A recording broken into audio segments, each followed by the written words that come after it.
Hello everyone, welcome to ZaranTech. In today's interconnected business environment, seamless integration is paramount. Organizations require tools that facilitate the smooth flow of data and processes across diverse systems. Let us explore the SAP BTP Integration Suite. SAP BTP Integration Suite is like the conductor of a symphony, orchestrating the seamless flow of data and processes across your entire organization. It's the glue that binds your various applications and systems together, ensuring they work in harmony to drive efficiency and innovation. Integrating systems boosts productivity by 20-30% and cuts costs by 40-50%. With SAP BTP Integration Suite, tap into this potential for success in today's digital world. Integration isn't just a buzzword, it's essential for survival in business. In this course, we'll cover everything you need to know to harness the full capabilities of the SAP BTP Integration Suite. But before we begin, please subscribe to our YouTube channel and hit the bell icon to receive regular updates from us. Now let us look at the agenda. 1. Integration Suite UI Overview. 2. Undergoing a first approach with an API. 3. SAP Graph. 4. Introduction to REST. 5. Introduction to OData. Let's dive in. Okay, so as you know, Integration Suite is a new capability. Like it is actually a combination of multiple services that SAP has put together. Okay, so just before I go in detail about agenda, I want to give a brief about what is Integration Suite. So Integration Suite is nothing but is a cloud offering from SAP BTP, okay, where this is a SaaS that can support multiple different capabilities. So it can support integration to B2B, like your B2B scenarios, B2C scenarios, and also it can cover some integration to third-party system connectivity and between SAP system. It touches multiple services internally. And also, let's take an example, like if you want to create an API out of your integration suite, so that is also one of the capability that comes into picture. Like then I want to develop a harmonized data model within SAP BTP using SAP backend, any of the backend services. I can use another service within SAP Integration Suite. Right? In total, it touches almost 7 different services, and that is combined to give us a whole integration platform as a service called Integration Suite. Okay, so that's a brief about Integration Suite, and we can actually talk about agenda. So like today in this session, we'll try to cover as much as possible, like what is a distributed architecture and what is their challenge, how Integration Suite is going to resolve those challenges in the near future. Let's say if we have an ecosystem of both SAP and non-SAP system, how we are going to solve that problem, and also like how the Integration Suite UI is going to look like in general, like how to get the access for BTP and how to get the access for CPI, that we can talk in detail. Then how to create an API within Integration Suite, that is the next topic that we can talk about. Like then describing operation mode of API architecture, right? Like many of the customers that you might work on, like they want to go with a microservice architecture. If they come with a microservice architecture, how do I make the microservice as an API? That we can talk in detail. So the backbone of microservice could be your REST or your OData, that we can talk in detail. And some of your customer might be interested in having your harmonized data model. So that is nothing but SAP has come up with a new offering called SAP Graph. Like we can actually go through this kind of tools, like how we can use in your projects. So yeah, Integration Suite is nothing but, as I explained earlier, it's a cloud offering from BTP. So in old days, right, like BTP is called SAP Cloud Platform. So starting from last fiscal year, SAP actually changed this one to SAP Cloud Platform to SAP BTP. And in the SAP BTP, so they club multiple services under a bigger umbrella called SAP Integration Suite. And this is something like a platform as a service. So it's not a cloud, it's not a SaaS, it's a platform, it's IPaaS. So platform as a service, where it touches multiple components. As you can see here, it touches API management for API to create and manage APIs, and it touches cloud connector. It touches cloud connector to connect to any backend system, and it also has open connectors. Let's take an example. I want to connect to any non-SAP system, like I want to connect to AWS or Azure or actually S3 or my box. So I can use open connectors here. And CPI plays a major role in the entire era of integration suite, where SAP CPI stands for SAP Cloud Platform Integration, which is a process integration tool for SAP, where you can design an integration with your iFlow. So you will be creating an iFlow within CPI where you can actually connect synchronous systems. You can actually make a synchronous API exposure or synchronous process integration or asynchronous process integration. So CPI plays a major role, and that will be helpful to also connect to multiple services which is available inside integration suites with its own adapters. Okay. And also integration touches on enterprise messaging. So enterprise messaging is another offering from SAP where if I want to have a kind of a queuing mechanism, then I have to go with enterprise messaging so that I can implement asynchronous based communication with my source and target. And coming back to the cloud connector, as I told, actually your cloud integration tool has multiple adapters that can connect to your customer experience, SAP HANA Cloud, SuccessFactors, all other SAP systems on the cloud. Because nowadays SAP exposing all their SAP Cloud SaaS solution as an API so that you can use in your SAP CPI, then you can actually orchestrate and design a process flow to connect to multiple systems. And this is nothing but your cloud connector, where actually you will be connecting to SAP S/4HANA as an example. Like you can connect to your ECP, EC system, or any other ERP system. Let's take an example. If I want to connect with any other on-premise system, like I want to connect to a normal Linux system for SFTP-based scenario, you can use a cloud connector. Just this is the picture, like a diagram, the picture how the integration suite is span across multiple services and how it is connected integratedly to touch multiple services. So when you talk about like integration suite, right, like it has multiple features in it. Like as I explained earlier, it has managing the APIs and actually implementation of interfaces and mappings. So this is called as mix and match. SAP provide another service called SAP Integration Suite that is called as actually your SAP Content Advisor. So Content Advisor is used to do the integration scenario for your EDI-based integration. Let's take an example. I want to send an order information to an EDI. So I can use SAP Content Advisor using Mix and Match. It has all AI-based prepackaged solution and prepackaged mappings as well as prepackaged contents you can use to design your iFlows with Mix and Match. So that is another one. And managing trading partners, like you can actually use Open Connector to connect all your partners or your partner API systems. And actually, like you can even it provides the integration guidance like SAP CPI, right? Like when it does suppose SAP Cloud Platform Integration. With Cloud Platform Integration, you can create multiple different patterns of integration. Either you can create your inbound, like it's ingress integration based on synchronous or asynchronous, or and also your egress integration, which is nothing but outbound, like ingress synchronous or asynchronous. Mostly, most customers they want to have a synchronous when they go out, when they push out a event from a SAP system. We can talk about how that is connected in a different architecture landscape.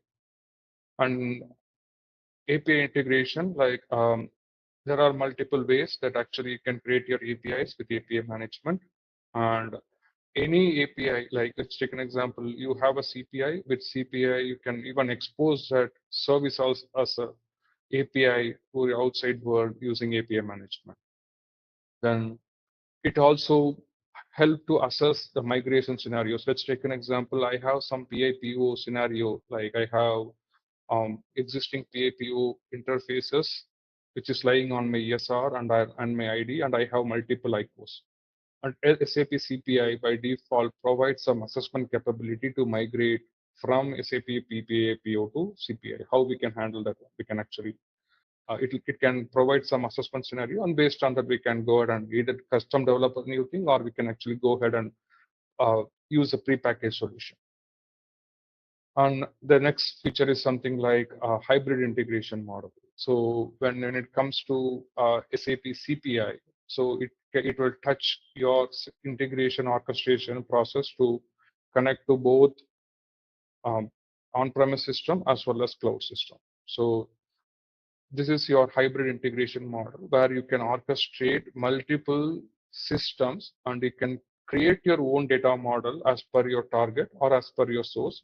And actually you can send the information to your target whenever your all the transformation logic are complete. So this is a main feature about integration suites. Then we can move on to the next slides. Like as I explained earlier, like this is the complete shoot overview where actually it touches all SAP system connectivity and just brief about how non-SAP systems are connected here and what are the various adapters are used and how the services are connected with SAP and non-SAP system. This is a brief diagram about that one.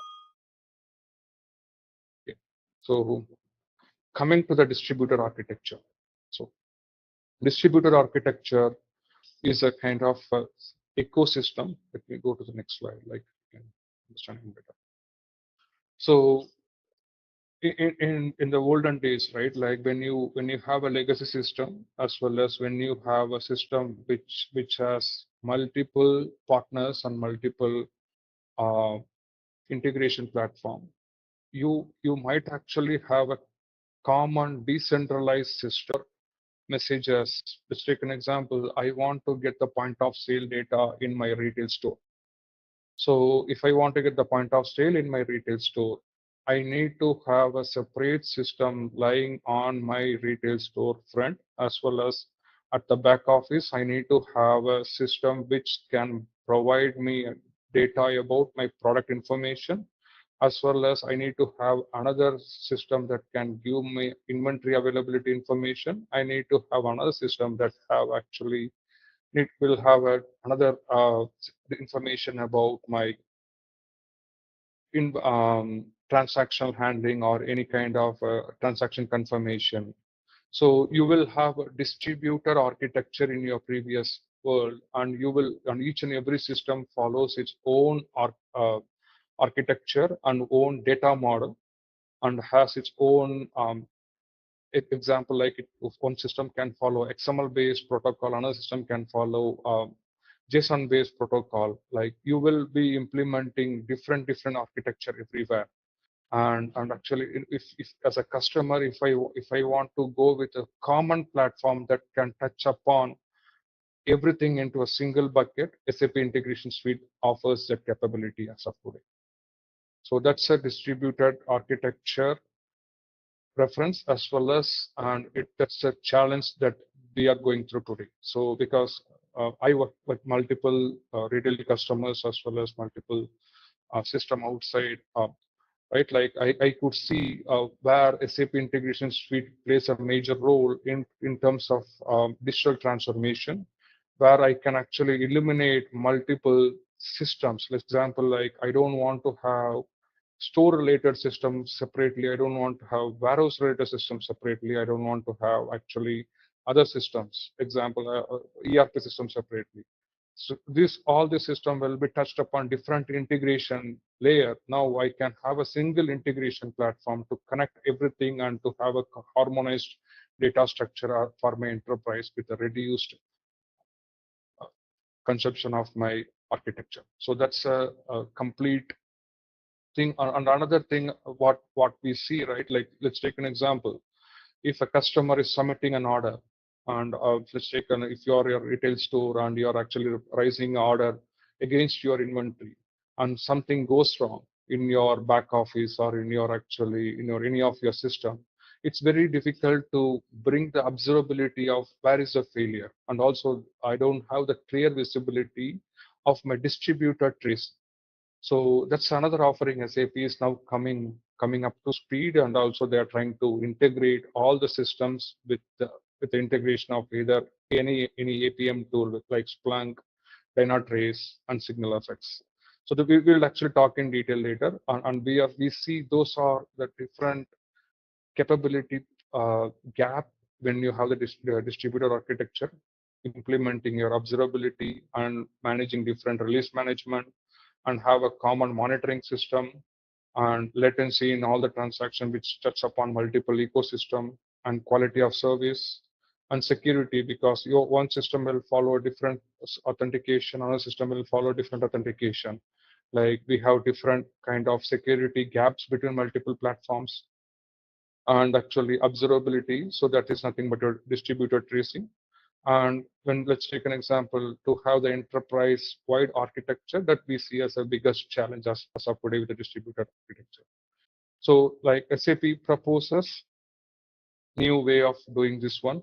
And here is an example like where they explain how I explained about the retail store example. This is another example like because it touches different ecosystem and SaaS solution, and that brings more complexity to your overall enterprise architecture. How you can actually mitigate that using an integration suite is going to be the next step. So let's take an example. If I have a store retail application, like I can have a application, only a standalone application that I can run on my store, and that is going to be a digital application. So in order to connect to my all system, I can have a single common integration platform with integration, SAP Cloud Platform integration, or your entire integration suite, where you can actually expose everything as an API from your SAP, and also you can actually leverage the same APIs to be connected to your third-party system as well as to your other SAP ecosystem as well. And also like and through this SAP API management, you can implement a common security protocol. Like the most advanced security protocol as of today is OAuth 2.0. You can have a OAuth 2.0 based authentication through your APIs. And also if you want to get multiple information about your store and everything, you can have CPI to orchestrate to go to inventory, get the inventory availability, and to go to the product information to get the product information, and to get actually order confirmation information. CPA plays a major role in such a scenario where actually you can orchestrate multiple things, and it can give a real-time response as much as quick as possible. So this is nothing but your integration suite overview, which is I can go to this browser.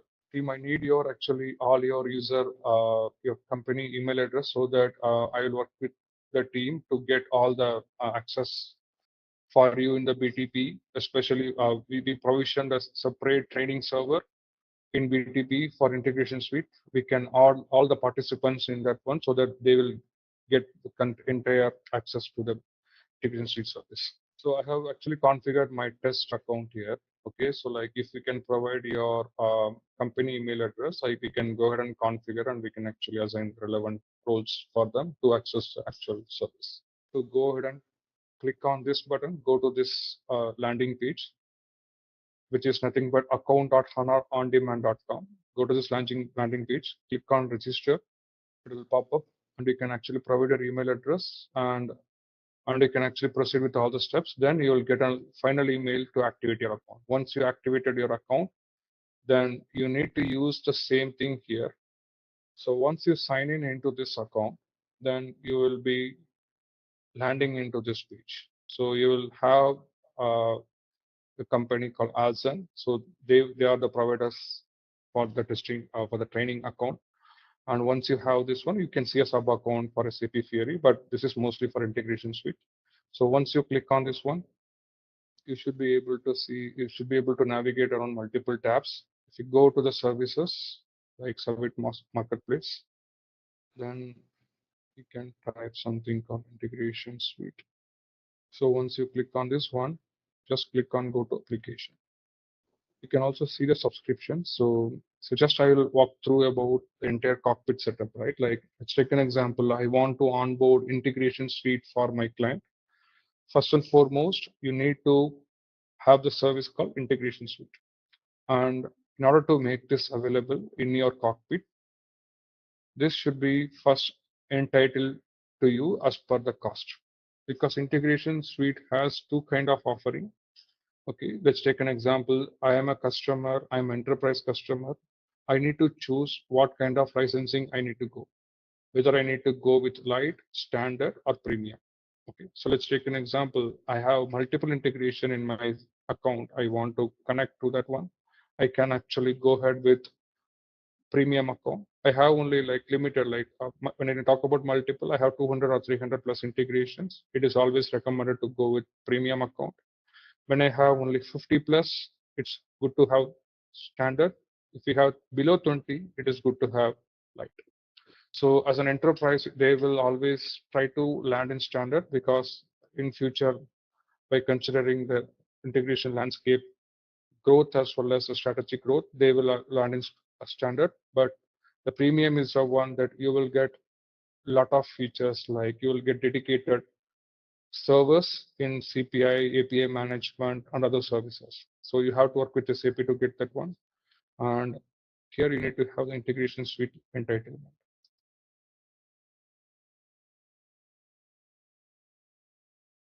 So integration. So since for training, I choose on the plan as free, but actually when it comes to your actual corporate account, it will be completely either light, standard, or premium. So mostly enterprise will more go on standard or actually a premium account. Okay, once you have this one entitlement, then you will be able to go ahead and create your subscription. And actually, just to give a background, and so after this training, you might lose access for this tenant, but you can create your own free account in your trial account. So SAP gives 60 days of free trial account with your same email account, with your same corporate email account. You can go ahead and create your own cockpit and create all the services whichever you want, and they are giving us. You can actually demo to one team, like one team member, how to create your own at the end of the session or some middle of the session. I'll actually walk through to you, like how to create a trial account and actually how to get started your own CPI with your trial account. That should not take much time. So now once you click on create, it will take almost 60 minutes to create entire services. And you have to, once it is created, you need to go, there will be an option, go and navigate capability. You need to activate all the capabilities. So once you activate all the capabilities, then you should be able to see the CPI here. And once everything is set, like you're subscribed to Integration Suite, and also and I'm on and actually I feel like I can start working on this one. Like you should see this is subscribed, and you should see all the relevant things, like all the roles added. Because Integration Suite touch upon multiple roles, you should see all the roles here. Okay. And once the roles are created, then you need to go and assign access to yourself. I'll actually show you the step-by-step process, but I'm just walking through the overall process. So integration suite, you can get activated here, and this will be valid. And once this is done, then you can go back to your integration suite. This is a landing page for integration suite, where it has multiple capabilities. So here it gives us all the capabilities. So main is integration, process integration, which is nothing but a CPI. And next is your API management, where you can actually create multiple APIs and you can implement multiple policies in the APIs. I'll walk through that one in detail. Then your various monitoring capabilities. So monitoring capability for integration and monitoring capability for your API proxies. And then your monitoring capabilities for your API proxy errors, which take an example, I have developed multiple APIs. How do I kind of monitor the traffic, and how do I understand what is the error for each and every API? So these are the various offerings that it gives.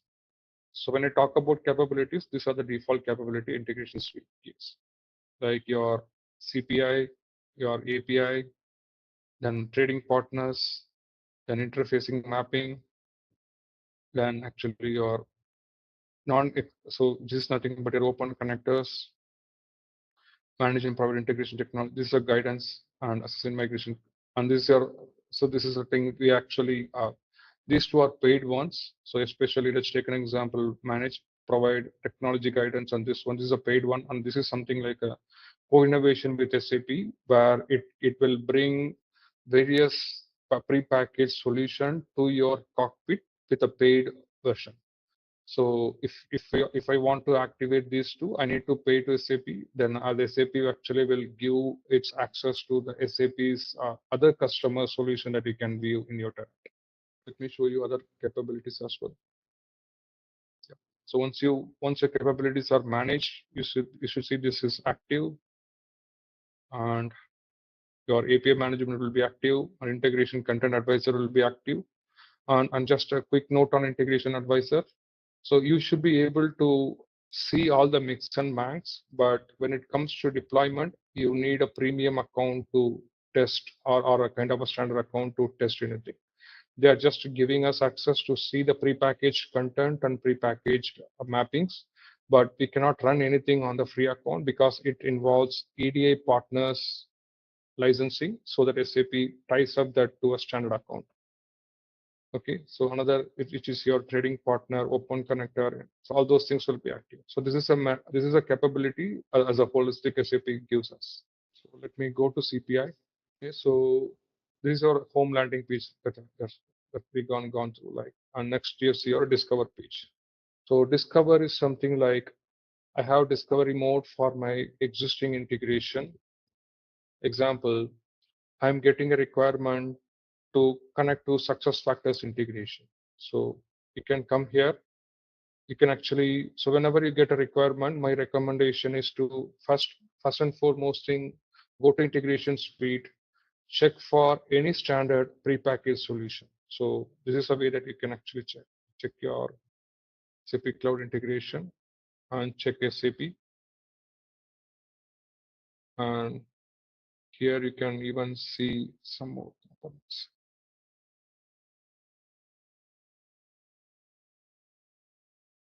So vendors, I can even choose SAP. Let's take an example. I got a requirement for SuccessFactors.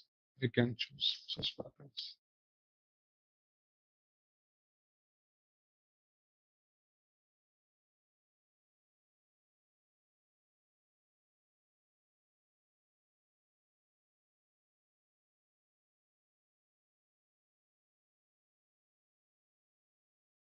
So which industry that I'm working for? I'm working for public sector industry.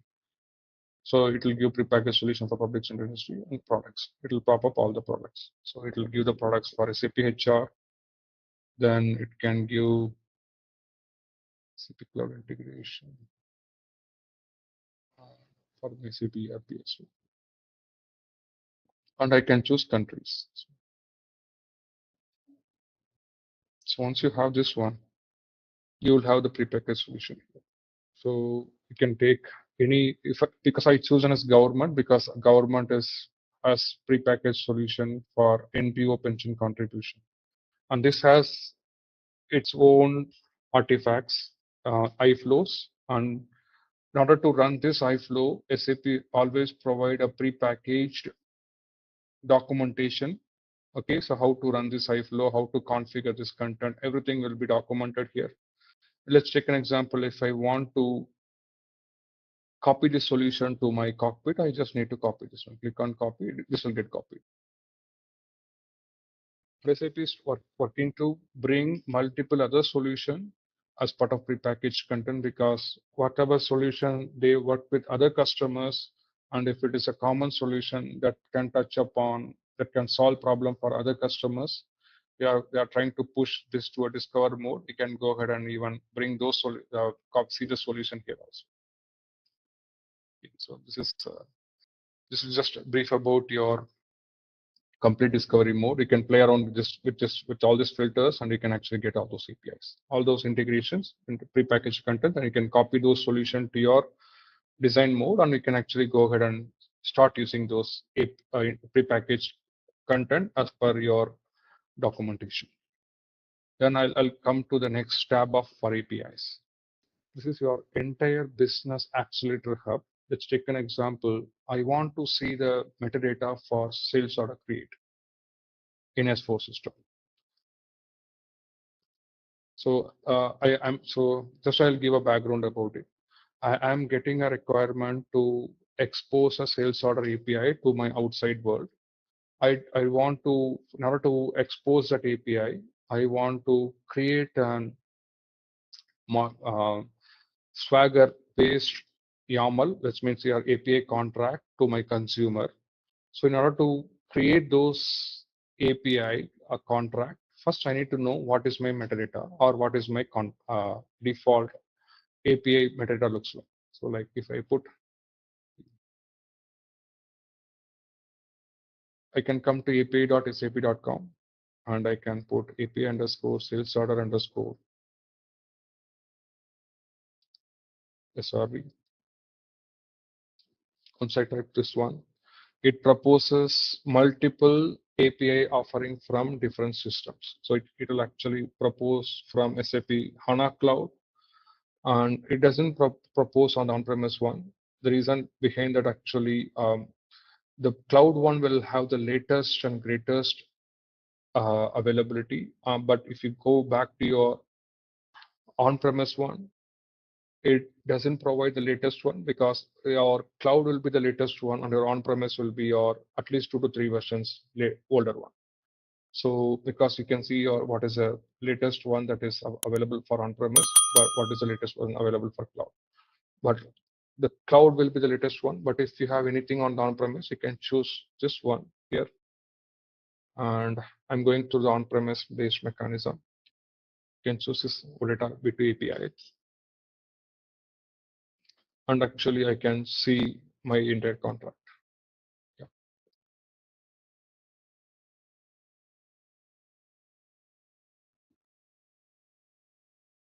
This is my API contract. So in order to develop this contract, you need a metadata. I'll actually tell you how to, with the metadata, how to create those contracts. Okay, so this is my contract. So let's take an example. If I am a consumer, I want to test this one. I can use any of these API models or API available methods. I can use these methods and I can test my API.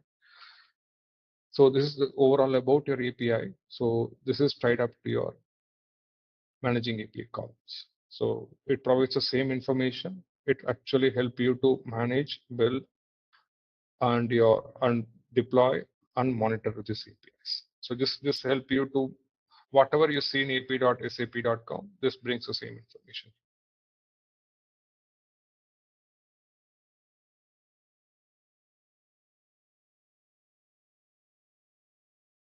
It actually provides you API also. It actually provides entire API management, how to expose an API. So transformation will be done in your cloud platform integration. APIs are just it's just a pass through. You will be adding one more layer of policy. Like you will be implementing multiple policy to act as your gateway. It actually provides artifacts. What are the artifacts right up here? Let's take an example. This one. So it provides all the OData services and all those things. So let's take an example. I want to create a consumer sales intelligence. It provides all the OData native API. With this API, you can go ahead and create. Let's like I can create what I can do. I can copy this API and I can expose this API as an SAP API managed based API. So this gives for a particular requirement what are the APIs are required. I can use this and I can either copy the entire hub or I can actually even copy API by API and I can wrap up into a single API management.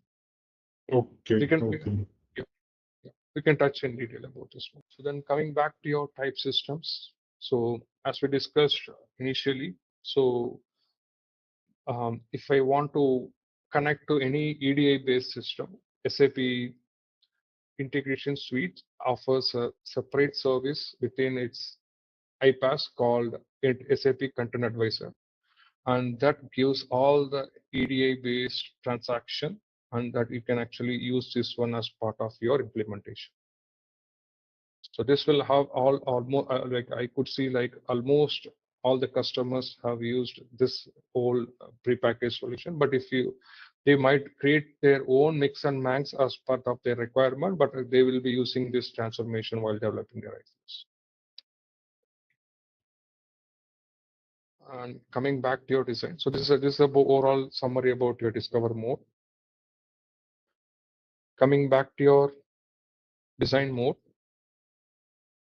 So this is a design mode where you will be developing your package, and within package you will be creating multiple artifacts. So let me create a separate package now. I can actually demo to you how to create a package and how to start with one artifact at least.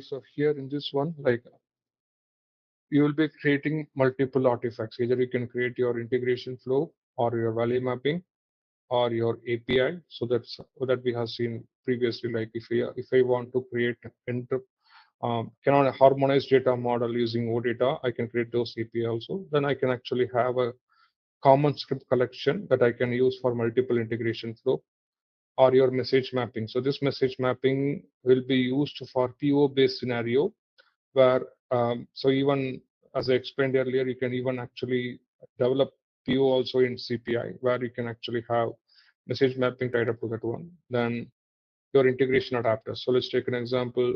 If I want to develop a custom adapter, that I can go with that one. In order to develop the adapters, you need some default libraries, and those libraries will be referred from functional libraries.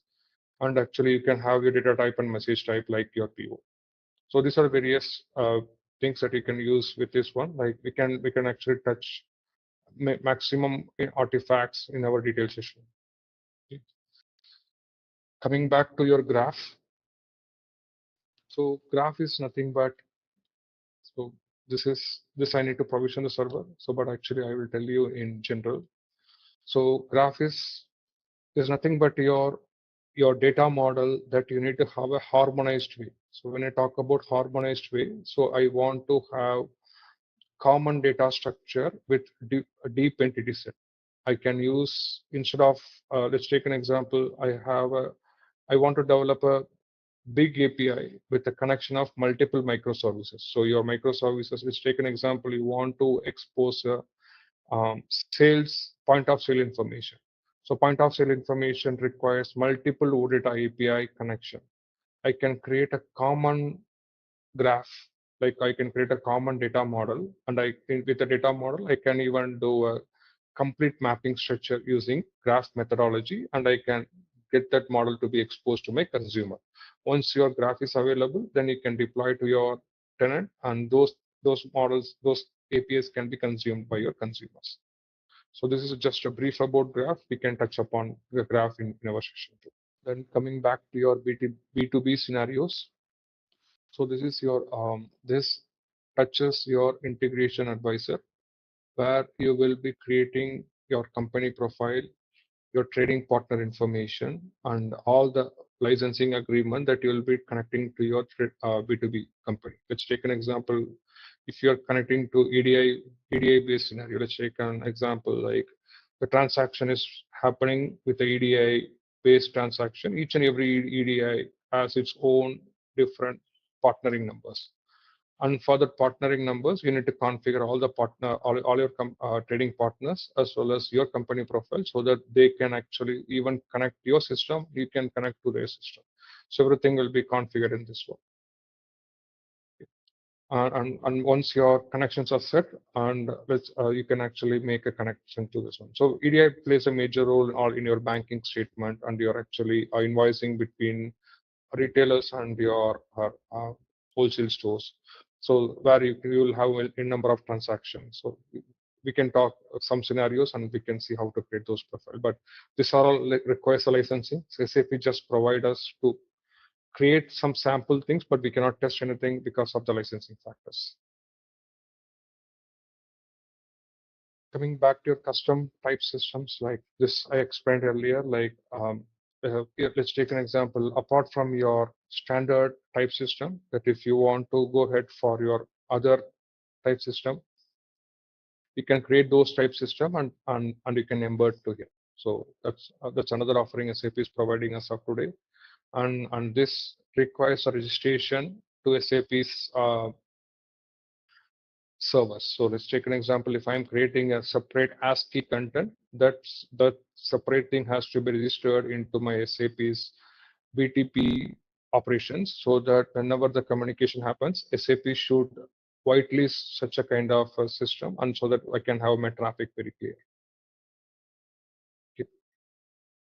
And coming back to mix and max, so this is this I explained earlier. Like this is nothing but message implementation guidance, where you can import your mapping between. Let's take an example. I have a EDA based mapping and I have my actually IDOC based mapping. If I can import those things, I can create a separate mapping here, and I can do my structure based mapping for my uh, EDA based transaction. So EDA based transaction has the mapping either in mix, and your operation mappings are done in your max. All your mix and max will be developed in this one, and this will be used in your CPI as a wrapper component. And so once you deploy this one into your BTP, you can use as part of your message mapping and operation mapping in CPA, and that can use to transfer your data through secure EDA channel. So that's interesting about both mix and max. So any questions till this time? But mostly mix and max. Most of the customer I have seen like very limited. They are going with SAP CPI because of licensing factor as well as the costing factor. They go with standard EDI technology, whatever they are using. Like SAP just provide those as a, either they will push an IDOC to the system and they will do all the transformation on their side. Right? They are using very minimum container advisor because it's very costly when compared to the other market offering products. Next is uh, testing framework. So when you develop an API, you can actually you want to test that API with different headers and with different methods and operations. SAP provides that one with test API functionality within this one. This is another offering. Like actually, once you develop that API, which are deployed into your integration suite under SAP API management, you can take its service path and come here and choose your operation, and you can test and find the response here. So this is just a mimic of the Postman that SAP trying to test and find out entire thing. So you can even ask what is the difference I'm going to get. So with Postman, I can see a latency of 2 to 3 milliseconds. But even let's take an example. If I want to avoid those traffic latency and everything, you can use this standard API to test it. That's just another offering from SAP side. And some companies might restrict even Postman or some REST API client. So even they can go ahead with this native tool from SAP. They can test this one. And coming back to the configure API. So this is just a design mode for your API management, where you can create your API proxies as well as and convert those proxies into a product. And if needed, you can actually have a product based authentication, or if you are not going to go ahead with the product based architecture, you can even stick with the proxy based microservices. So and actually in order to create a proxy, you need different API providers, and that is you've been used here in API provider, and you will have multiple certificates to have the connectivity to this certificate can be used for anything that you're communicating with outside world, or actually somebody is connecting to you. And this is a key value map. We can actually talk in detail about KVM, policy template, everything in detail, so that people will be know how to create an API with different policies. So what is an API? So you guys might know. So API is nothing but it is an application programming interface where you will create your you will create a data model or a back office or a backend data model to your end consumer with a defined security gateway as well as required transformation, as well as required canonical change in API standards. Let's take an example. I have an requirement to expose my purchase order API to outside consumer. I want to have a common integrity-based security architecture with API management, and also I have a requirement to control my throttling effect. So let's take an example. I don't want to have a consumer to hit like 1,000 calls in a second. So I can even control my throttling effect of my calls in API management. And also I can even have a protocol transformation. I can actually go for OData from my native OData to a REST-based API transformation with my API management. So this is a basic about API management. And these APIs are modular based and also reusable and also extendable. So on this acts as your building blocks for your end application or your consumer application. So we will actually see how to create an API for your end consumer application and how to reuse them with different products. But SAP now, let's take in the modern era of SAP standards, SAP product usability become very limited, and most of the consumers are now going ahead with actually SAP proxy API based proxies instead of product based. We can actually I can even show you how to create those APIs and how to consume that API in your system. Let me go to API management here.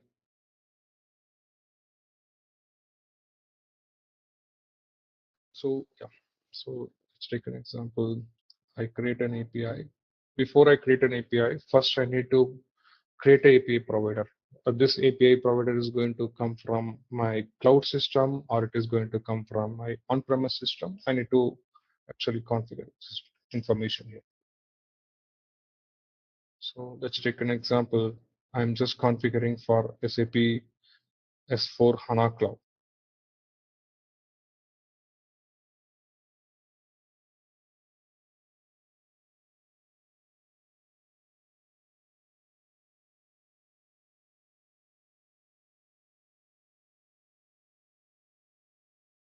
And in connections, so since it is coming from the cloud, I can actually give us internet. I can give my host as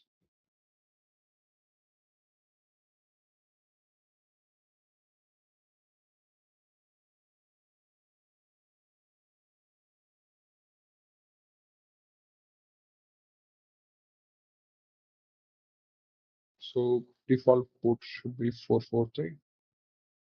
I don't want to use SSL. I'll just make the normal connection. Then I can choose either if I want to have a common authentication for my entire provider, or actually I can have my own authentication at the individual API. Let's take an example. If you choose basic authentication here, so irrespective of any, let's take an example, your S4 HANA Cloud will have multiple APIs. You will have purchase order API, you will have sales order API, you will have actually your invoice API, all the APIs. If you want to connect with a single user-based authentication, you can input here. So some organization want to have a common IDs for bunch of API strategy, they will go ahead with this one. But some of them, they want to have an individual connectivity to my backend. And that will be handled in a different way. I can show you how that can be handled. In that case, you can choose a snap. And then you can save this guy. So once this is done, then you're set to create an API. So now we can create an API here.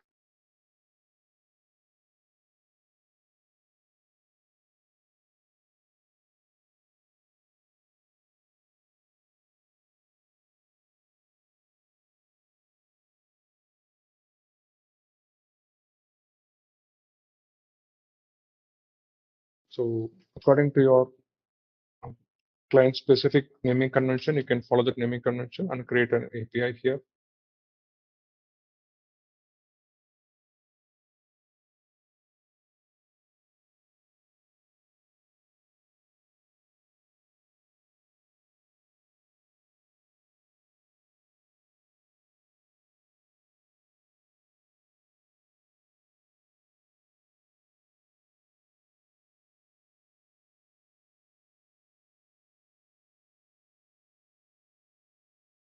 So the previous tab that you see for creating your API provider, which is nothing but your different backend system. So I have created a backend system by choosing SAP HANA Cloud. But in some cases, if you have a system for on-premise, you can go to your cockpit, come to connectivity, go to cloud connectors. You can see those systems, whatever systems that are connected here. So tomorrow I'll make sure I connect to one backend system, and we can actually do some exercise by how to create an API. But today I'm just giving an introduction how to connect to HANA Cloud. So tomorrow we can actually show you how to create an API for an on-premise system. So we'll get connected with one S4 system, and we can show you how that can be done. Yeah. This tab is for that one. Okay, so then coming back to your API proxies. So now select your API provider. Since I have only one API provider, I can choose SAP HANA Cloud, and I can give my URL as test PO, and I can give my API name as API underscore.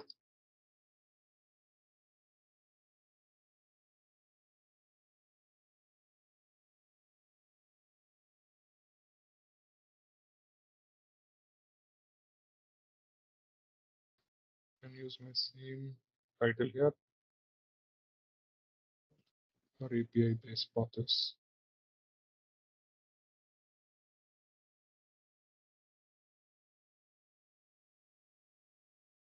This is nothing but your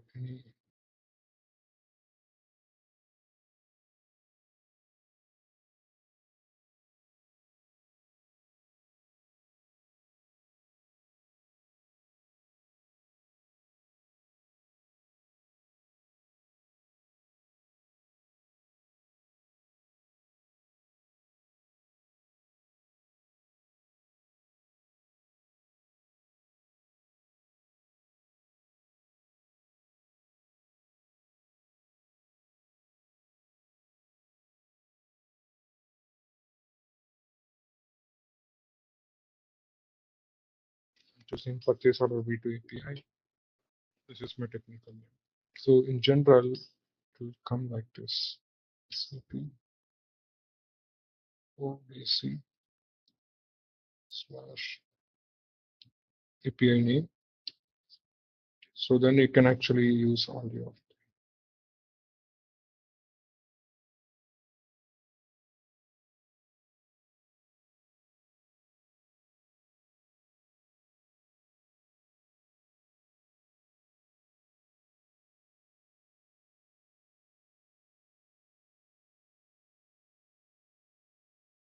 and service type. Since it's a OData service, I have given a same OData, and you have multiple services. Either it can be your REST, it can be your SOAP, it can be anything else. So these are the three different protocol that SAP API management is supporting us up today. So since it's OData, I'm choosing as an OData, and I'm creating this one.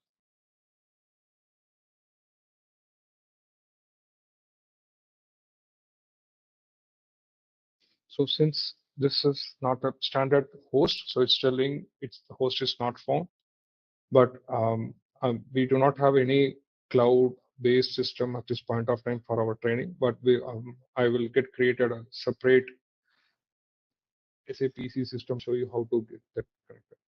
Once you have this one, and you can choose your API status active or inactive. So mostly this is active version, and if it is a just one, you can put as a beta. But if it is active version, that is ready to test. And let's check an example. If I want to implement different gateways, so my gateway could be security based gateway, or it could be a traffic throttling based gateway. I can use all these policies.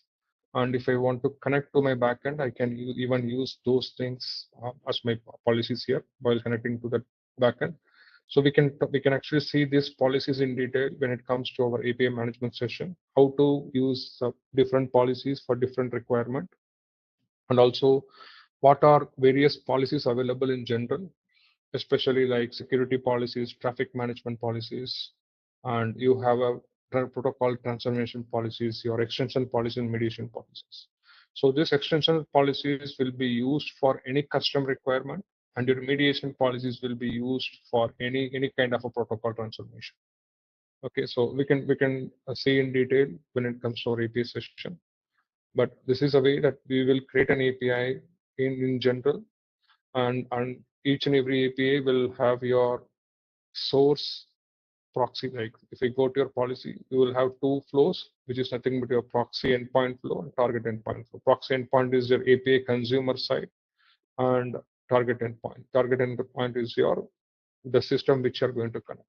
And I'll explain in detail like when to implement policies at proxy endpoint and when to implement policies at your target endpoint. So those are different strategies that we need to follow, and we will actually see in detail about it.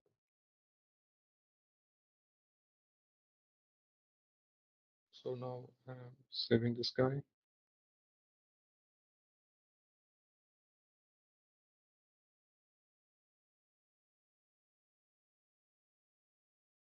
So this is API that is ready to consume now. Just click on this one. Should give something. Yeah, it's telling target not found. To create an API with our standard thing, and we'll go ahead with this. This is about in general about your API management. In this one, you have multiple tabs, especially for your certificates. So this will be used.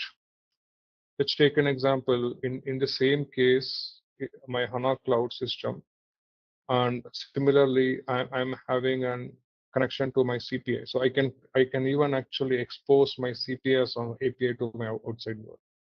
So if I don't want to go ahead with that certificate basic authentication, I can go ahead with certificate based authentication. So in that case, so let me create a API provider for my CPA system. Okay.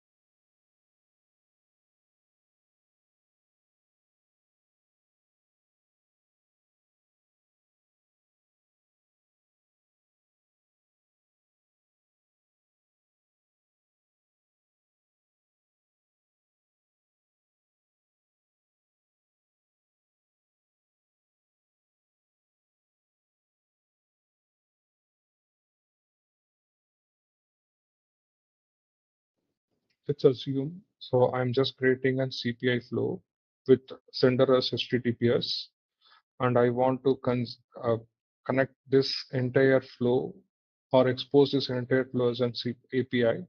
So I'm just showing an example how to do that one. First, I created an integration flow, and in this integration flow, I'm just putting a content modifier. With a content modifier, I can even actually give a test message.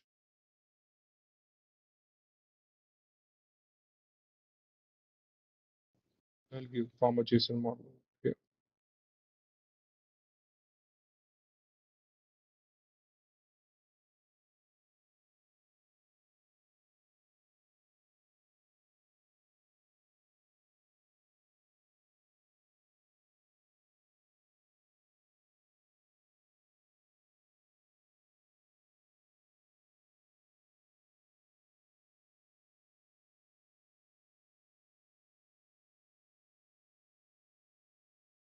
Before this one, like I have my test CPA flow, and I'm giving a user-based role with ESB messaging.send.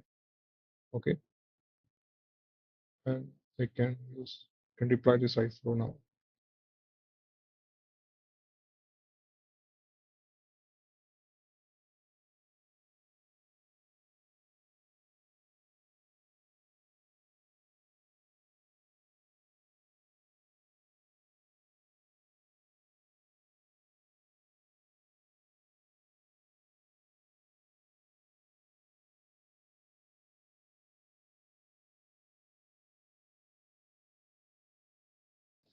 and deploying this CPI flow.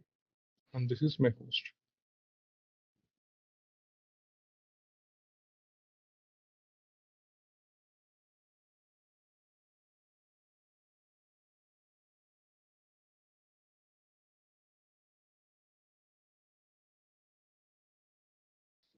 In this one, if I go to this URL, so this is your host with the port. So whenever you deploy a REST-based or HTTP-based address, it will actually bring HTTP followed by the address details. And whenever you deploy a SOAP-based flow, you actually have CFX over here, and it will deploy CFX over here. So this is in general that we various different protocol we can actually deploy into this one. We can get started from here. And port is going to be 443.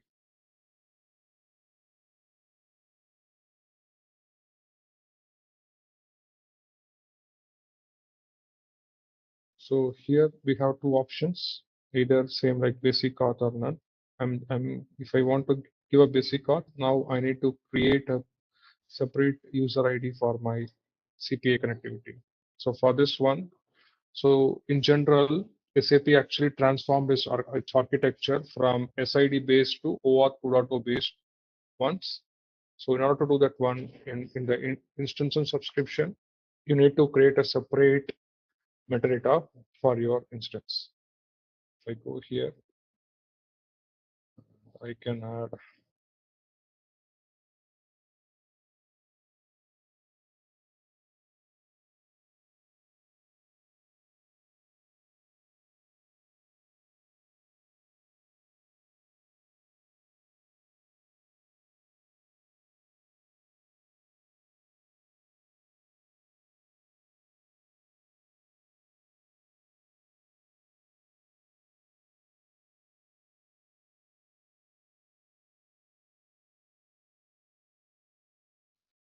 I'm creating a new instance for this one because a CPI requires those instance.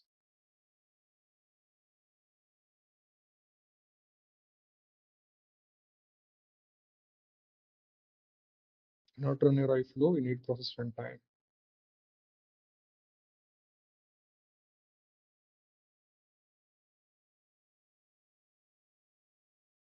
So these are the various runtime that SAP is offering us up today. So Cloud Foundry, which is native to SAP BTP, and Schema is nothing but actually it's a Docker-based container where actually you can move your entire. So when it chooses Cloud Foundry, so it will be deployed into SAP's data center.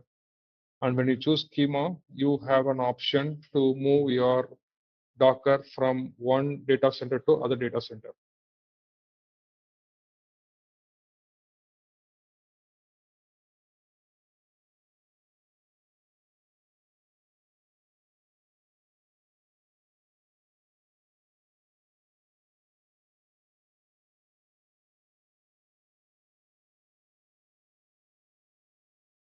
So now I use CPI as my test client, as my test backend system. So I can even actually expose any CPA based flow as an API proxy to the outside world.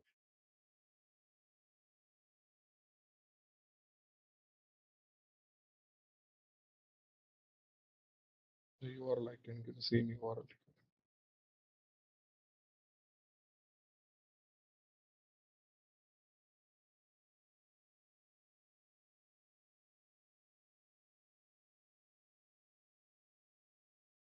You can use the same thing for your title.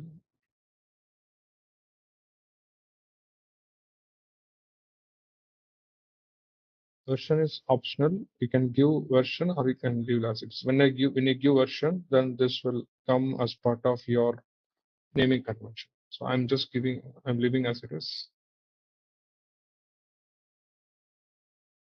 So this is failed because we do not have authentication. So in order to have the authentication, we need the OAuth based. So I'll get it created.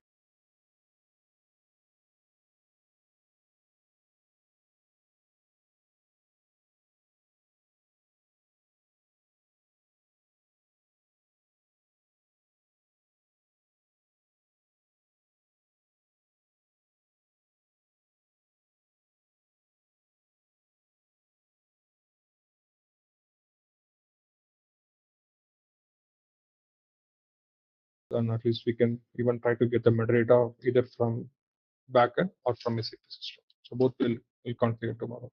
So just in this way, you can create your APIs in SAP API management, and you can expose your API to your consumer. So a consumer application could be your mobile application, or it could be your any third-party systems, or your enterprise system, but where they want to connect your APIs. Okay, so this is about brief about your API management. So we talked in detail about different mechanism, different types of APIs. Like APIs can be REST-based, SOAP-based, and push notification. And these are the various use cases where actually you can use APIs too. We've gone through the APIs, how to create different APIs with SAP CPI and everything. When it comes to the different APIs, right? Like, so let me cover different types of protocol in APIs. So at least you guys will have a different approach. So APIs are in general three different types. One is REST API, SOAP-based API, and your OData-based API. So your REST APIs, you can even have the REST API from your S4 system, and you can even consume that API or expose that API to the end consumer using the same navigation path. So as of today, like if you go to your SAP API Hub, you can find plenty of REST API from SAP S4 box, and you can use that API to expose to your consumer with defined policies as well as with defined throttling effect to your consumer using that one. So API management used for that purpose. Okay, so coming back to your SOAP-based API. So let's take an example, as of today, an example of invoice creation. So invoice creation, when it comes to async mechanism, SAP provides SOAP API for that one. And you can use the same approach to expose that API to the outside. Okay, so, and push notification APIs are nothing but, so let's take an example in BTP or in any SaaS system where you will have a notification information, and that information will be triggered as a messaging API to your consumer. So in order to do the push notification, your consuming system will consume your API and it pushes the API to the outside world. So that's a separate, so your API can be, or mostly it will be a REST, but your messaging, your consuming API will be consuming system will convert those REST API to a messaging API and push that to the consumer system as a messaging thing. So these are the major API technology that we cover as of today. And when it and when it comes to the OData API, right? Like as of today, we have two different metadata for OData. So OData is nothing but Open Data Protocol, where it has OData v2 version and v4 version. So v2 version is a kind of a basic version where you can actually handle mostly a stateful, and in some cases you can even handle stateless. But in some other cases you cannot handle stateless kind of information. If I want to have a full-fledged stateless information, I need to go for OData v4 API. So OData v4 API offers multiple both your binding like two-way binding, and it offers stateful and stateless in full-fledged, and also it offers to extend that API in-house using SAP Graph. And that's a beauty of v4 version, and v4 version is available in latest SAP system that is available from 1902. So when you have a SAP system which has with more than 1902, you will have v4 version, and you can even combine multiple API in SAP Graph, and you can have your common canonical model in SAP Graph, and you can actually provide to your consumer system. Coming back to your SOAP API, it's a standard API, and that supports, so when you expose an API, you will have a two kind of API architecture. Either it could be a SOAP synchronous or SOAP asynchronous. In case of SOAP synchronous, you will get a response from your consumer system, like from your producer system, which is nothing but your S4. So consumer expects that response, like whether if my invoice got created or not. If it is created, it will expect an invoice number back. So in case of asynchronous one, like you will see all your APIs are used by your consumer, but your APIs information as well as error log will be captured in your S4 AF, which is nothing but application interfacing programming. And you can see all your, let's take an example. These APIs will give only an acknowledgement back to your consumers. And in case of any failures and that requires any further follow-up, we need to set up other further mechanism in AF, which is nothing but application interfacing program. So these are the different APIs. And as I talked about messaging API, which is an event-based API, which are used as of today using Event Hub as well as with enterprise messaging. Messaging APIs are, it's a common REST API. So on that, those APIs will be pushed out of your system either through Event Hub or enterprise messaging. Enterprise messaging offers another service called enterprise mesh. From the enterprise mesh, you can even receive that event, and those events will be managed. Those events will be pushed to your messaging system, and from that messaging system, it can push all the messaging information. So this is another use case where we can use enterprise messaging extensively using event mesh, and that event mesh has a capability to push a notification from SAP. So example of events are like your business partner creation. Those are lightweight events. Whenever a business partner is created, those events can be pushed as a lightweight event. And sales order, sales order event. Whenever sales orders are created, and those sales orders will be pushed to your consumer as a very lightweight event using event mesh. In those architecture, you will be having SAP CPI, which actually transforms into a very lightweight event and push that to your messaging system. So those are different use cases. We can talk in detail. Okay, so coming back to your API management. So as you see today, whenever you go to any API in api.sap.com, you see the documentation. Let's take an example. You see a API reference documentation that is created using a Swagger or a YAML technology. So whenever you get a metadata, so consumer expects that API to be created in Swagger format or an YAML format or an Open API format. In order to create a Swagger API, there is a site called Swagger Editor. So this is nothing but your Swagger Editor where you can actually have your API information on your left. So in case of this one, I'll go to this API.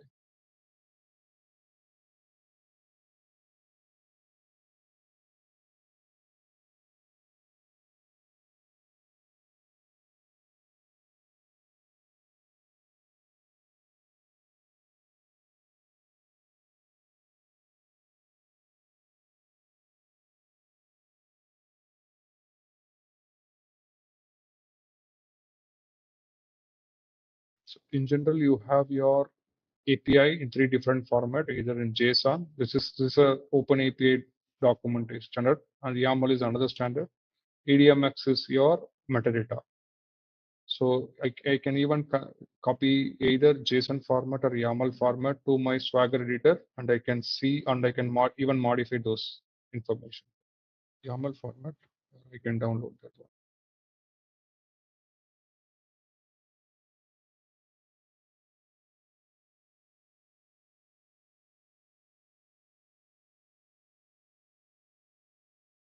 Once you paste this one, like you can see your entire API here. Okay, so let's take an example. If you want to change anything in this API, you can do something here. Like you can go to this one.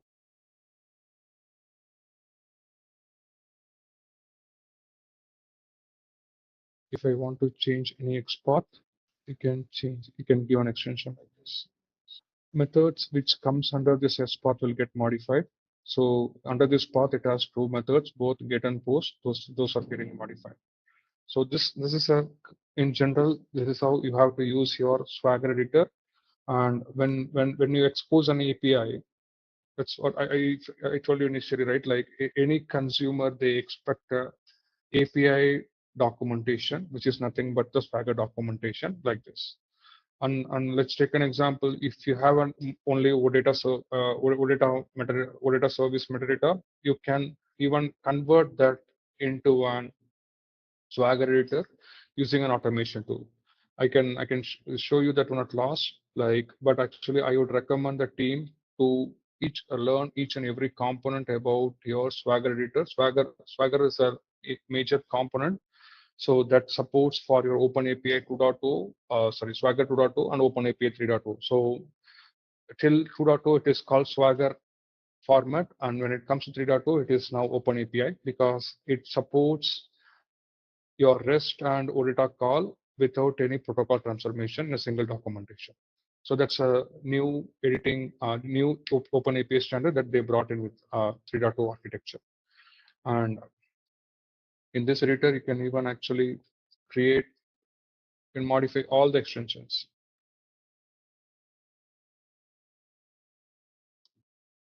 Let's check. I have different API proxies for each and every operation. You can define all those things.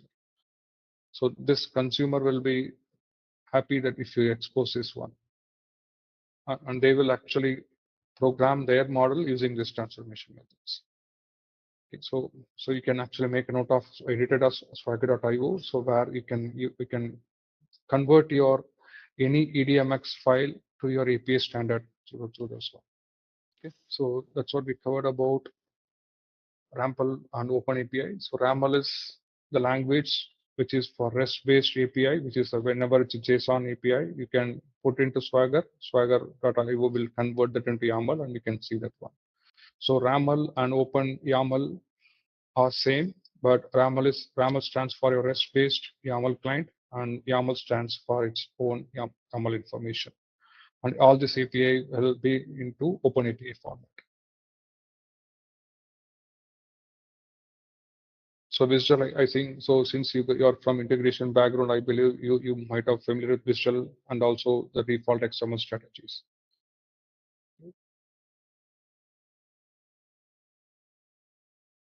Yeah, so this is our, so when we talked about API, right, like the first is implementation first, contract first approach. Whenever we do an implementation of an API, it is good to have our API provider created first, and then create your own API from the API management. Once your APIs are ready, we always recommend everyone to go ahead and create the contract and expose the contract either in your API or expose in the enterprise-wide API documentation. So at an enterprise, they will have different API documentation. Once you develop this API in an open API editor, this is your full final contract, and you can save this contract into an YAML file or JSON file. Mainly, if you're having this file in this way, it's a YAML file. And if you want to convert into JSON, there is another tool to convert the YAML to JSON, and you can publish that to your enterprise account, or you can even save this one under your open editor one. And this contract is very, very necessary for your consumer to understand. So when you come to your API management here in the tool,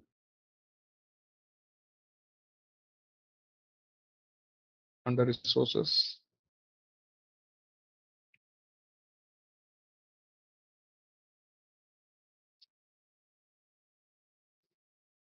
here is the one like you can put your contracts. Let's take an example. I have a contract like this. You can copy this contract. You can put the same contract here.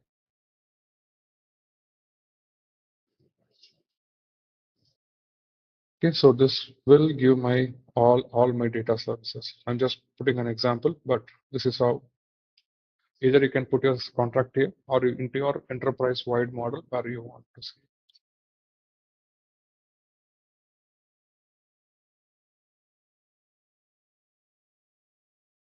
since I don't have that much as path, it is giving an issue, but this is a way. So whenever you have a path, and this path will be connected to your multiple path inside your policies. So here you will have a number of policies, a number of paths created, and all those paths will be tied up to that path, whatever you have in the system. Okay, so this is in general like how to expose your contract outside. All right, let's test your knowledge. Here's a question for you. Which of the following is not a component of the SAP BTP Integration Suite? Option A, SAP Integration Suite. Option B, SAP Extension Suite. Option C, SAP Process Automation. Option D, SAP API Management. Take a moment to think, and when you're ready, choose the correct option. Remember, each choice holds a key to unlocking the answer. Good luck. Type the correct answer in the comment section. Hey there, want to master SAP BTP Integration Suite? Our course is here to guide you every step of the way. In this course, you will delve into SAP BTP Integration Suite, a powerful tool for managing supplies seamlessly. From ensuring we have enough products to efficiently getting them where they need to be, SAP BTP Integration Suite has got you covered. Our course covers it all, from the basics to advanced techniques, crafted by seasoned experts in the field. Your instructors are seasoned professionals with years of experience, dedicated to helping you grasp the concepts and addressing any queries you may have. And guess what? Our students rave about the course too. Folks just like you have found it incredibly beneficial. The best part? It's budget friendly, offering you a fantastic opportunity to enhance your skills without breaking the bank. Ready to become a SAP BTP Integration Suite Pro? Enroll now on our page. For more details, visit ZaranTech's website. What is distributed architecture? And so in general, first we talked about what is integration suite and what are different services that is touching integration suite. Example, your SCPI, API management, open connectors, enterprise messaging, and even mesh. And if you want to connect your cloud, like you can even connect either through API management, or if you want to connect through a third-party SaaS solution, you can connect through open connectors. And we talked about a little bit more about how to connect to backend system using Cloud Connector. So this is just an overview of integration suite. And we talked about what are the key features for integration suite. And then coming back to distributed architecture, what is the current problem for the distributed architecture, and what is the industry challenge, like as an industry perspective, what is a challenge that the industry is actually going through. We talked about, like in case of distributed architecture, we do not have a common integration platform. So everyone has their own decentralized integration adapters, and they come up with their own different protocol.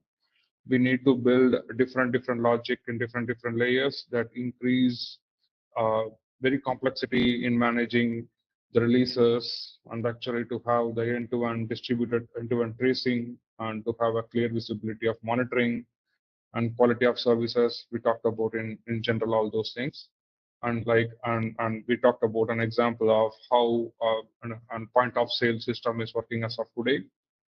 With a distributed architecture, especially point of sale connects to multiple system within its own ecosystem of supply chain, and it has to connect to various platform, and that touches upon multiple different adapters, and that brings the data into the digital front. But whenever there is a data, like let's take an example, if a consumer is placing an order, so to have the distributed tracing of where is my order, so then we have to go over multiple platforms to find out those ecosystem information. So, and actually we talked about how we can handle in CPI. So how CPI is actually providing the solution, like overall integration suite, how we can design a solution using CPI and API management, open connectors, and with a combination of cloud connector connecting to your backend. So we talked in general about how the integrated services within integration suite can solve this problem.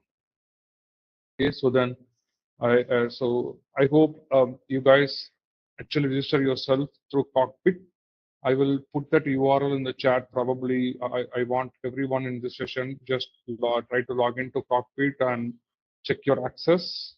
And I can give the integration suite URL as well. Then we can see like whether you guys have access to integration suite, especially you're able to access all the services starting from your CPI till your graph. So like we can go over that one today.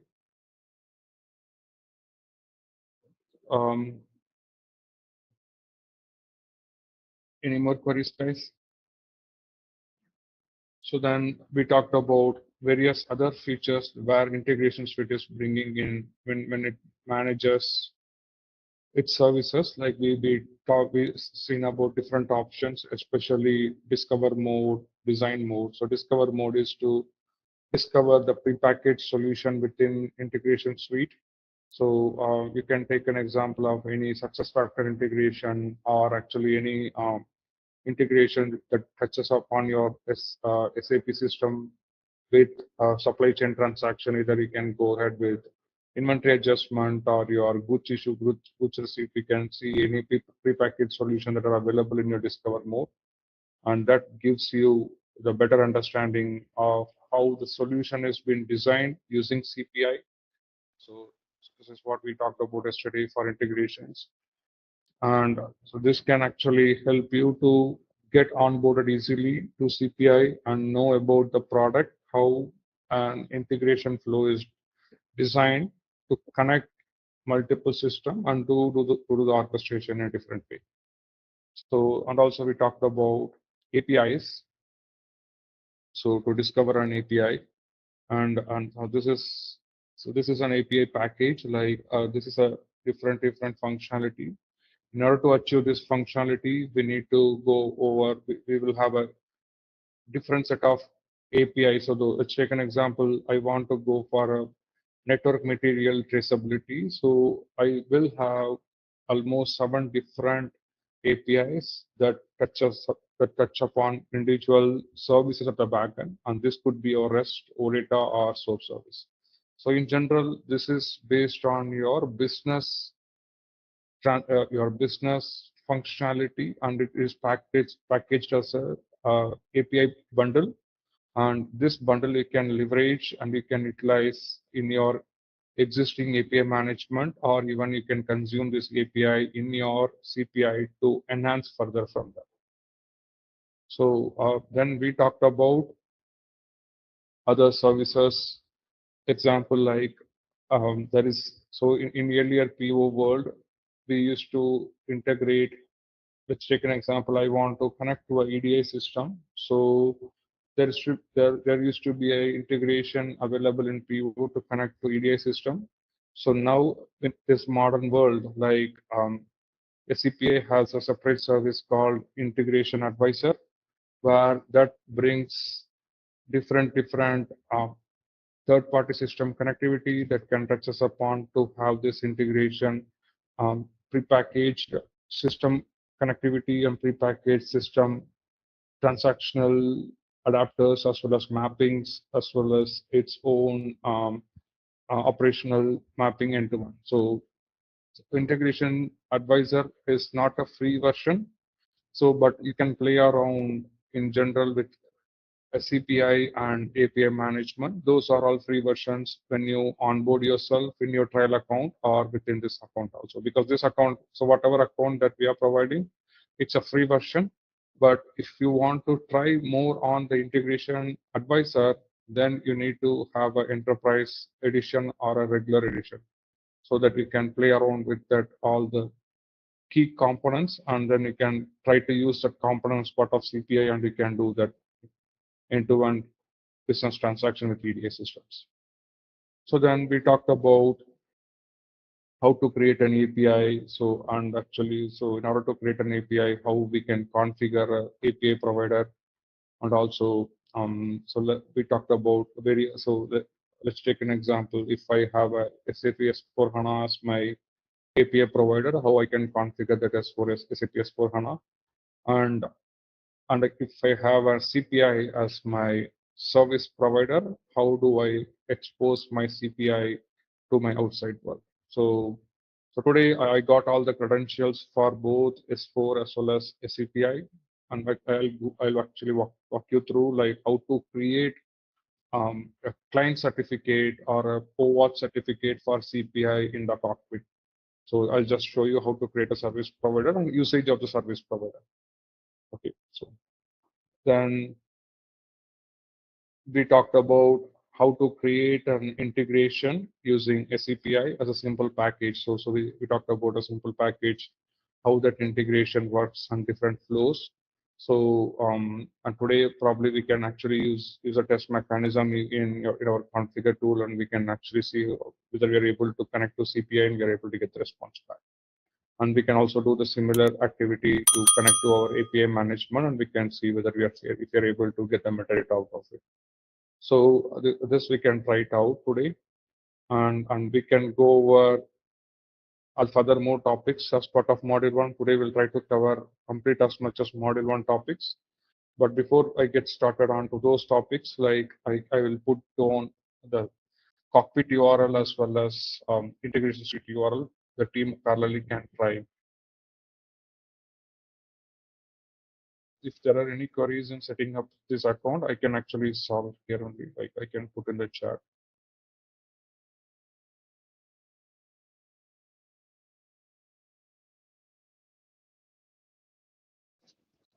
Let me know parallelly, like if you have access, if you don't have access, if you need any help in just getting onboarded to the services, let me know on the session, like I can help on this as well.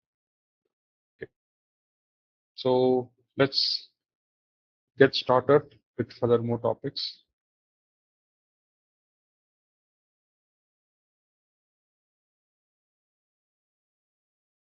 So, and also before I touch upon other things, like yesterday in general in API, we covered two things. So how to create an API, and once I create an API, we cover two major functionality. So whenever you create an API, you need to create a contract for those API in your. So let's take an example. I'm developing a microservice, and for that microservice, I'm actually having my target system as my SAP S4 system. The best practice is to develop a contract for my API once my API development is done, and you can use a tool called Swagger Editor. And in the Swagger Editor, you can actually get the contract and you can extend from here. So let's take an example in this case. So viewing about purchase order information or any custom order information, I can go to API hub like api.sap.com. I can download the YAML file or a JSON file. I can come to Swagger Editor.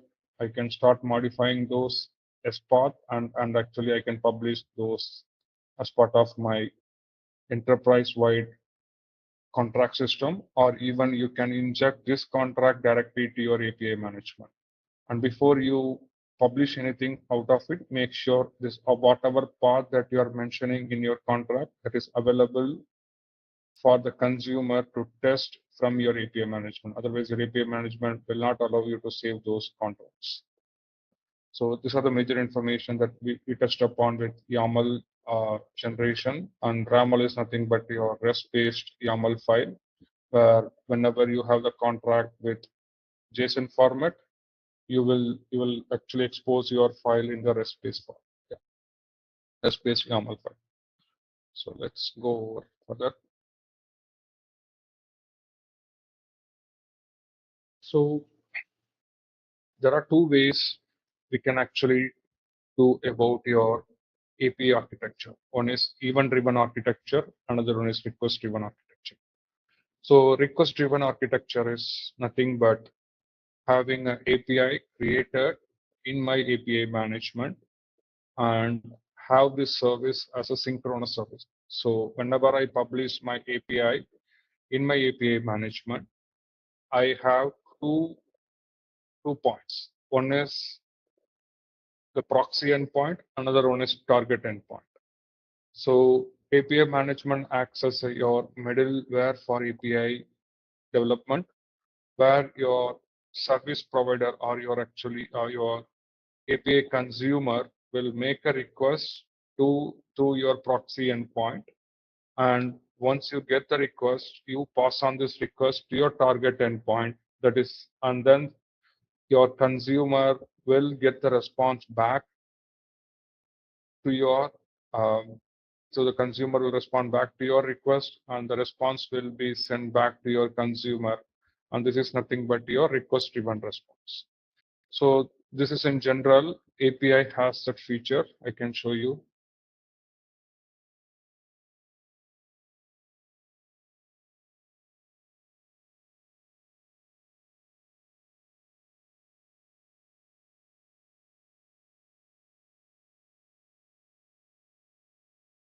So if you come back to your API here, like, so you have multiple tabs. You have proxy endpoint tab and you have your target endpoint tab. So, but if you want to visualize like systematically how that works, you can go to policies always, where you will have two flows. One is your proxy endpoint flow, another one is your target endpoint flow. So your proxy endpoint flow is your inflow. So proxy endpoint will have two kinds of flow. One is pre-flow and post-flow. So pre-flow is something like whenever I get my request, I can actually add various types of policy. It could be your security policy, it could be a traffic management policy, it could be your mediation policy, and it could be your other various types of policies. Like, so then you can implement in your pre-flow and make sure you can, because why we are implementing these policies upfront in the pre-flow, you can reject the request upfront and you can send the response as immediately possible to your consumer. So once you implement something in your post flow, so when you implement something in your post flow here, so this will be sent back as part of your response back to your consumer. So pre-flow is for your incoming thing and post flow is for your outgoing thing. Example, I got some response back. I want to modify some data out of my response. Then I can implement some policy in my post flow. Same applies to your target endpoint. So target endpoint is something like your target system, where it's nothing but your API provider system, where it will be waiting for your request. And you can even add additional policies. So this kind of policies will be applied when we are doing something on caching, that's a CSR of token while doing the post request, or some other like resource caching. So I have an API creation where I want to cache some of the data into my API management. In that case, like I can implement some of the policies on the pre-flow side so that I make sure all the data are cached in my service, and actually I do not send all the requests to your target. So if you want any response that you want closer to your target, you can implement in your target pre-flow. And target post-flow is something like whenever target respond back, you can actually have it's in the same CSR of token caching thing. So it will send the token back to you. And you can actually cache the token internally and you can use in your post flow to send back to your consumer. So these are various pre-flow and post flow mechanism that applies for your proxy endpoint and target endpoint.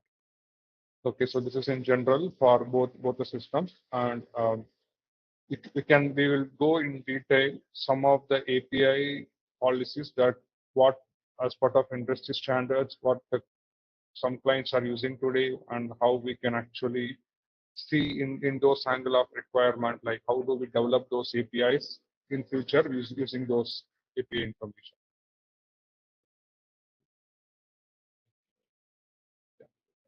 So then, so yesterday I actually tried to post all my resources. It's not allowing me because I do not have all my resources created available, so that it stops me from.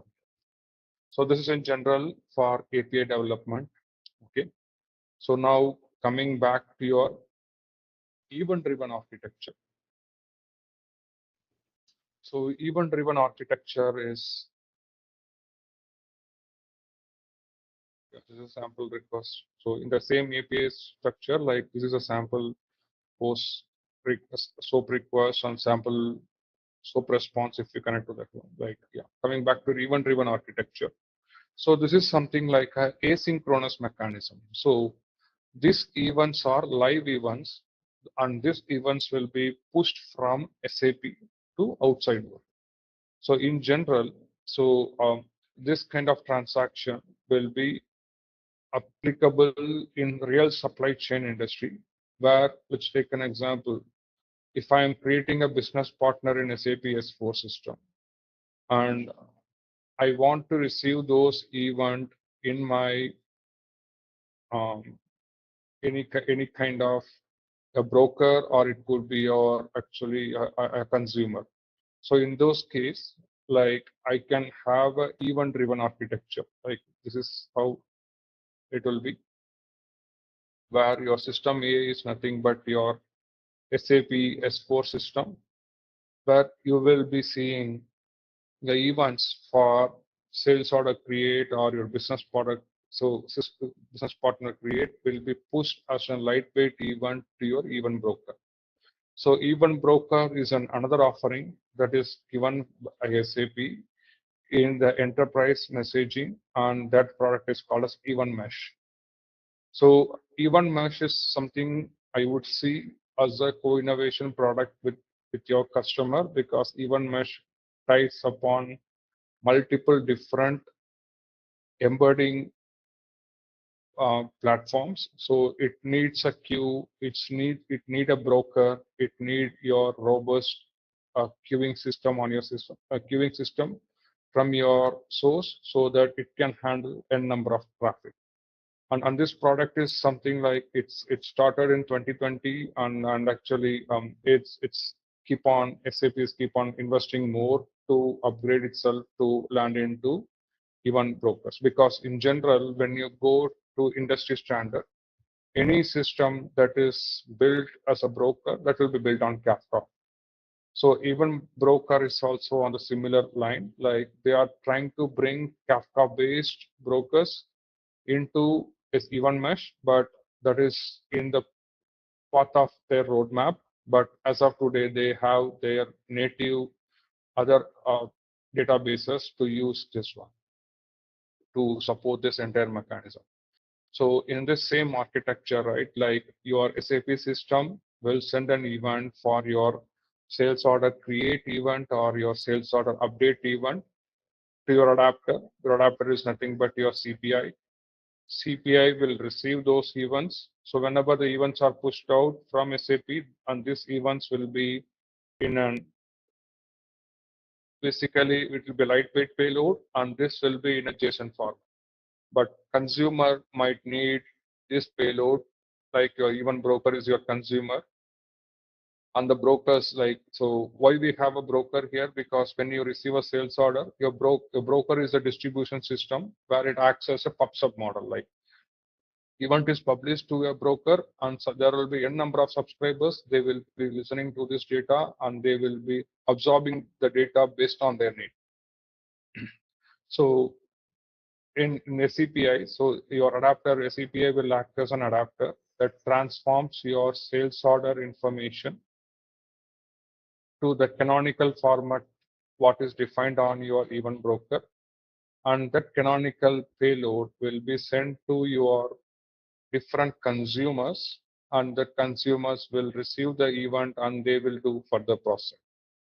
And this is the end-to-end architecture for event driven, and this is entirely asynchronous mechanism, because when you have a broker in between, you will not get any kind of a response, you'll just get an acknowledgement back. So that's why we call it as an asynchronous mechanism. So its CPI just identifies like whether I'm able to push the event to a broker, or if I'm not able to push an event to a broker. So it just gets a response like 200, 201 okay, or 500 internals or wherever while connecting to that broker or something. And in CPI also, like we can have queues, JMS queues, to have, let's take an example, the events are coming seamlessly, and those events need to be pushed to the broker seamlessly, there are two ways of implementation. So let's take an example. I want to publish the event in a controlled way to my broker. Then I can put a queue in CPI where actually then I can have a control number of threads posting to my broker. Once my threads are posted in a proper way, then CPI can actually push those events to a broker in those limited threads, and those events will be released later. So yeah, CPI also has a asynchronous capability with JMS, and this JMS is a separate offering from SAP that also comes with your enterprise messaging. And this, so in order to configure those queues, you need to define what is the number of queue that you need initially. And if you want to bump up your queue when you grow your landscape further, you have to raise a ticket with SAP. By default, SAP can give to your like your enterprise edition or to your regular edition up to 100 queues. So I have seen customers, they gone beyond 100, like up to 1,000 queues. So then you have to work with SAP to have a dedicated broker for yourself. So and actually so that they can support the complete architecture, the platform architecture with near zero downtime strategy. So, but if you go with the default one, you will be shared, your tenant will be shared with other clients. So let's take an example.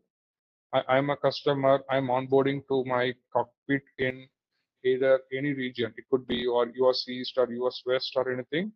If you onboard yourself with your enterprise edition or your light regular edition, it is a shared tenant, so that it's called a multi-tenant strategy. It is a shared tenant with multiple customers in the same region. If you want to onboard yourself as a dedicated client, then you need to pay extra to SAP, and that comes with your different licensing package. And most probably SAP will check whether any dedicated data centers are available on those regions to support dedicated server capability. So there are some clients actually they are going in the direction of having a dedicated entire cockpit for them in the region, so that they will not get interrupted. Their system is not getting interrupted by parallelly testing in the other clients. So that's a separate offering from SAP that comes with a separate contract and separate licensing, and you have to pay separately for that exclusive. So yeah, so when you grow your numbers with your JMS, then we need to have your separate licensing and separate platform provisioning. So this is in general about event-driven architecture. So then, as a real time, right, like how the event-driven architecture works with event mesh. This is an example. So as I explained earlier, like the topics. So you will have an event provider, which is nothing but your SAP S4 system, and this message will be pushed one by one, and you can even have an adapter here, that is a CP adapter, or in general some consumer might actually some producer might actually will not use any kind of adapter. It depends on your requirement, but you will have the queues here in your event mesh, and there will be a number of consumer, and that you can post to that information to multiple consumers. So this is in general about event mesh, and this is another one like depicted how the events are flowing from broker to topic 1 to topic 2, and how the queues are built internally. So this queues and how the queues messages are released to your consumers.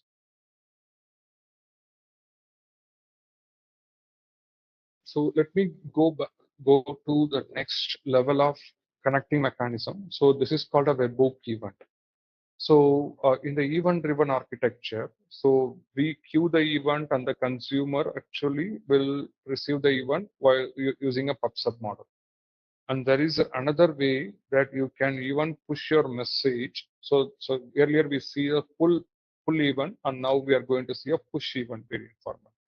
So where in this format, right, like where your event provider will send the information to your topic 1 or topic 2, and this will route this information to your queues. And in the queue, you will have a webhook event. So webhook is nothing but when I receive a payload, my responsibility is to hook up that event to a different site or different consumer.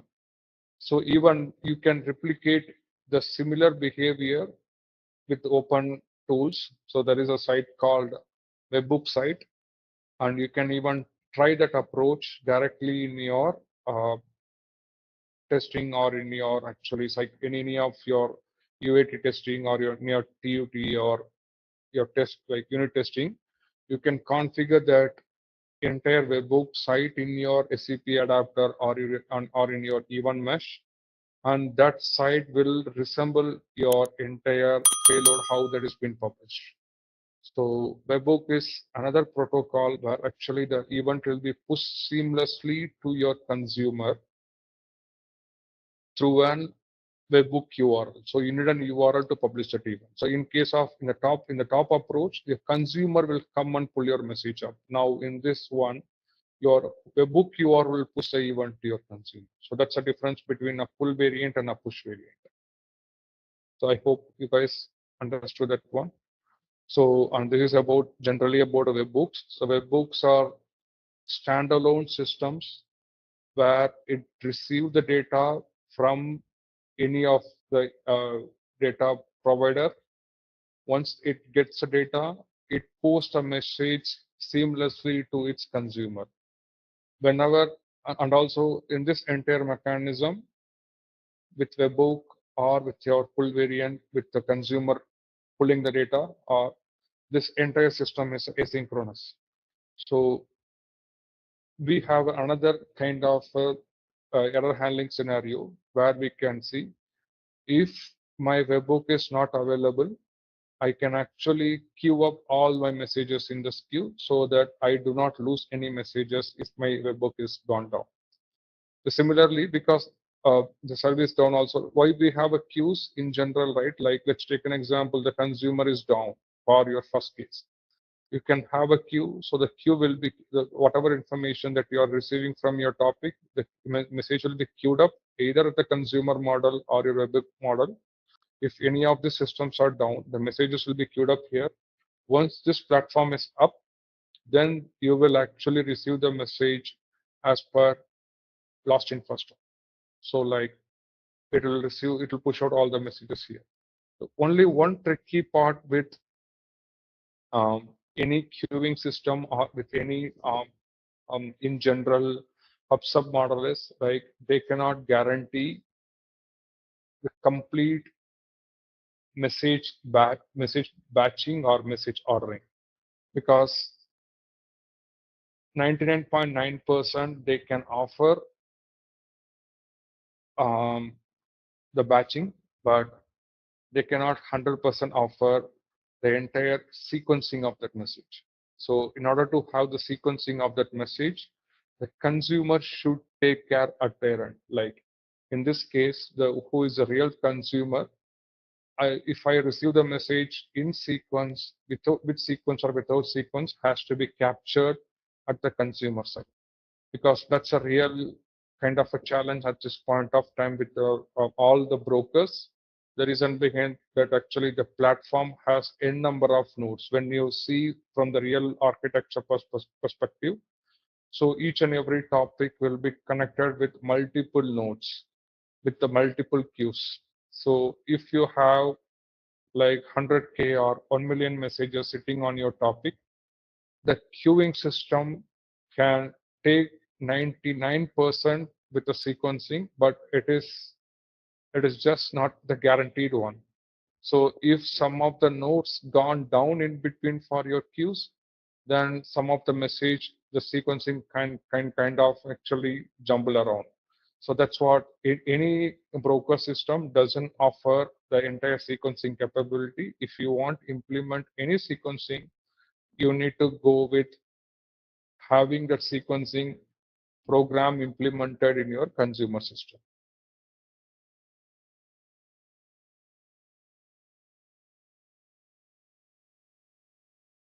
So this is This is just about the book again. Yeah. So team, like just I want to touch upon on this tenant access or the integration suite access. So then I can catch up on the other topics too. So just wondering, like, if you get a chance to log into the integration suite, and are you able to see this page or the cockpit page? Let's do some small exercise. Like I will show you initially how to get connected with CPI with API management. Then we can cover a bit later on these topics. So once you launch your cockpit here, you will have integration suite here as part of a service marketplace.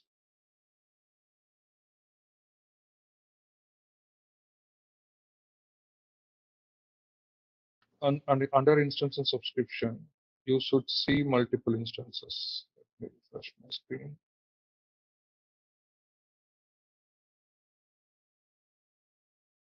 So for your integration suite, so I asked the basis team to add a separate instance called process integration runtime. So whenever you deploy your iFlow, it works in a two different architecture. One is your tenant management node, and another one is your iFlow node. So your iFlows will be running in your iFlow worker node, and tenant management node is nothing but your screen, whatever you're seeing here. So these are all TM1. So this is your TM1 node. So if we go to some integrations, so this is your TM1 node, tenant management node, and this is basically for UI and as well as for end user experience.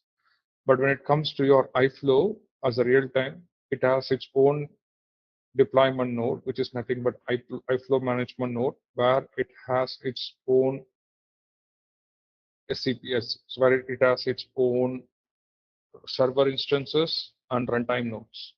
And even you can, I'll show you how many worker nodes that you have in your CPI and how you can check that one, all those information. So once you have this instance, first and foremost thing, you need to create a key for your instance. Click on create. And actually create another, because on this keys, whenever you create any key out of your instance, this is just free of cost. SAP doesn't charge us.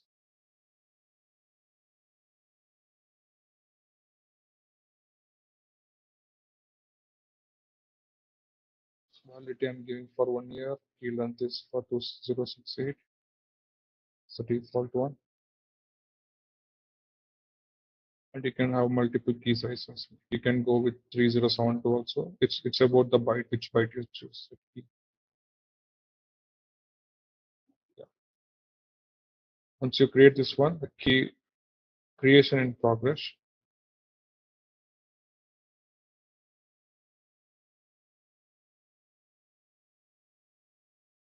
So then you can have your token generator. So generally, when you want to connect your SCPA system, you need to connect as part of SAP BTP Cloud Foundry architecture. SAP moved out of SID-based authentication to OAuth 2.0 authentication. So there are two ways to connect to the system: either generate the token using token URL, or have that URL configured,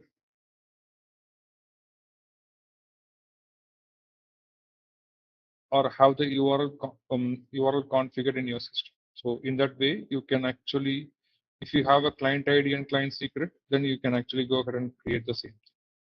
So I see a bit trick here, like service keys. We should have a separate authentication in order to have this one.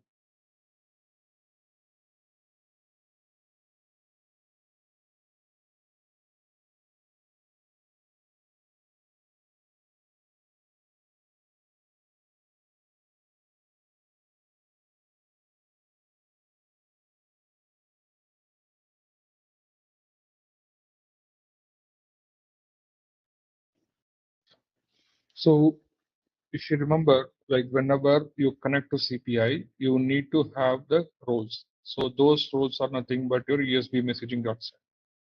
So Whenever you connect to CPI, I'll show you in your CPI flow.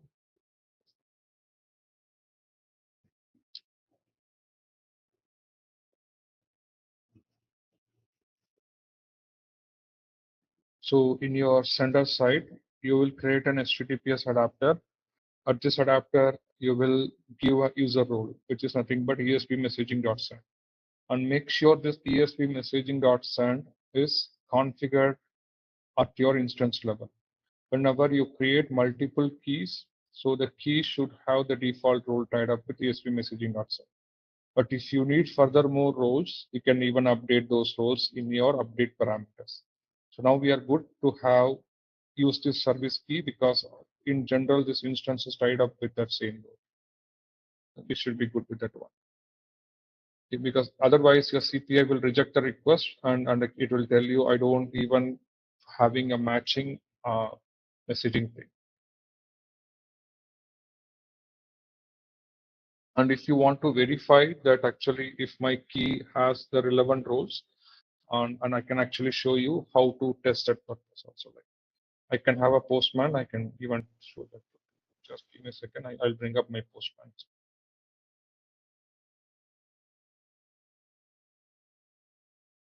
Yeah, this key is actually specific to a tenant, and this is a one-time creation. right. So when you, it's a one-time creation. Whenever you create a tenant, and whenever you have the tenant, and this key is a one-time creation. And this key can be reused for everyone.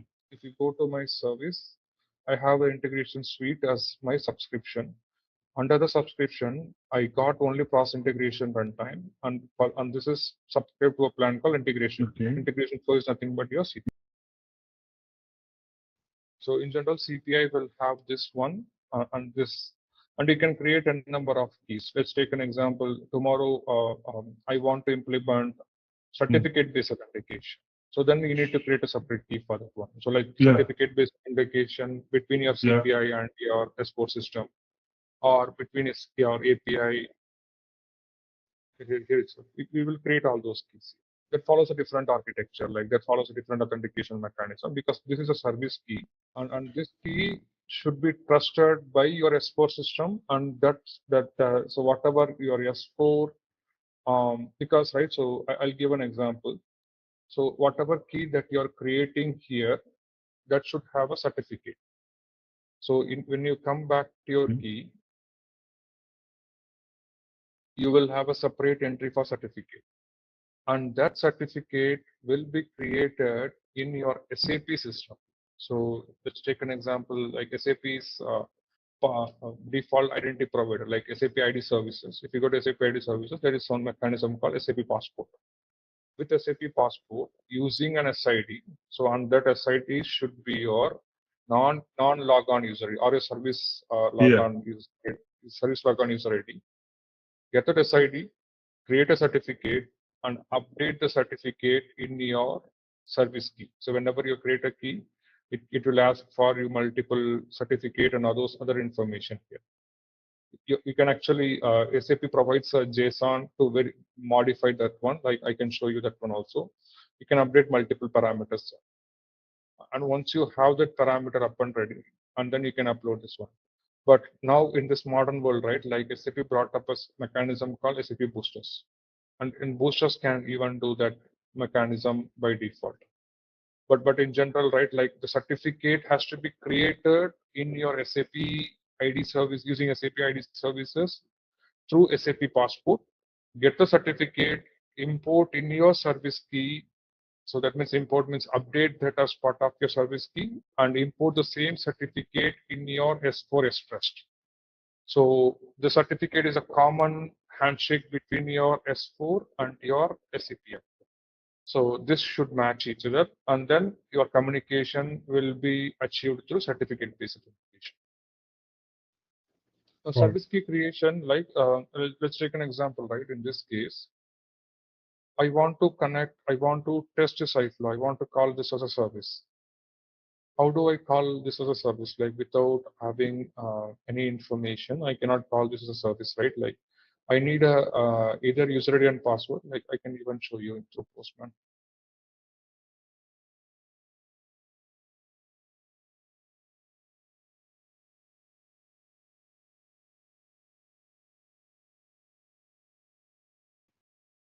So I have this URL.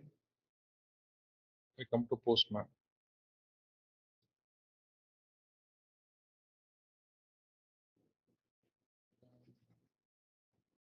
Let me do a post request.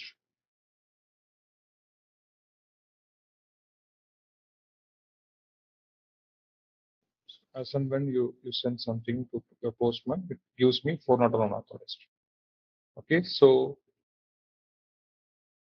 now as part of SAP BTP Cloud Foundry architecture, you need an OAuth token or a client ID and client secret to connect to the system. So you need a client ID or a client secret. Like I can show you like how you can create a client ID here to create a client ID, because client ID and client secret are part of your service.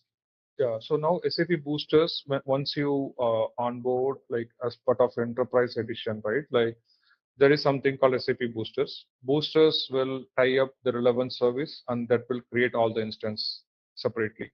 But if you have a previous version of SAP BTP system, and actually then you need a manual activity, because this BTP is a old one. Like I do not have a boosters tied up because boosters is a separate cost again. So, but any enterprise-wide customer, right? Like if they want to onboard themselves into BTP, now SAP is offering something called boosters. So if I choose a particular subscription, that will have a relevant service and its instance, so that it can actually tie everything together and it will create all those instances of it. And based on my requirement, I can go ahead and go to each and every instance, and I can even go ahead and create a separate service key, or I can create separate. Go to your trial account, click on go to your trial account.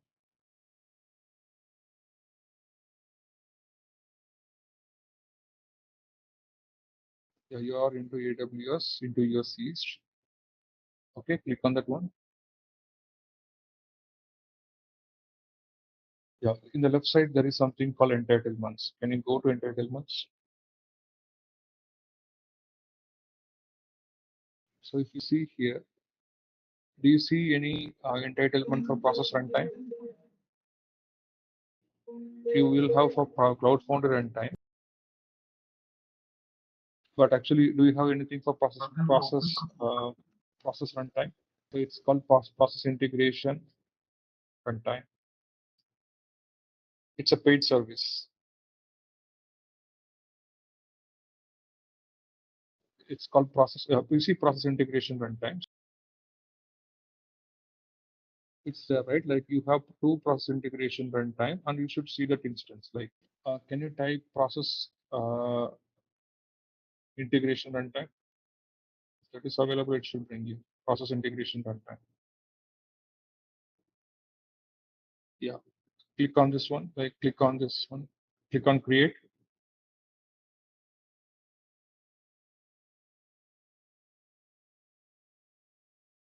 Integration suite is mandatory. Like you can choose integration flow here. Yeah. Click on integration flow. So yeah, you can give any space. That should be fine. You can give the instance name.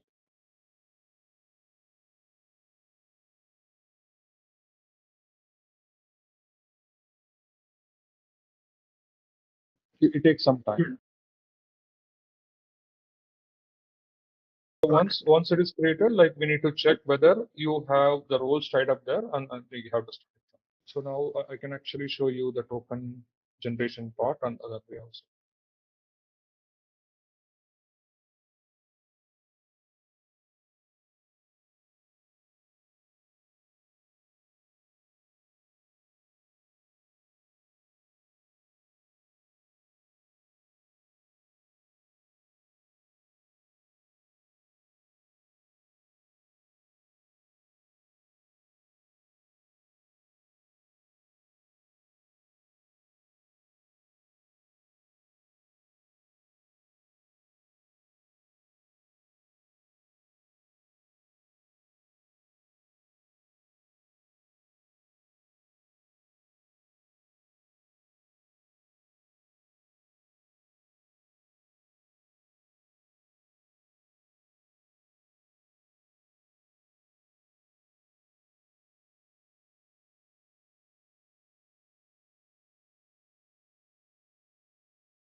So now you got your OAuth token.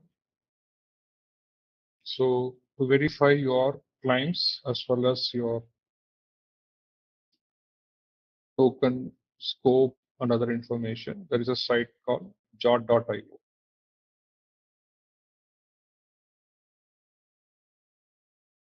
You can see your entire token information, your header information, what is this token about, and your key payload information. And you can even see what are the roles are associated for this one. So you can see it has USB messaging send role, and it has all other information like your scope, your authorization, USB messaging send, and everything is tied up to each and every service. So now I can take that URL. I don't have to go in that route of using the OAuth token. That is a way you can do that way also. But by default, when you want to test this SCPI in your Postman, go to your tenant again, pick up that URL. I think we have done already. So just configure the authorization. SC card. So this is username and password. Then try to give a click on send. Now you should see token OK. So once you create your instance, and so this process, just I explained this process to verify the token is having the USB messaging send, that you can actually go to the jot.io site like this, and you can see all the properties to your token, your claims information, your scope information, your authorization, and your grant type, which grant type you're using. Once everything matches, then you're good to go to use that client ID and client secret to hit your SCPI. So yeah, so this is in general about how this works with CPI. So let's take 5 minutes break. Let's catch up on other topics next. So we actually gone through request driven as well as event driven architecture. So now coming back to this same API, like how do we do both request driven and event driven architecture? So for in this case, you will have two different queues. So you can have the same SAP S4 system for your sales order create or a sales order update, where in this case you will let's take an example of your sales order update information that has to flow as an event. You will send this information as part of your topic one, and you have two different queues.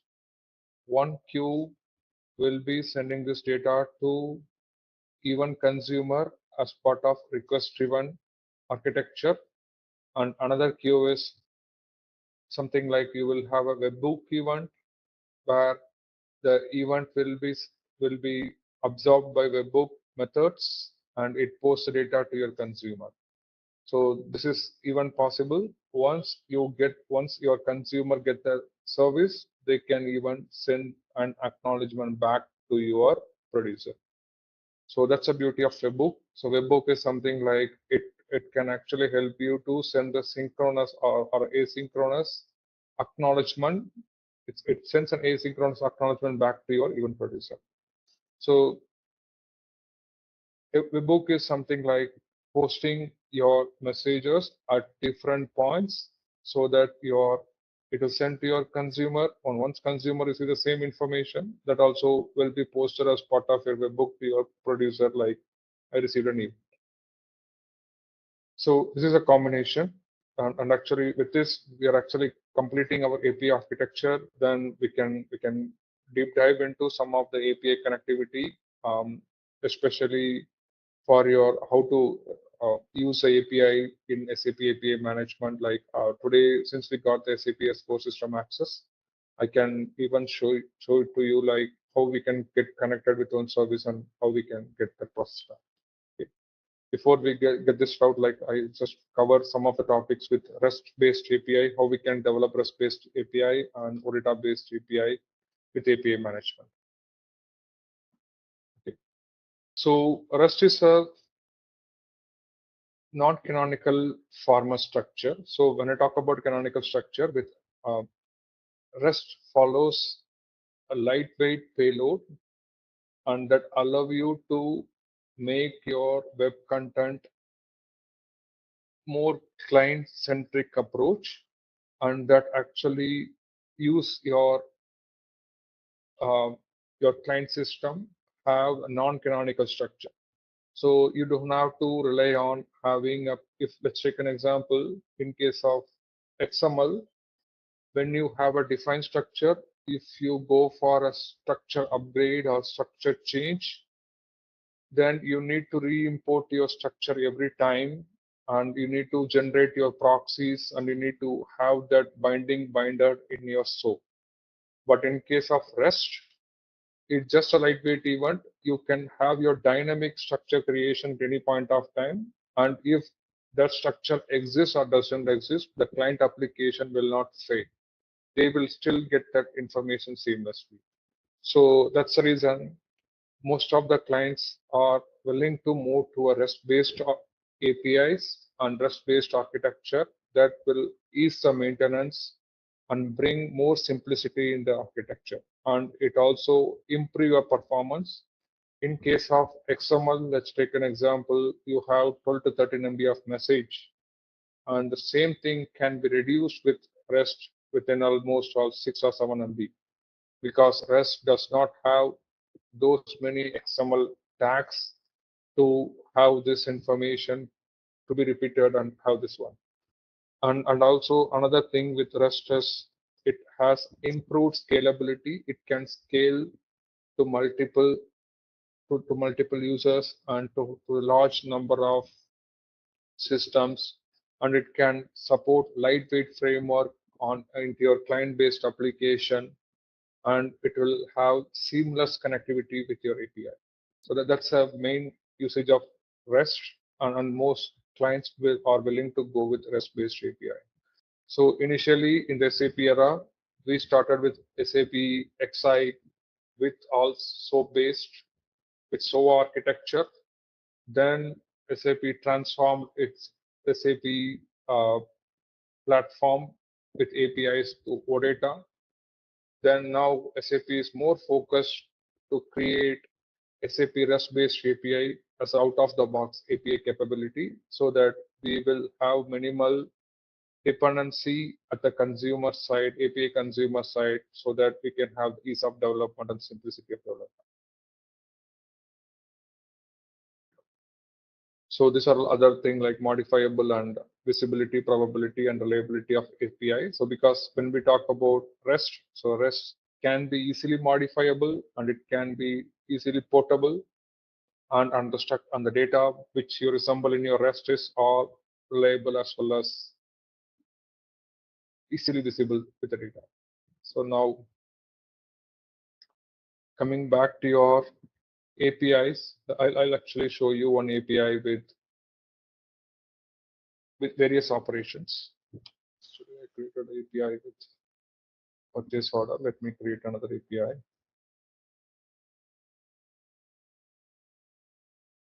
So just to give a background, today I have gone to my API provider,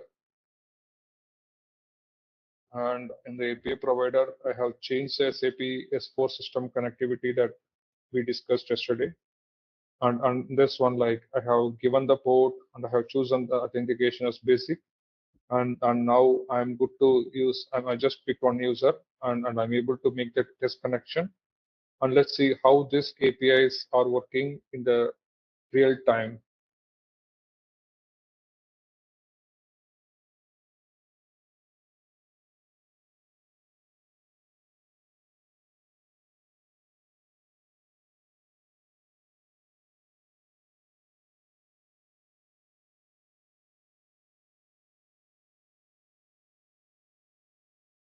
So this is something like we have to get the endpoint to connect to that.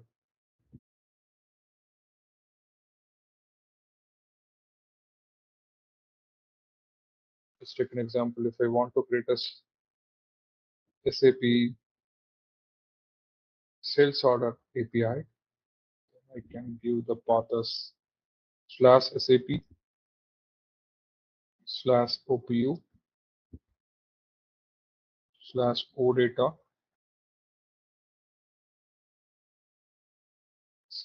/again SAP /API underscore sales underscore order underscore. So this path you can log on to your SAP S4 system. On SAP S4 in the SAP S4 system, if you go to SICF and you can type this path like SAP OPU OData SAP, then you can see this API. This is a general API that will be available across all the systems. Now I'm giving the information as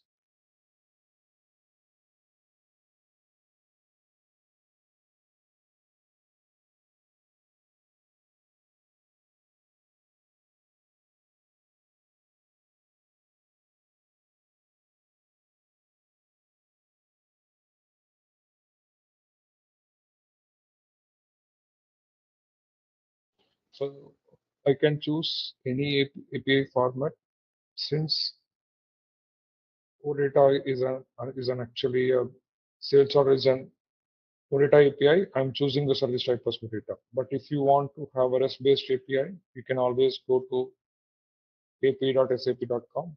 You can type REST API. So this will bring all the REST APIs here. So you can take any Ariba API or SAP.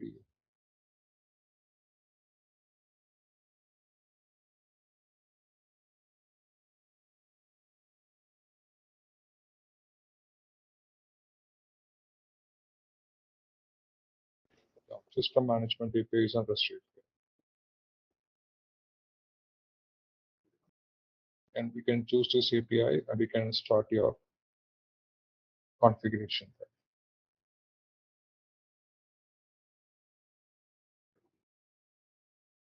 Okay. I can click on create here.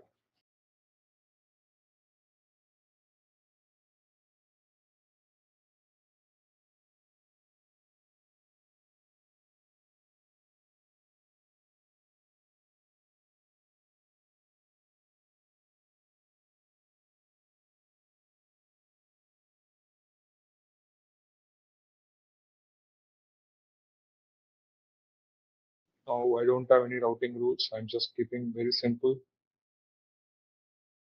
And I don't have any resources here. If I go to policies, I do not have any proxy endpoint or target endpoint policies. You can update. Save this guy and deploy it. Okay. Now this API is ready to consume. Let me see if I'm able to get any response. So now I can go to Postman.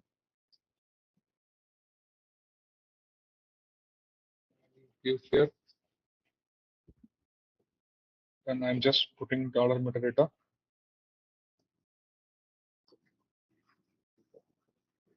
Okay.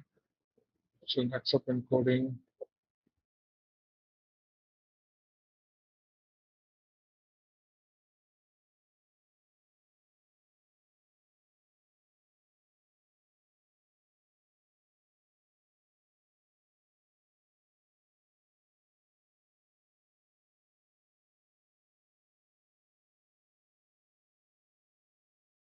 So it's still being unauthorized. Okay. So now let's pass SAP as let's pass the parameters SAP as client as 100.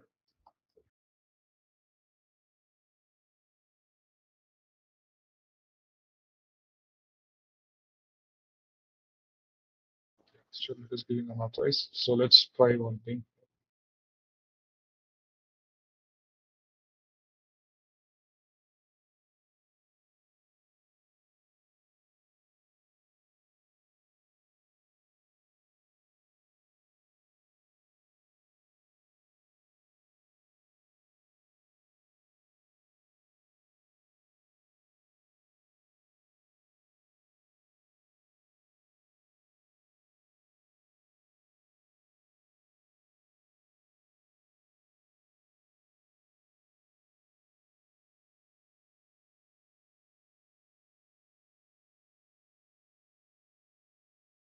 I think so. It's going. Yeah, I got the response. I think so. It's because of bad credentials. Yeah. So either you can give the credential there, or in general, when you connect with multiple services, it's not recommended to have common user ID for everything. It's always too good to have individual API credential. So, but actually, you must be wondering, how do I configure this credential? So this can be configured in your API management, but I will actually tell that configuration in detail when I'm covering the key value map. So in general, you have to create a key. Like, so I'll show you that feature. Like, let's take an example. I have my API as sales order API.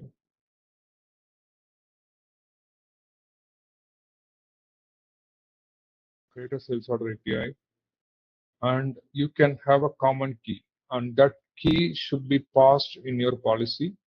And whatever credential that you are bringing, that should be base64 encoder. So that means go to base64 encode site.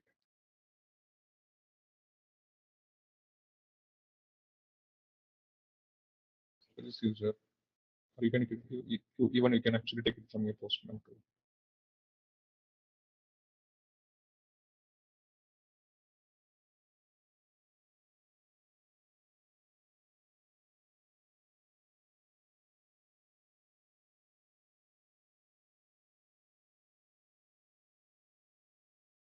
You can copy this password and you can configure this as part of your keyboard.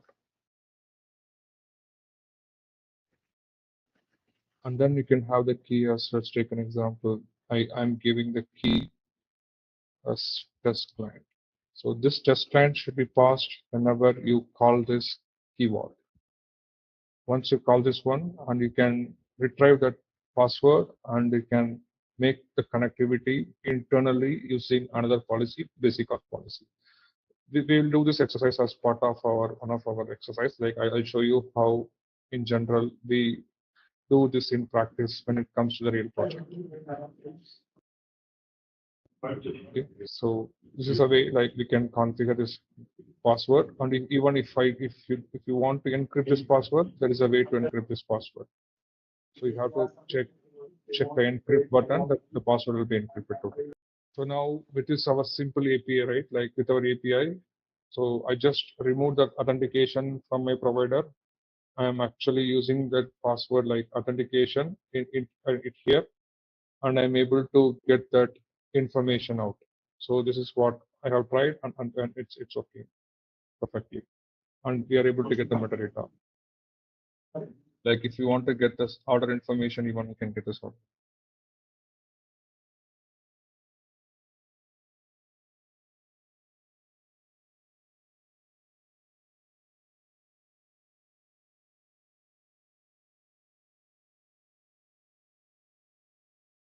Probably it might have plenty of orders. It got timed out because it might have plenty of orders.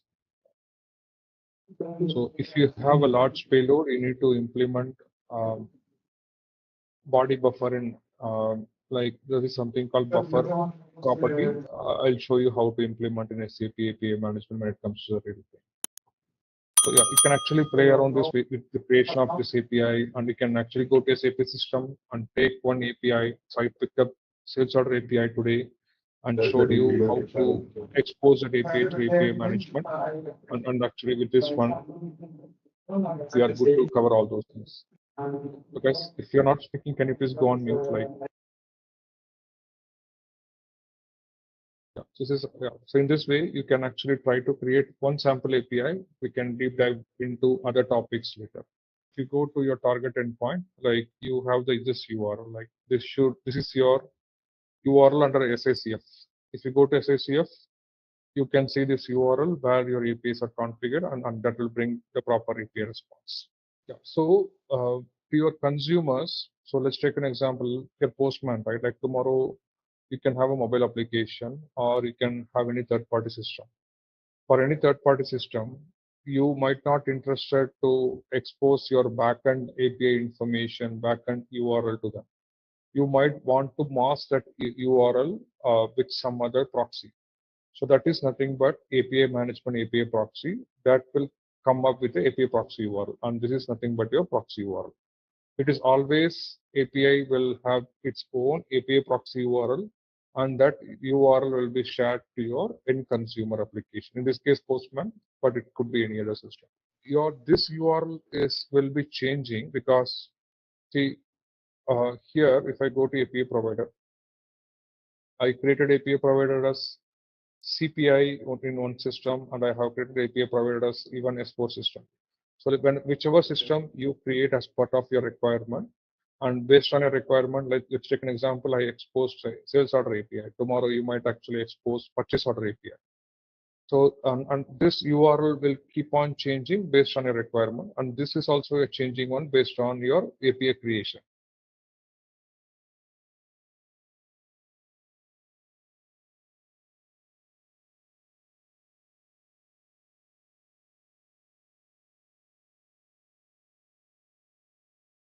Like I can even change that one because I thought it was not going to the right line. But later I realized just I'm putting dollar metadata just to see the metadata of this data service. Okay. So once you click on dollar metadata, yeah, you can see this entire response. Yeah, so coming back to that one, because currently, especially this API, do not have any authorization. So this is an open-ended API. Okay, so what is meant by open-ended? I did not set any policies to check for authentication. But in the real world, you will have any security policy. You might have basic authentication just to verify whether your token matches or not, or you might have your OAuth JOT token authentication policy, verified JOT token. So in the same Postman, right, we created this JOT token. Even you can create a JOT token out of it, and you can pass this one and verify the JOT token too. So we have so many security policies, and we'll cover that in our actual API management class. Like we have that module class as part of module 3 and 4. We'll go in depth of all those policies. So yesterday, if you remember, we talked about API management as a security or a security gateway for the consumers. Like I want to protect my backend system. I can implement any kind of security mechanism. So backend is always could be a basic authentication. But if I want to improve my authentication with OAuth 2.0 or some other thing, I cannot do with my backend system because backend is tied up with always basic authentication. So if I want to increase my security layer, I can use API management to do that one. And also I can use a traffic management policies like quota policy and access control policy and other policies. These are the traffic policies. I can control my traffic, and also I have other policies like your mediation policies, like whenever my payload is coming as a XML, I can even convert that into JSON. But this has some limitation based on my experience. It is always to do all the transformation in CPI rather than in API management. And it's better to use API management holistically for security purpose and for traffic management. And you can even, if you want, your consumer wants some kind of logging information, you can use any extension policies that where you can log that information as part of your API management. So this is what API management use. But as of today, I created an API as open-ended API. I'm just connecting. Once I'm hitting the backend is telling No, that's so I'm just passing a basic of it. Similarly, like so one beauty about SAP API management, right? Whenever you create an API, because I have seen other API tools that it actually ties very closely with your contract. So example, like SAP today did not force us to have the contract mandatory. If you have the contract as mandatory, like whatever operation that you are having, let's take an example, what I meant that one, right? Like if I create an API, if the API supports only get, I can only use for get. If I have another API, if I do the post, then I can do only the post. Like so, SAP API management has underlying Apache as its own architecture. Apache does not force us to use Open API standard. It actually allows us to do both post or get any kind of operation, any kind of resources open-endedly. If you want to develop that one, then you have a future always to come and embed your Open API resources. But other APIs are not like that. You have to create. Let's take an example.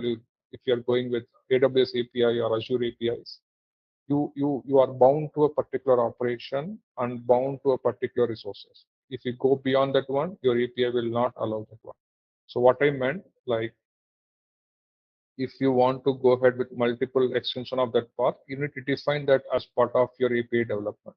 But SAP is not stopping that way. SAP allows us to have a number of paths, but whatever path that you are passing here, the same path will be passed to your backend, and if the backend has the relevant path, then it will give the response. Otherwise, it will tell the backend itself will tell the response like if the resource not available. So that's actually a beauty of SAP API management. Like it does not restrict at this point of time, but if they want to force us to follow Open API standard, then we have to develop individual operations as well as individual methods. The topic again of REST. So that's what like with this API creation with SAP API management, we can do get, post, put any operation open-endedly, and we can have different type of media types. Either like we can actually have the content type as Atom, JSON, or your actually even you can use your XML applications as XML or applications as JSON. Like you can get the response anything with API management. So today we have seen there's an example with OData. So tomorrow probably as part of initial lab exercise, right? The team can actually try to connect to any REST API with SAP system. So go to SAP system, log on to your SAP system, and go to your API hub. Try for any SAP S4 REST API. In this case, I can actually give directly SAP system management API, right? Get this API information, try to see you are able to see at least some metadata of that API. So tomorrow I can check with you guys like whether you are able to connect to REST API and see you are able to see the response. So now I have showed you the OData API. Similar step that you need to follow for your REST API. So coming back to your OData protocol standard. So these are all OData supports both Atom as well as REST format. So OData is a higher version of REST where it can support incoming JSON payload as well as incoming Atom XML file payload. So that's the beauty of OData. So and this is OData is tied up by its Open Data Protocol, and this is tied up with Microsoft. Microsoft is the one who introduced OData to the world, and SAP has licensed with Microsoft to do this one. So on this, you can actually have a RESTful API, or you can have an Atom Pub API also out of your OData service. And this actually OData has two kind of versions, version V2 and version V4, where version V2 can have both two-way, 80% two-way binding, 20% it's not possible two-way binding in some scenarios. But when it comes to V4, you will have 100% two-way binding with actually extension of your resources. So when I talk about extension of your resources, like you can even extend your resources with separate tool called SAP Graph. We'll touch upon SAP Graph later. So SAP Graph is another service offering from SAP. If I have my particular entity from OData, I can club 2 to 3 entity and I can form a big API. So one entity will be your one REST service, another API is another entity will be your another REST service. You can even have the navigation of your API. Like if I go with multiple navigation, how do I connect? These are the beauty of like OData services. Like this are resource identifiable, and this supports both your REST and your REST is nothing but a JSON and your Atom XML, and it always provide a metadata.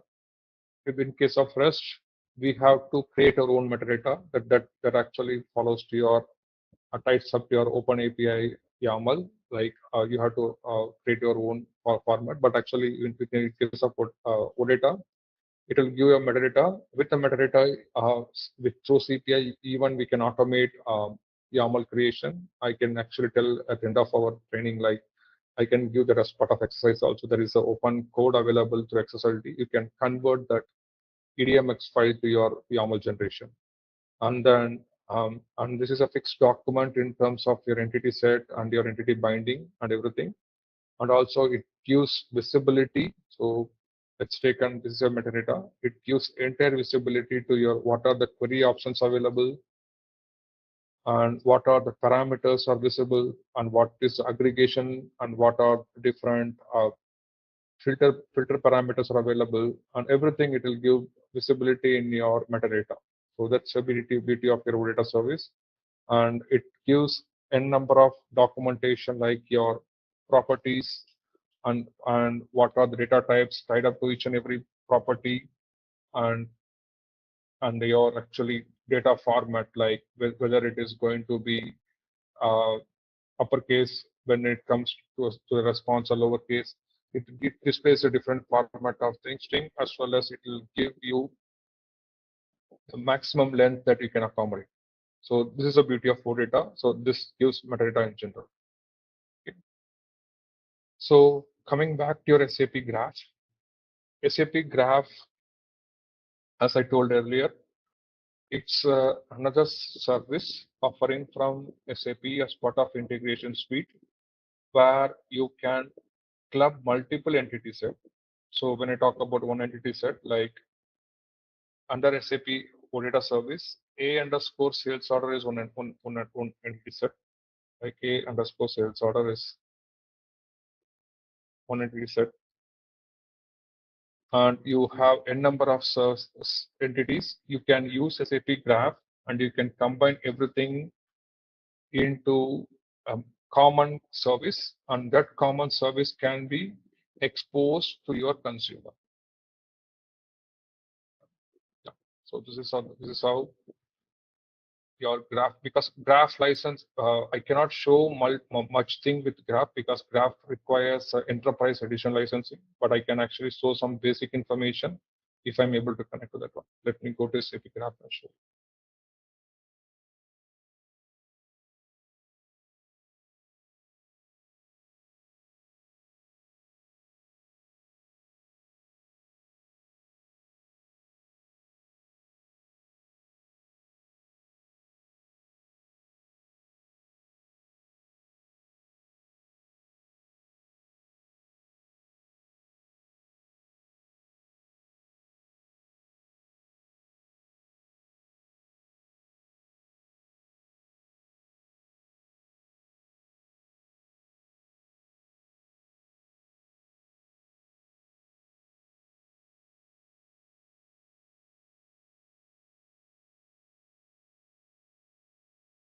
So this is this connection tied up to your destination, which, so whenever you create a API provider, and that creates a destination in the backend. Let me go to destination.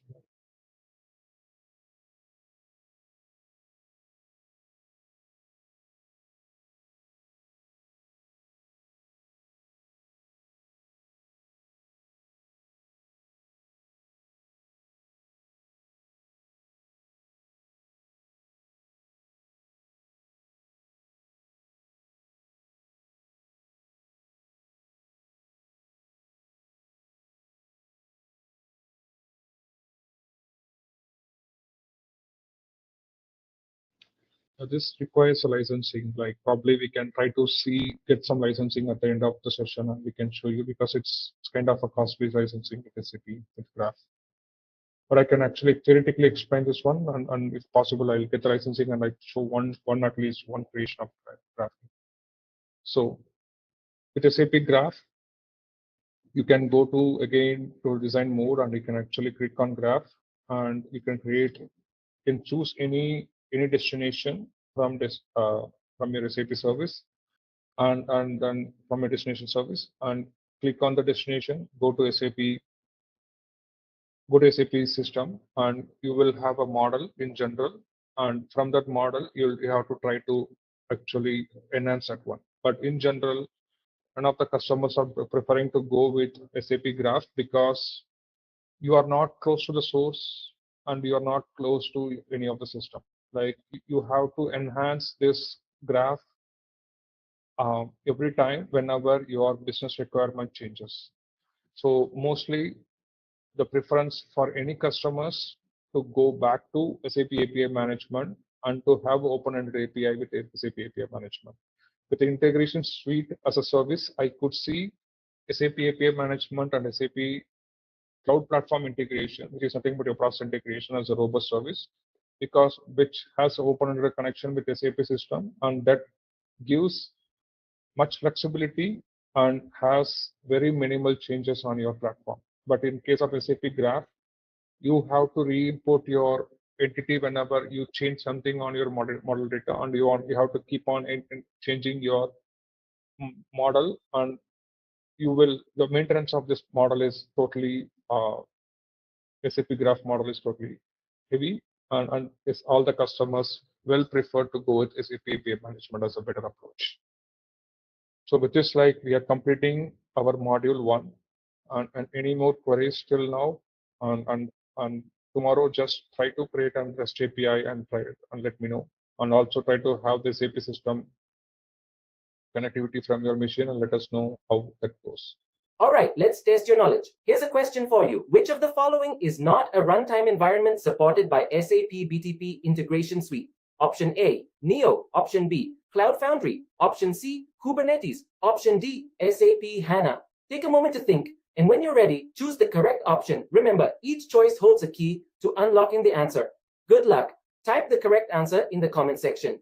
Hey there, want to master SAP BTP Integration Suite? Our course is here to guide you every step of the way. In this course, you will delve into SAP BTP Integration Suite, a powerful tool for managing supplies seamlessly. From ensuring we have enough products to efficiently getting them where they need to be, SAP BTP Integration Suite has got you covered. Our course covers it all, from the basics to advanced techniques, crafted by seasoned experts in the field. Your instructors are seasoned professionals with years of experience, dedicated to helping you grasp the concepts and addressing any queries you may have. And guess what? Our students rave about the course too. Folks just like you have found it incredibly beneficial. The best part? It's budget friendly, offering you a fantastic opportunity to enhance your skills without breaking the bank. Ready to become a SAP BTP Integration Suite Pro? Enroll now on our page. For more details, visit ZaranTech's website. We talked about what is integration suite in general, what is SAP offering as a package from integration suite. So, and what are various services that are available in integration suite, how this integration suite is positioned or plays a major role in various industries. And we talked about what are the various features that integration suite is offering. Example, like your building multiple integrations and managing APIs, and also like creating a lot of integration packages with API integration solution and with multiple package solution. Like we touched upon multiple integration suite features. Then we actually lay over how the integration suite connects between your SAP system to non-SAP system, and between your SAP cloud system and to your SAP on-prem system, and your third-party system to your SAP cloud, or it could be your SAP on-prem. So how the services have been utilized and what are the various services have been uh, needed actually in terms of from the platform perspective. So that's what we discussed upon in general for the past 2 days. Then we talked about what is distributed architecture. So and how the distributed architecture plays in a company that can actually show us what are the complexity that is available as of today in various industries.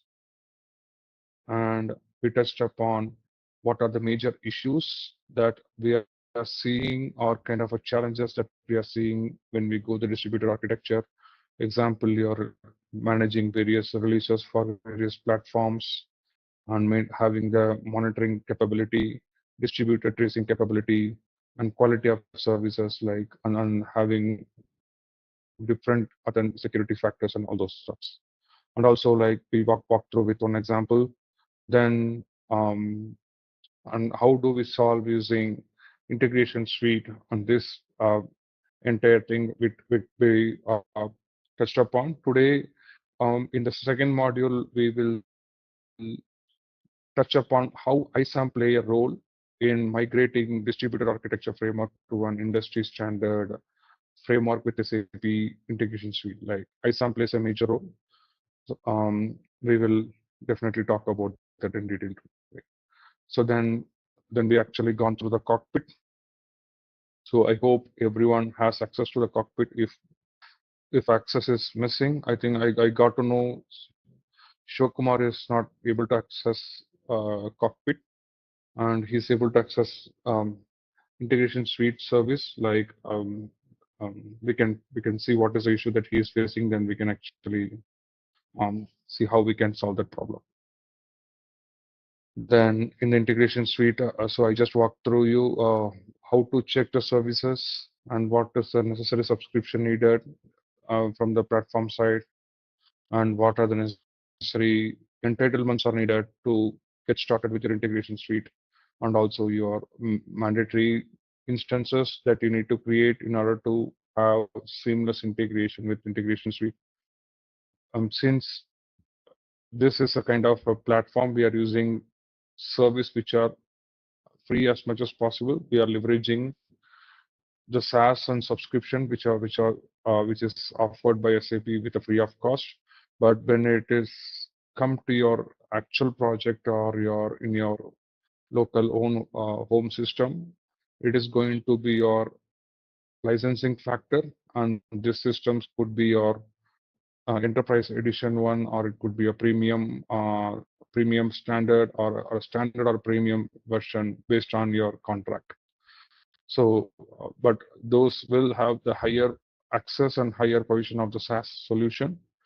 And then we touched upon the various components that are available in integration suite.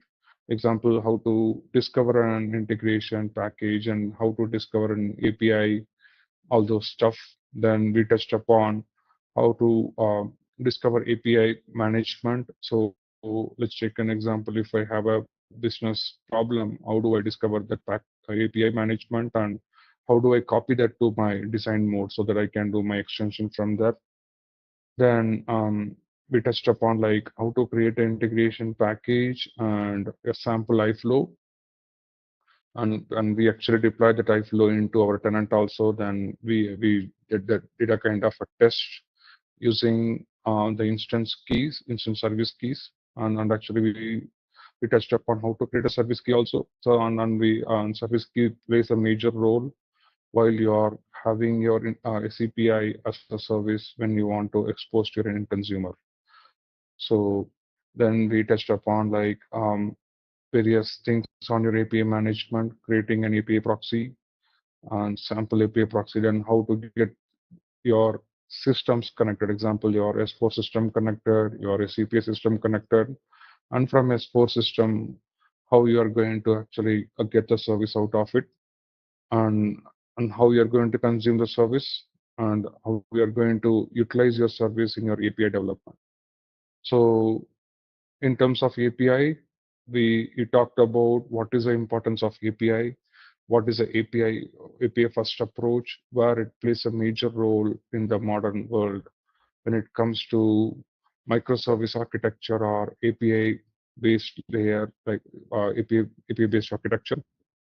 Then we gone through how the APIs are being consumed and how in terms of APM and how SAP kind of implemented this API architecture in its platform using the components from Edge as well as it's a kind of a co-innovation with Google. It has done by expanding its API architecture.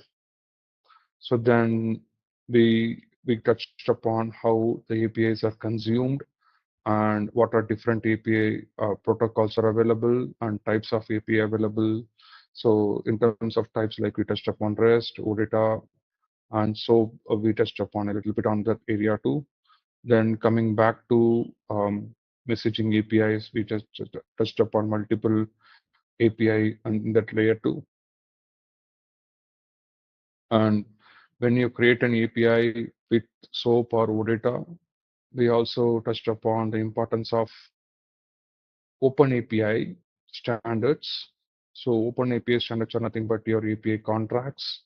Whenever you develop an API, your API contract will play a major role for the consumer or the consuming development team. They will refer their entire API reference through the API contract. And there is a way that actually you can develop an API contract using an editor tool called Swagger Editor. And it supports both Swagger 2.0 version as well as OpenAPI 3.0 documentation. So with that, let's say you're exposing an OData API out of S4 or you're exposing a REST API out of your S4 system. You can use the relevant path, and your Swagger has multiple components, like you have to define your server information separately, your paths and your relevant methods, and what are the entities that you are tied up, and how the structures are configured, that you have to document that in a clear way with API documentation. But also I told you there is another way to automate this process. So SAP came up with some kind of code with XSLT, where once you pass your metadata of your API, it can generate your Swagger or your Open API in automated way. So you have to just use that API and you can start enhancing from them. So you can reduce your development time. Probably we can see as part of a lab activity at the end of the session, or I can walk through that one and I can give an exercise for that one too. So then this is a different approaches like implementation contract approach. Okay. So then we touched upon two different architecture, request-driven architecture and event-driven architecture. So request-driven is something like when the consumer is making a request, how we request the information and we actually send the response back. So this is how it works. And so the samples are like you can take any of the SOAP message or OData or REST, anything. And then like when it comes to event-driven architecture, so event-driven architecture has two variants. One is a push variant, another one is a pull variant. So pull variant is something like when the message are published from the provider and pushed to a topic, from the topic, the message will be queued up. So the consumer will pull the message out of the queue whenever they need them, whenever they are listening. So it's just they'll be pulling it. In case of pushing architecture, like where they will have a webhook event. So where the same producer system will post a message to the same topic, but this time the queues are tied up to webhook event, where webhook will get the message and post to the consumer. So and in turn we can have a round robin confirmation acknowledgement by making once a consumer receive that message with the same webhook, we can make it available to the producer that I received this message, whatever it is posted. So then we touched upon, because whenever you go with your integration suite API management, you are going to develop API, whether it could be your REST or it could be your OData. So the OData and REST plays a major role, and we touched upon what are its features, how it is providing the best practices as part of industry standards, and how it makes us make us very easy in terms of development and everything. And then coming back to your OData API, so OData supports two API format. One is V2 and V4 format. V2 supports 80% of two-way binding, and your V4 supports full-fledged two-way binding, and also it gives you to have your entity or your model extension using another product called SAP Graph. So, but in our trial or in our account, whatever we have as of today, SAP Graph do not have that much licensing as of today. But when it comes to your real project, it is as much as similar to your API management, but you will be doing the entity to entity map so that you will have your navigation with your source, with your parent entity and the relevant child entity. So that can be done, and if possible, I'll try to simulate before this session, but it requires some licensing to connect and get those information out. But the main kind of challenge with SAP Graph is because we are not either closer to the source or not neither closer to the target. So we are just modifying everything in the integration layer. And if we keep on extending our thing in the integration layer in the API architecture, the ease of maintenance become bit more complicated, and most of the client want to stick to directly source-based extension rather than doing it the integration platform. So in order to do that one, so from S4 side, there will be a CDS view extension. Just once a CDS views are extended at its layer on different entity and its deep entity structures, we use SAP API management just to expose those API to the real world. So that becomes semantically easy and actually easy to access for everyone. So that's a major difference between your SAP API management and your um, graph. So till this time, in any queries or any um, any challenges in connecting to your platform and everything? So the integration consider I'm not sure like how much you know about cloud in general. So consider your entire integration BTP as your cloud solution. Okay. In the cloud solution, SAP has bundled iPaaS solution and SaaS solution separately. So when it comes to iPaaS, integration suite is is iPaaS bundled component. But that ties up to a multiple services and instances. So if I need a separate one, because SAP gives me a default one, but even that will not suffice my need. I need to go and create a separate, I can go ahead and create a separate instance. So that is based on your need. But for process integration, when you create everything through boosters, it should automatically pick up this. So let's take an example today. So you forget about this whole thing, but when you go through cockpit, your trial account, there is something called boosters. When you activate your integration suite through boosters, by default, it should actually tie up this instance, and it should provision the instance, and it should activate all the relevant services, because SAP now automated that process also. Because in order to avoid all this confusion and back and forth communication, they brought up a booster concept. Booster, once you give the command to the booster will take all the activity internally. But this, whatever tenant you are seeing, so these are all old tenants. So these are all actually built before 2023 or something, because SAP brought boosters from the mid of 2023. So you can get easy and as well as more quick response with boosters from now. But these are all with basis. Basis will take care everything internally, and we can manage. But if some services are missing and something is not created, SAP recommend everyone to reach out to them, and they will investigate, and they might ask the client again to delete the entire subscription and reinitiate the process one more time, because they even write, so tomorrow today I'm actually subscribing to one product, so somehow I need to have another instance, additional instance. So I should not paid twice or thrice, right? Like, so that become a lot of chaos. So that's what, like, if they see anything, we have to raise SAP voices incident, and SAP will help.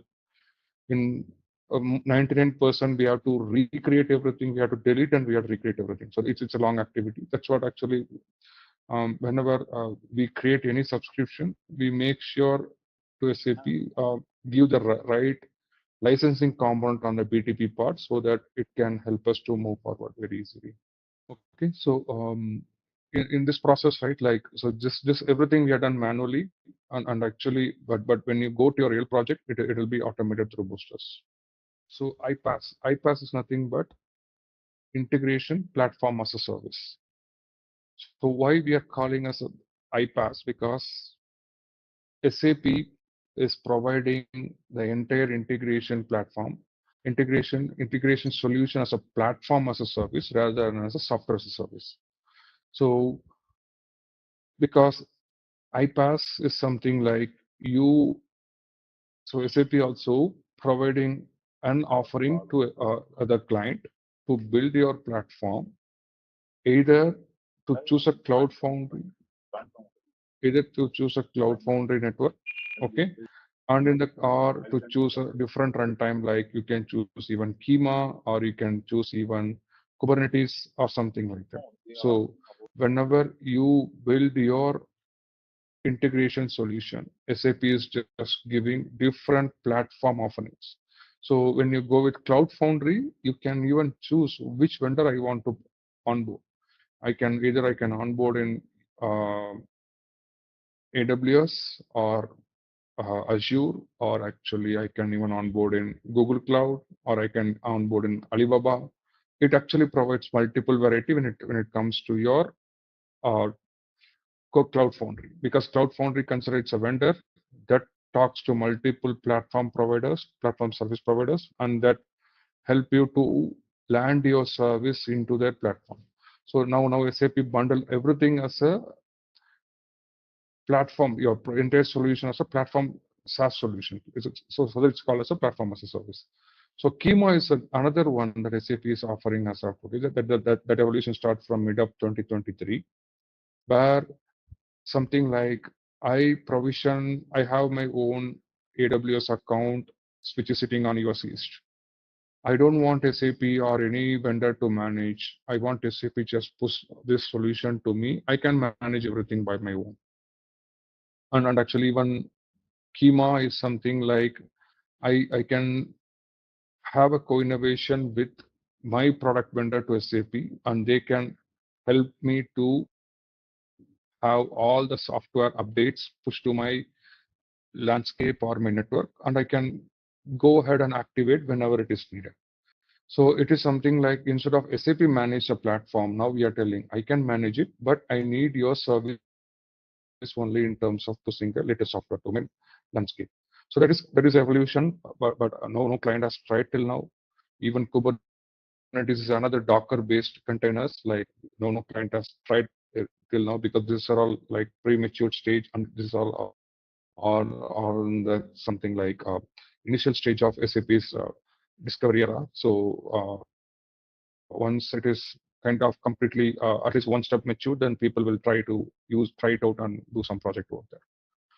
Okay, so before I start, like, I just want to show you the disclaimer, then we can get started with our.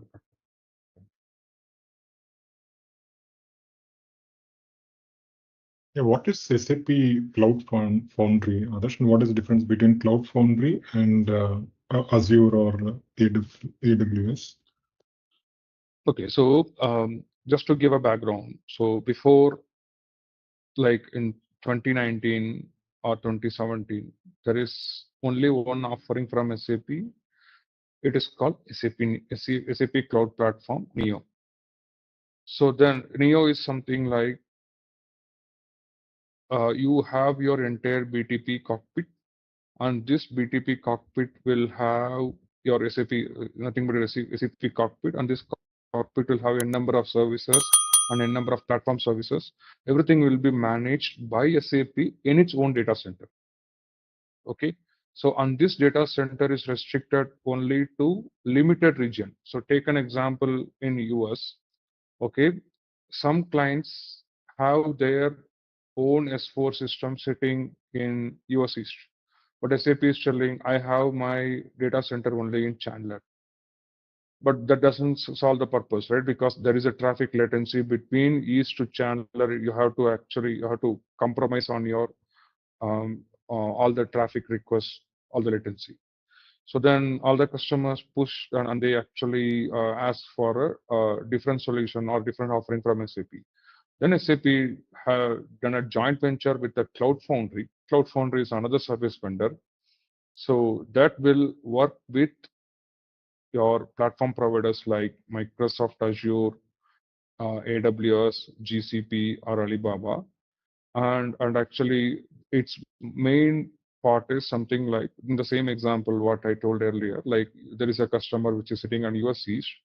So they will go to that, they will understand the problem from the customer. So customer, I'm telling, so if I'm a customer, I'm telling like my platform is on US East, which is hosted on AWS, right? So now Cloud Foundry it will ask AWS have a separate data center provision on US East, and we will work with SAP and we'll push all the software service into the US East region. So now your client and your SAP's SaaS solution are in the same region, and SAP will give another offering. Some because there will be some IP whitelisting can be done. So whenever the traffic whenever the traffic is done between your um, SAP on SAP S4 on-prem system to your IP of your cloud platform, your customer can do the whitelisting between on their on-prem system so that your connectivity can happen seamlessly. So that's another offering SAP came back from 2020.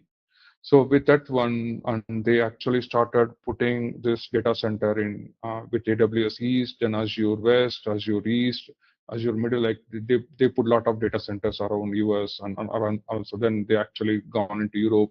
They put a lot of center there also, and Asia Pacific they put something in China and Singapore, and UAE they put some data center with the help of Alibaba. So now every customer can choose their own data centers. Like let's take if I want to keep my S4 and actually my cloud platform closer to each other, I can choose the nearest one. So that's something like SAP came up with the Cloud Foundry, and also SAP made a strategy on their product roadmap to move out entirely away from Neo. So and actually from 2021 they made a strong decision. We will not onboard any client into Neo. So Neo is going to go away completely. So who are the customer they are going to onboard, and they will be onboarding into Cloud Foundry from that point. So that's a kind of a background history till now, and that's a strategy SAP is now going on. And then we are seeing some more problems in that space also. Now SAP is coming up with its own Kubernetes and Dockers, because when you use the platform really and extensively, you will see lot more better capability you might expect from the product. So that's what. So in order to improve this one, SAP is just innovating new concepts and with the platform side. Yeah, okay, Adarsh. So basically, Cloud Foundry, what it does is a kind of third-party company. So it integrates SAP SaaS or iPaaS with the nearest client data centers. Yes, client data centers, but also those data centers are not managed by the client. Still, SAP will have a control on the data center. Just Cloud Foundry just enable that movement of the software product. So like from SAP, if SAP want to move some product, it can actually move to any of the data center whenever it Yeah, needs. yeah. Okay, yeah, got it. Thanks, Adarsh. Yeah. So coming back to this agenda, today we are going to cover some of the topics on your integration strategy of SAP, then how SAP integration solution or advisory methodology works. So there is nothing but your ISAM, and in technically how integration plays a major role and how the customers are having their perception on integration suite. we'll cover this one, and we can actually touch upon some exercises that on SCPI and in API management. Integration Suite is just just to give a background. So Integration Suite is a brand new product from SAP. So like starting from 2022, SAP just started Integration Suite.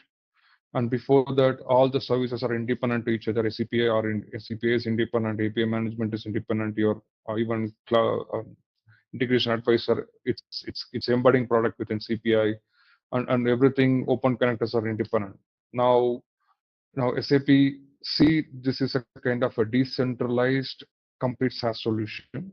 And actually when SAP want to drive not in terms of technology perspective, they want to go with the business solutioning perspective. So in order to have a business solutioning perspective, they come up with a bundled package called SAP Integration Suite. So now if in the Integration Suite also, like I can choose which I want heavily, which I want very lightweight. So let's take an example. I'm a customer. I want SCPA very heavily. I can add so many worker nodes, and even actually I can go ahead with having dedicated SCPA tenants and dedicated API management tenants. I can have other products like my open connectors, like my integration advisory or integration advisor, and all those other products as a shared component with other clients. And actually, I can pick and choose which I want higher version, which I want the lower version. So in that way, that will solve my business need and have my robust platform strategy for my entire integration. That's the thing SAP landed in this with the business BTP, and even you can actually do this in your own Cloud Foundry private cloud, because when it comes to Neo, so Neo is something like it's all publicly available, a publicly available product. And also today, as of today, in with Integration Suite, you can go as much as private you want. So that means the cloud is completely within your DNS. So let's take an example. I'm choosing Cloud Foundry, and I am actually having my Integration Suite sitting on my AWS East. I can actually have my Integration Suite closer to my S4 landscape, and I can encircle my entire thing into my same DNS. That offering is SAP is now providing from starting from 2023, 2024, beginning of 2024. And this becomes your even more private landscape. Because before it was a public landscape and it is exposed to multiple clients. Now, when you become within your DNZ or within your network, you will have a lot of products in-house or dedicated to yourself, and so that you will not be your services will not be shared with other clients. And that's something like SAP is now done in its product. And actually, Integration Suite is kind of way kind of it's matured, and there is some path ahead to also mature, because when it comes to scalability in some services inside Integration Suite, we are actually seeing some gaps, and SAP is trying to work on in that way to improve that product. Coming back to integration strategy for intelligent enterprises. So today SAP re-platform its entire cloud platform strategy into business technology platform, where you can have your, if you see the bottom of the line, where you can have your app development. So either you can do app development using BAS, which is nothing but Business Application Studio. This supports your Fiori development, your HANA side-by-side extension, or your HANA outside extension, and you can do your sidecar extension with app development and everything here. And you can have your administration by provisioning multiple security components, like your you can let's take an example. I'm a client. I have my servers like Ping as my enterprise IDP. I want to integrate IDP within SAP BTP, I can do that integration with your administration activity. Then I can have integration services, which is nothing but integration suite that is going to touch upon multiple integration platform solutions such as SCPI and your API management, open connectors, and other SaaS solutions. App development, so that is done through the a SaaS solution called BAS, Business Application Studio, where actually you can do side-by-side extension your with for Fury, and your then you can do entire sidecar extension that is done for your CDS extension that can be done from your S4 system, and then your administration. So you have your automation activity. So, and SAP launched a product called uh, SAP IRPA. Now it is named as SAP BPA, which is nothing but business process automation, where you can have your use cases to have some bot-enabled automation using SAP BTP services. So most of the clients are now leaning towards bot architecture using SAP BTP using BPS service. Now the another one is integration one, that is integration suite that plays a major role here. And data analytics is something like your SAC. So yeah, SAC and also other analytical tool like SDI, so smart data integration.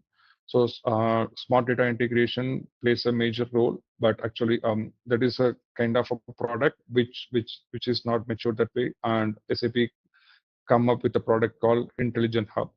And Intelligent Hub it's now picking up in the market.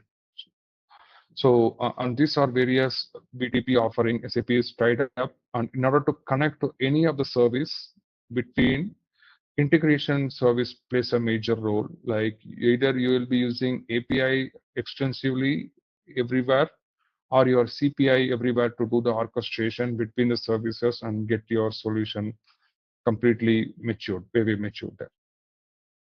And this is when it comes to your business area serving, right? Like you will be defining a solution for your customer, like your sales related one, or it could be your HR related one, or it could be your enterprise related one. And this is something like, and it can solve multiple solution, multiple problem in terms of supply chain area. It can solve the problem in your manufacturing area, and it can solve the problem in various industry standards. And also it helps to integrate various other customers industry cloud into here, and so that it will have the integrated product with your SAP as well as with your other SaaS solution. So then the holistically SAP now trying to push have the integration suite end to end to achieve the business process management, and have some intelligence services. So I'll talk about the intelligence services, what SAP is coming along, and how you can improve the business process management within the BTP services. That's what SAP is offering, and the integration suite is going to play a major role there. So, and in the integration suite, as I explained in my beginning of my session, so there are predefined integrations. So where actually SAP has developed the solutions for success factors, a CRM system, Ariba, and also other SaaS solutions like your even Workday packages. So some customer want to go ahead with Workday integration. They want to integrate between HR and Workday or success factors and Workday. A lot of integration SAP now come up with this in the discover mode. So and actually and this is really helpful because this really kind of help us in reducing the development time drastically. Let's take an example. If I want to go ahead with the development of 100 hours or something like that, with a pre-packaged solution, I can configure everything within 20-30 hours. So like I can actually have a huge savings over there. So this is my one of the strategy with the integration solution what SAP is offering with the predefined integrations. And with the open integration, SAP is now giving another platform, which is nothing but open connector, where open connector will have connection to at least 170 plus third-party applications. So example, your box, your AWS S3 bucket, AWS services, and Azure services, and other SaaS. Like it has like 170 plus third-party application. And the beauty of this one, right? Open Connector also has the API contract. Like let's take an example. If I want to connect to Box, it provides me the API contract via in that API in that Box API itself that helps the developer to develop and integrate using that API contract, and that will help you. So because you will avoid back and forth documentation. Every documentation is available in the open connector itself, and that will be really helpful for you to go ahead and start your development. So coming back to your holistic development, so because SAP has other cloud solution like your Ariba and your other cloud offering like your SAP CRM cloud and success factors. So in order to have the holistic integration, it touches upon multiple flavors. Like it will, let's take an example. When you want to integrate between your Ariba has its own protocol that is called CXML, and your success factors has three different protocols. Some of the APIs will be available in SOAP based, some of them will be available in OData based, some of them will be available in REST based. So SAP has holistic integration package to convert your transformation from CXML to either to OData or OData to CXML. So based on the use cases, it has actually come up with certain adapters.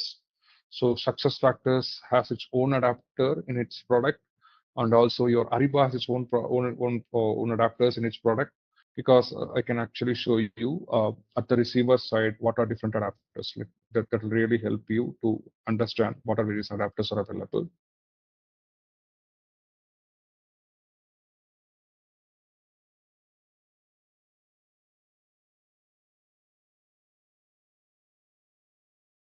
So whenever you want to make a connection to your system, you have to just go here.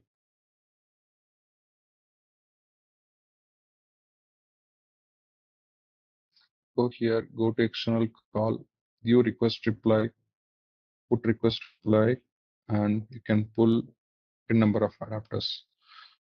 So now this has a number of adapters, like it has Ariba adapter, it has actually even SuccessFactors adapter, Azure storage, it has plenty. So the list is very big actually. So like even if you want some third-party adapter to be used, even so if SAP has some adapter for AWS S3 bucket also. So and also you can use that adapter. You can download that adapter from a service marketplace, and you can actually deploy that adapter as a component, so that this adapter become available totally here in your product. So there are so many features SAP now bring to have the holistic integration with its SaaS solution as well as its third-party solution. So, but yeah, so here my adapters are limited because I have a limited free edition. But when you go with your actual paid one, you will have plenty. Okay, so this is one of the feature with SAP. So then AI-driven integration.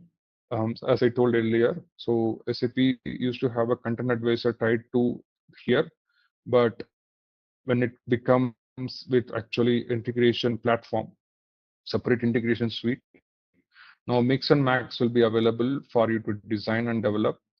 But and this mix and max should be referred in your iFlow in the iFlow, and this mix and max should be used as a as your operational mapping, and that operational mapping should be deployed with your iFlow to consume to make the transformation successful. So and also when you develop this mix and max, example, you have an IDOC, the IDOC structure, and you have your EDS structure on your source. You have an IDOC structure on your target. You have an EDS structure.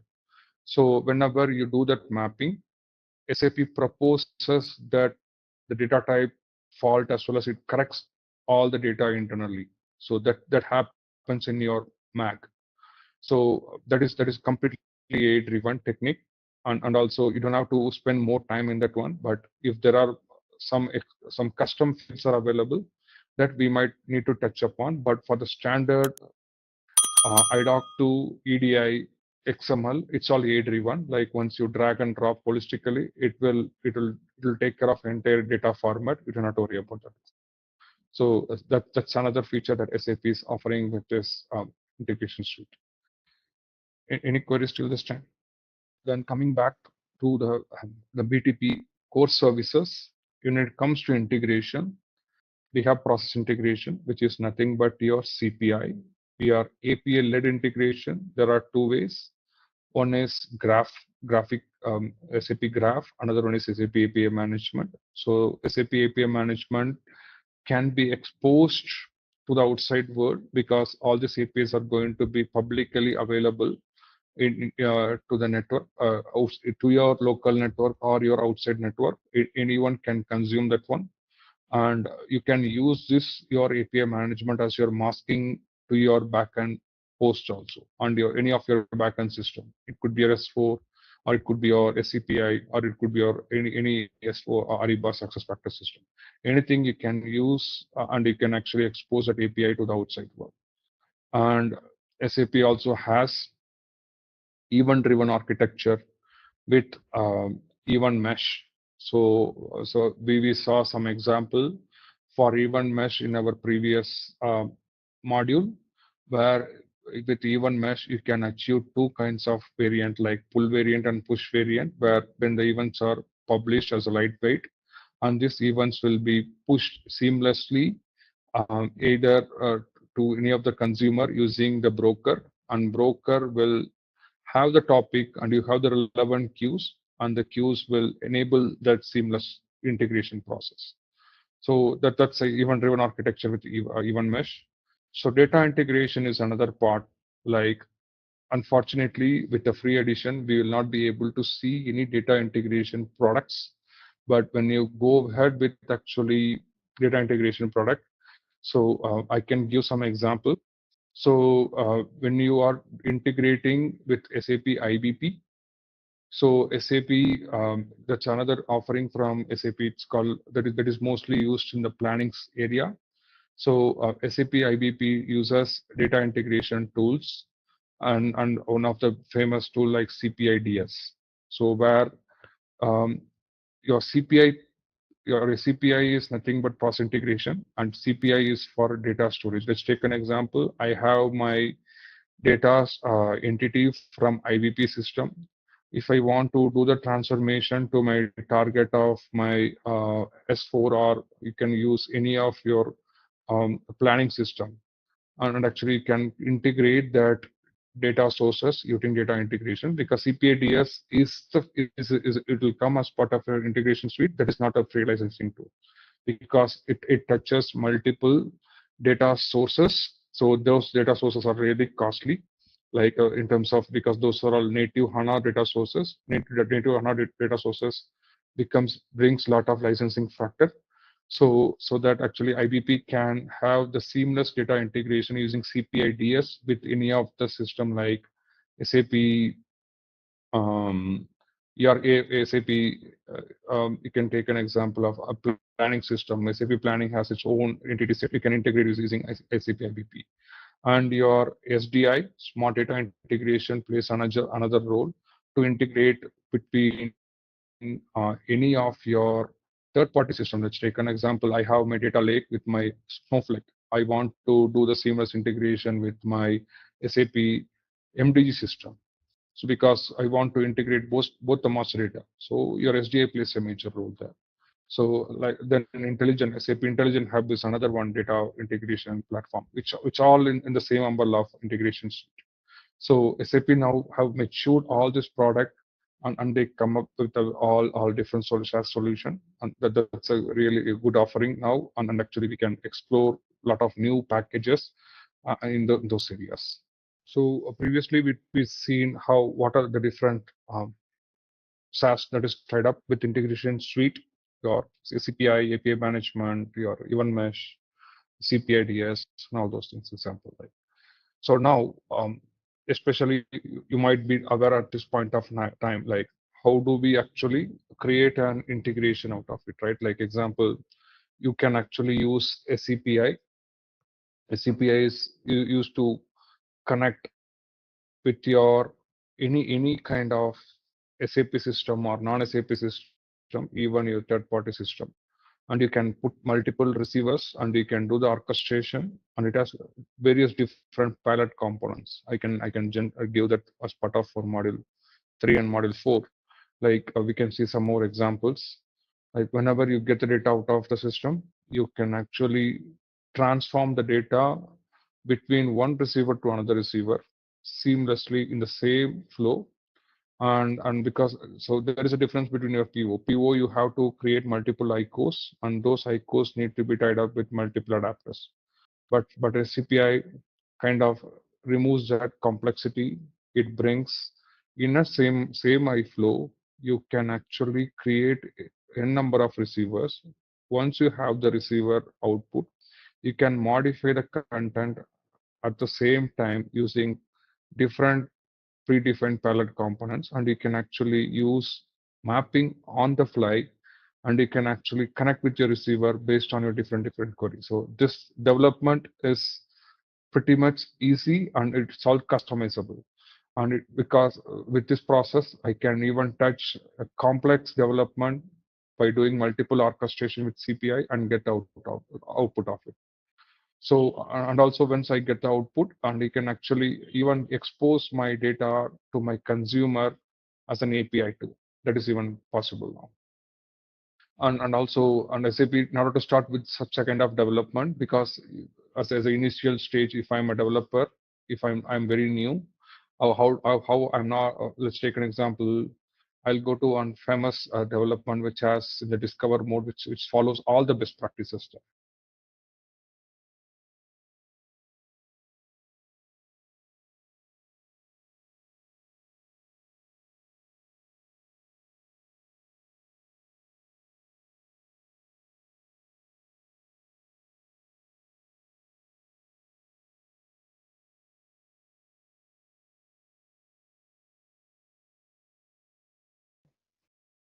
Otherwise, I'll do some success factors integration with complex integration that you will see various components here.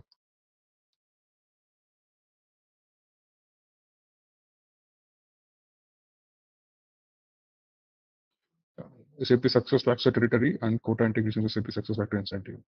Let's take this one. It will bring multiple artifacts, and this will give you an idea whenever you have a solution. How do you want to divide your artifact into multiple components? So how do I actually make a bigger problem into smaller chunk, and how do I integrate between services that can be also followed? So take an example of this one. So this is your SAP entire CPI module, where you can see it's all HTTPS based, and it touches once you receive the data, they are using the converter, and they are using a content modifier, and they are using a lot of different palette components, and they are orchestrating here.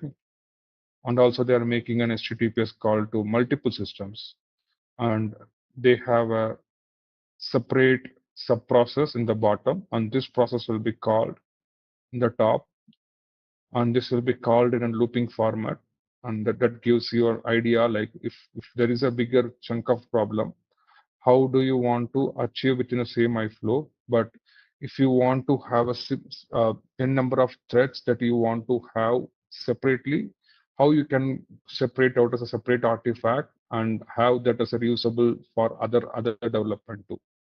So in that way, you can actually have the prepackaged solution that brings best industry package. And why we are telling a best industry package? Because this product is designed to work in a certain way, considering the platform scalability and performance. SAP gives a fair idea how to develop such a solution using these tools. And you always go and refer these integrations in your prepackaged solution, and that can actually help you a fair idea. Then you can start easily developing those integrations. But in our exercise, I'll give some exercise how to do the transformation using XSLT, because you might be very much familiar with graphical and message mapping in your previous thing. But XSLT is so powerful in SCPI. It's supports all the latest ones here. Like it supports up to 3.2, and it's so powerful. It can do this transformation pretty quick. Okay, so this is what actually we can see from SAP, and also so as I told earlier about content advisor plays a major role, and it touches upon multiple components as well. And coming back to your ISAM.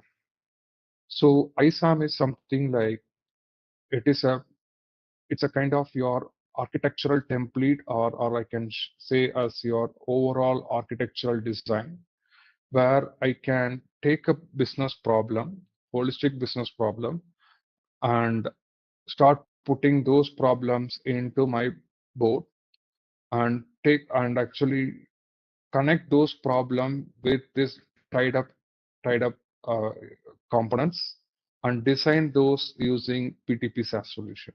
That's what. So SAP make it very simple now. So let's take an example. I want to connect with whenever I have a purchase order system. Before I create a purchase order, I need to check the availability of the product. So then do the orchestration CPI and get the information out. I want to connect with some AWS system and find out something. Then do the orchestration with through Open Connector, find out some problem, find out your availability. So all your connected your overall business problem can be put into a architecturally viewable way. ISAM methodology plays a major role in terms of your integration suite.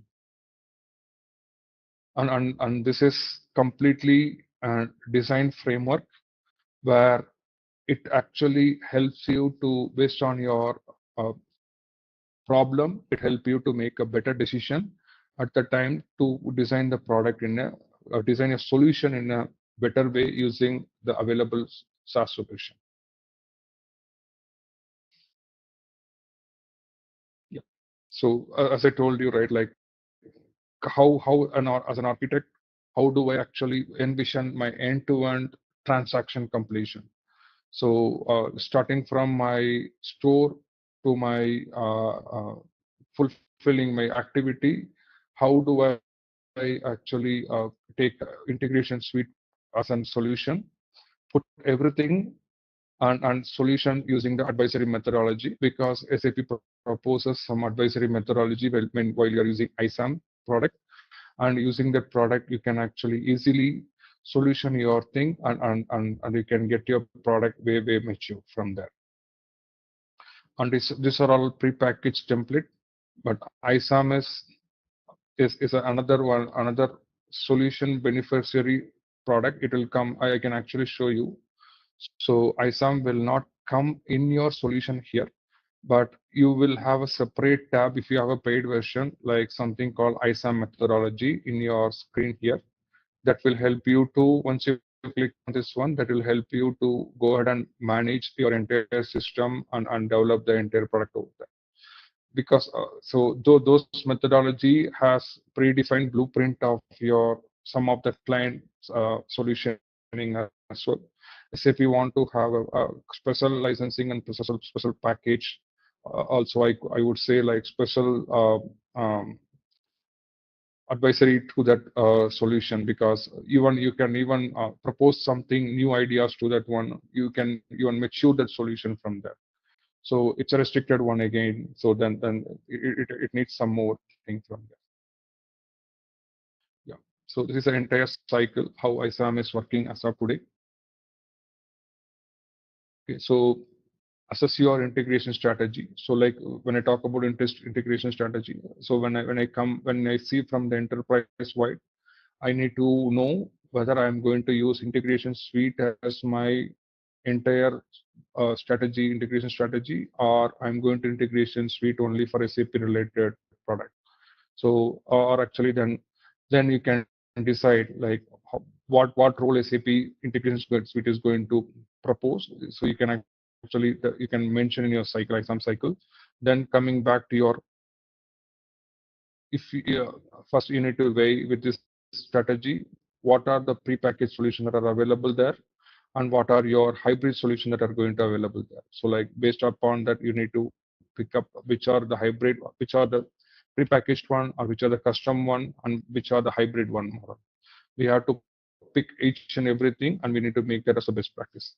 Then coming back to your best practices. So SAP is proposing the best practice of integration using its own discover mode, and with the best practice, we will enable and empower those practices. Like and with this one, ISAM, its complete cycle is matured, and we can take this solution and have as a template, and we can, based on the template, we can start our blueprinting development. Okay, so this is the entire cycle. Like as I talked earlier, like start your integration strategy, document and your integration overview, then design your hybrid integration platform. Then third, come back to your define your integration best practice models. Once you define your best practice model, because in your best practices you will be having certain points like what are my key decision criteria that I have to look into, and key characteristics that I have to look into to make my blueprint successful, right? Like so once I have my architecture, like I want to have a clear cut pinpoints which area I need to concentrate more, and which area I need to have kind of secondary solution options if something goes wrong in another way. Like so, like your deep integration best practice, like your deep industry knowledge is needed over there. And let's take an example. In any of your integration strategy or integration platform, observability plays a major role, because any transaction you do end to end, you need to know you will be hopping multiple system in your ecosystem. You need to understand where it is failed, how it is failed, what is the visibility of this error. So who has the visibility of this error? So these three things are very important, because then it is easy to bring the entire solution to be turned around very quickly. So observability, which is nothing but your end-to-end traceability, that is more important in your entire solution, and that comes also as your best practice. And once you define that one, you have to define an observability framework also. So ISAM is not only actually proposing a solution, it also plays a major role in bringing an empowered, or a kind of, I would say, like operational management. So once I make a solution live, how it's going to make easy for my operation. That's major factor for me. This is the one, like if I go to my capabilities, I can even show to you. Let's see whether this is available for us in the home page.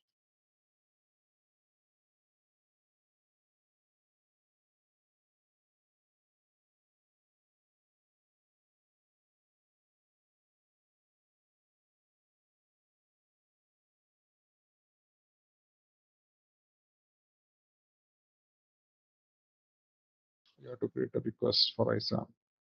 So this is something like you need to give some business problem, and based on the business problem, SAP will give some elevated access to access some of the predefined solution, and from there we can actually take it forward from there. Like so, this is going to the integration request. This one, this is not even actually configured to us, because this requires some kind of elevated access. Yep. So any more queries or doubts till this point of time? Like so just before I go too much here, like I just want to touch upon and show to you, and actually how do you create an connectivity with your OData service with CPI. Let me go here into my integration package. I have my test flow.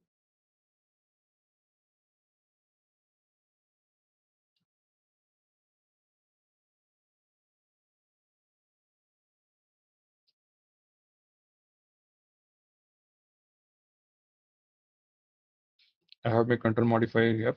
Let's take an example. If I want to connect to my S4 system,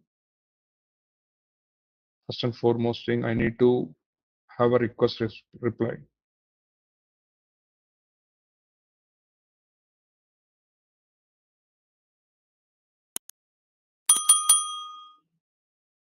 Okay.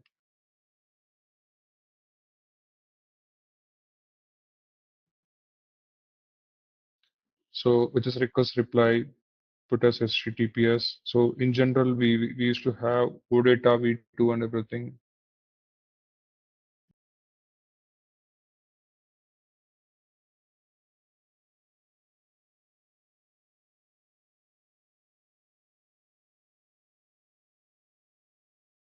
Okay, let's use HTTP adapter. So now I can actually take the configuration of my S4 system from my destination.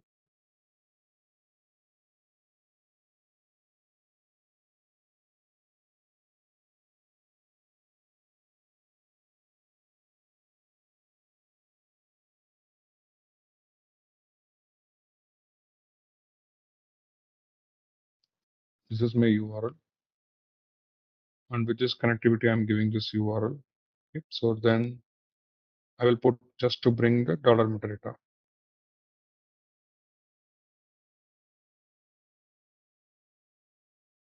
I'm keeping as the proxy type as internet. So now I need to choose which authentication that I can follow. So either I can actually follow basic auth, OAuth 2.0 or OAuth SAML bearer.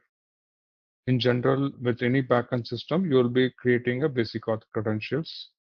So before using that one, like let's check if I'm choosing a basic auth, it will ask the credential name. Where do I create the credentials? If I go to my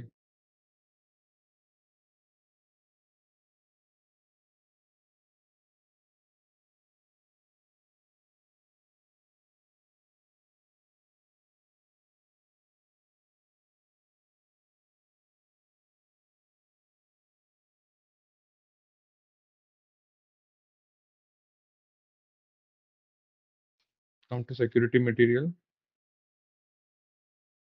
click on user credentials, because this will actually serve your user credential name.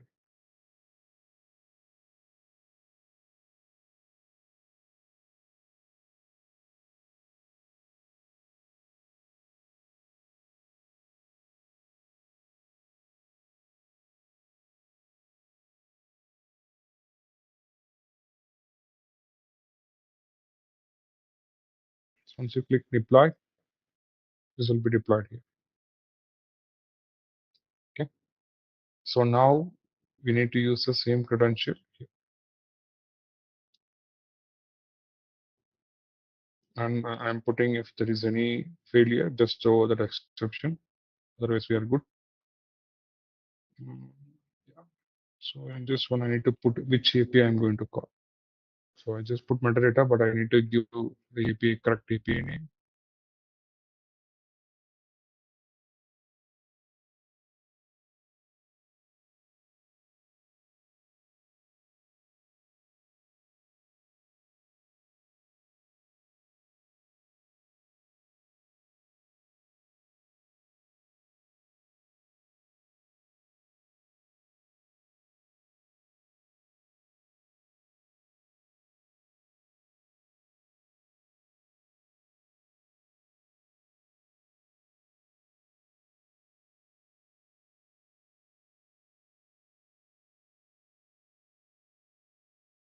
I'm picking this API, V4 API.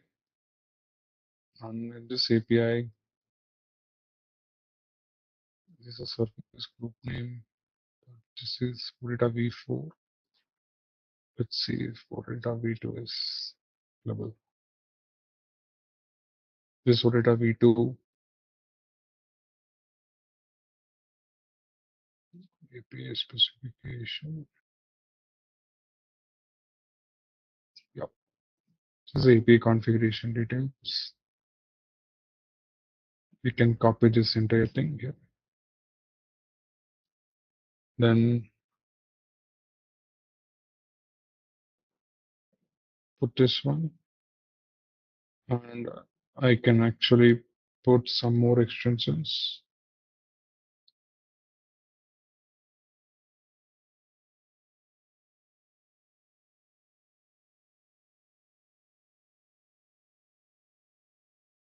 I'll put slash a purchase order to bring some purchase order numbers.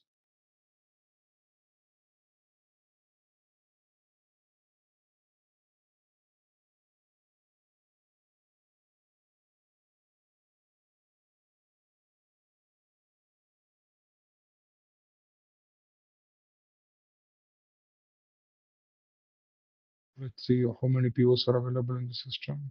Then I'm increasing my timeout to 5 minutes. But the best practice is always not go beyond 3 minutes. Since the system is way high, like I can actually give 5 minutes. 30. Yeah, this should be good. Now let's save this as a version.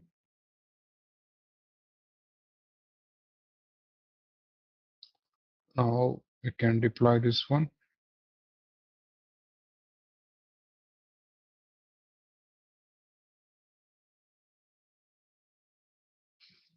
Okay, so like if I want to see the data, if I want to see any step-by-step errors, I can enable some traces.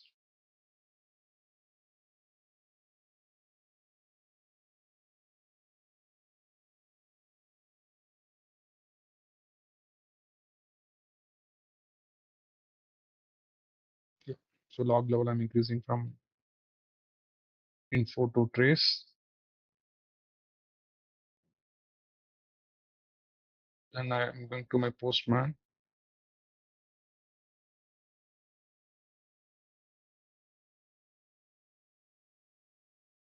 And now clicking on this request. Let's see how this request is coming in the monitoring. Go to overview. Click here, you should be able to see the request. It's telling 403 forbidden. Okay, let's see what is the error.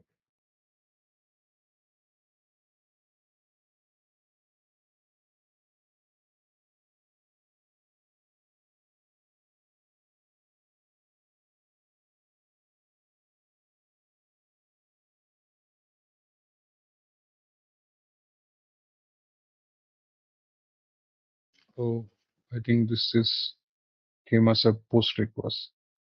Now in the adapter, we need to change that as a get request. So here you have the methods like get, choose get here. So then it becomes very easy. Then let's give a try now.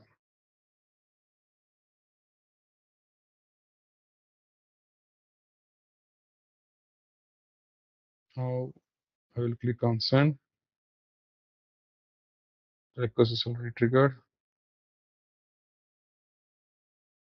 Again, it failed.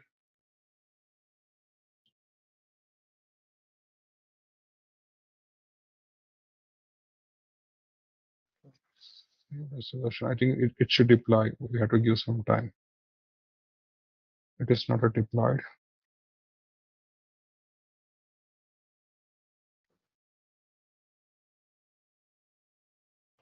Let me deploy this one more time.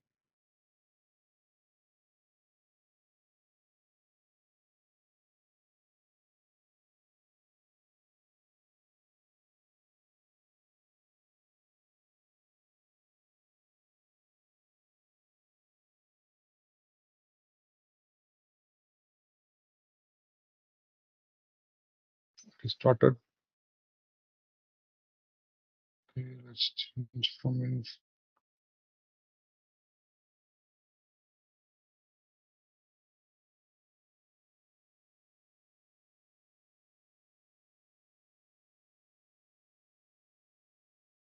I think this service is not available in the system. It's filling 404 not found.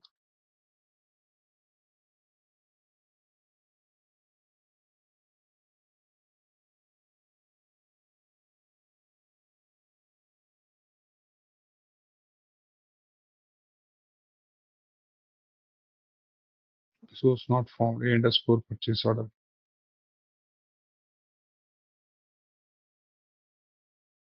Oh, this resource is not found.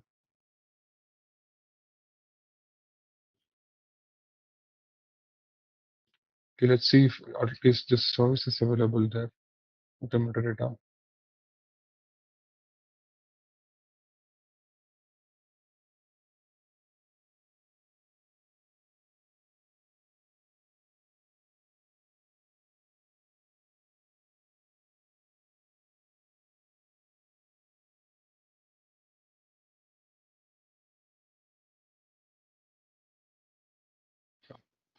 At least I'm getting a metadata. With this metadata, we can actually go ahead and use, which is the default APIs and everything from here. Okay, so somehow this is tied up with sales order too. Okay. So we are able to get the metadata from there. You can actually access some more resources and get the information about it.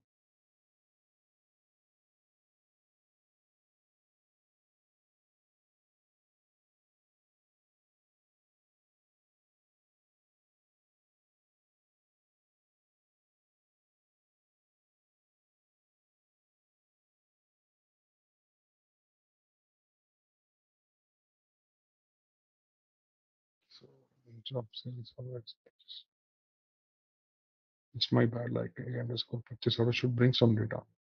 So now it should bring some data.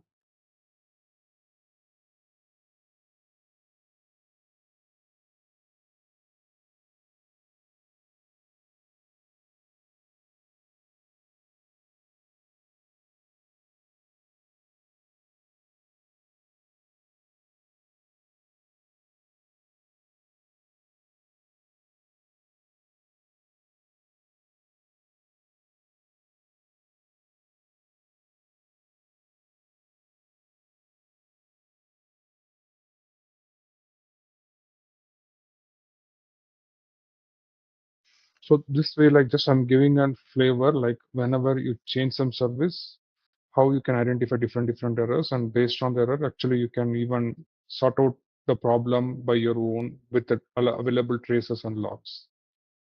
Okay, so like this log will always give you the right information to navigate along and to find what is the exact error, and you can actually go ahead and fix it.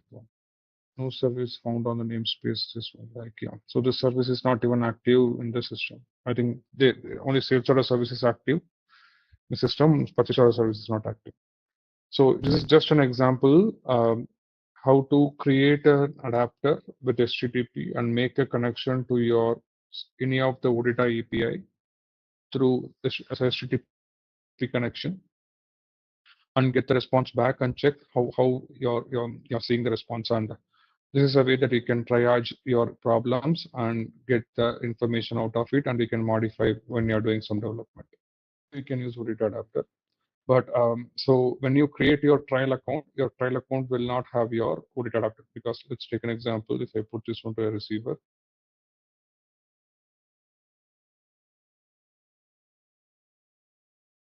so in your actual version, you have the OData adapter, but here in your trial account, I don't. I see an OData adapter. We can use V2 also. Yes, OData adapter. Yes, so this is coming.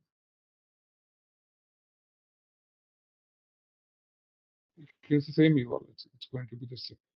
And Okay. actually, to be yeah, let me show you with the other service also, just how to connect your OData adapter through connection. Let me check whether that is established. Okay. Okay, if you are connecting this one and going here, yeah.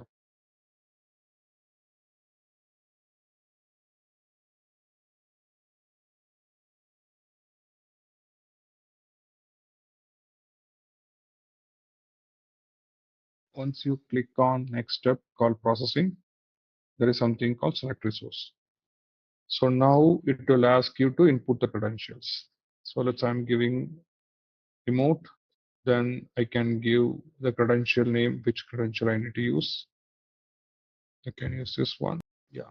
So now you can choose which resource you want to consume. I can use this one too. Like I can use query operation, just simple get or read. Okay, so in this one, I can even generate my XSG for read, and I can select all feeds. So here you have sub levels. You can go up to 3 or 4 levels or 5 levels. Select this one.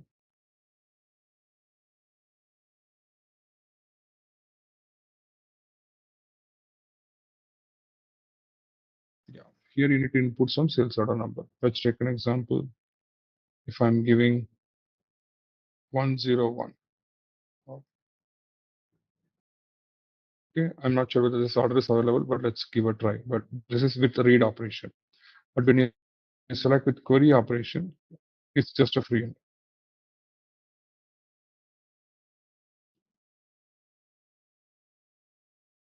Directly you can do it.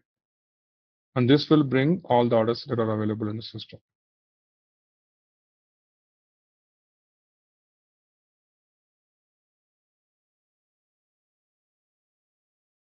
I will actually tell in detail which is the best in our coming modules.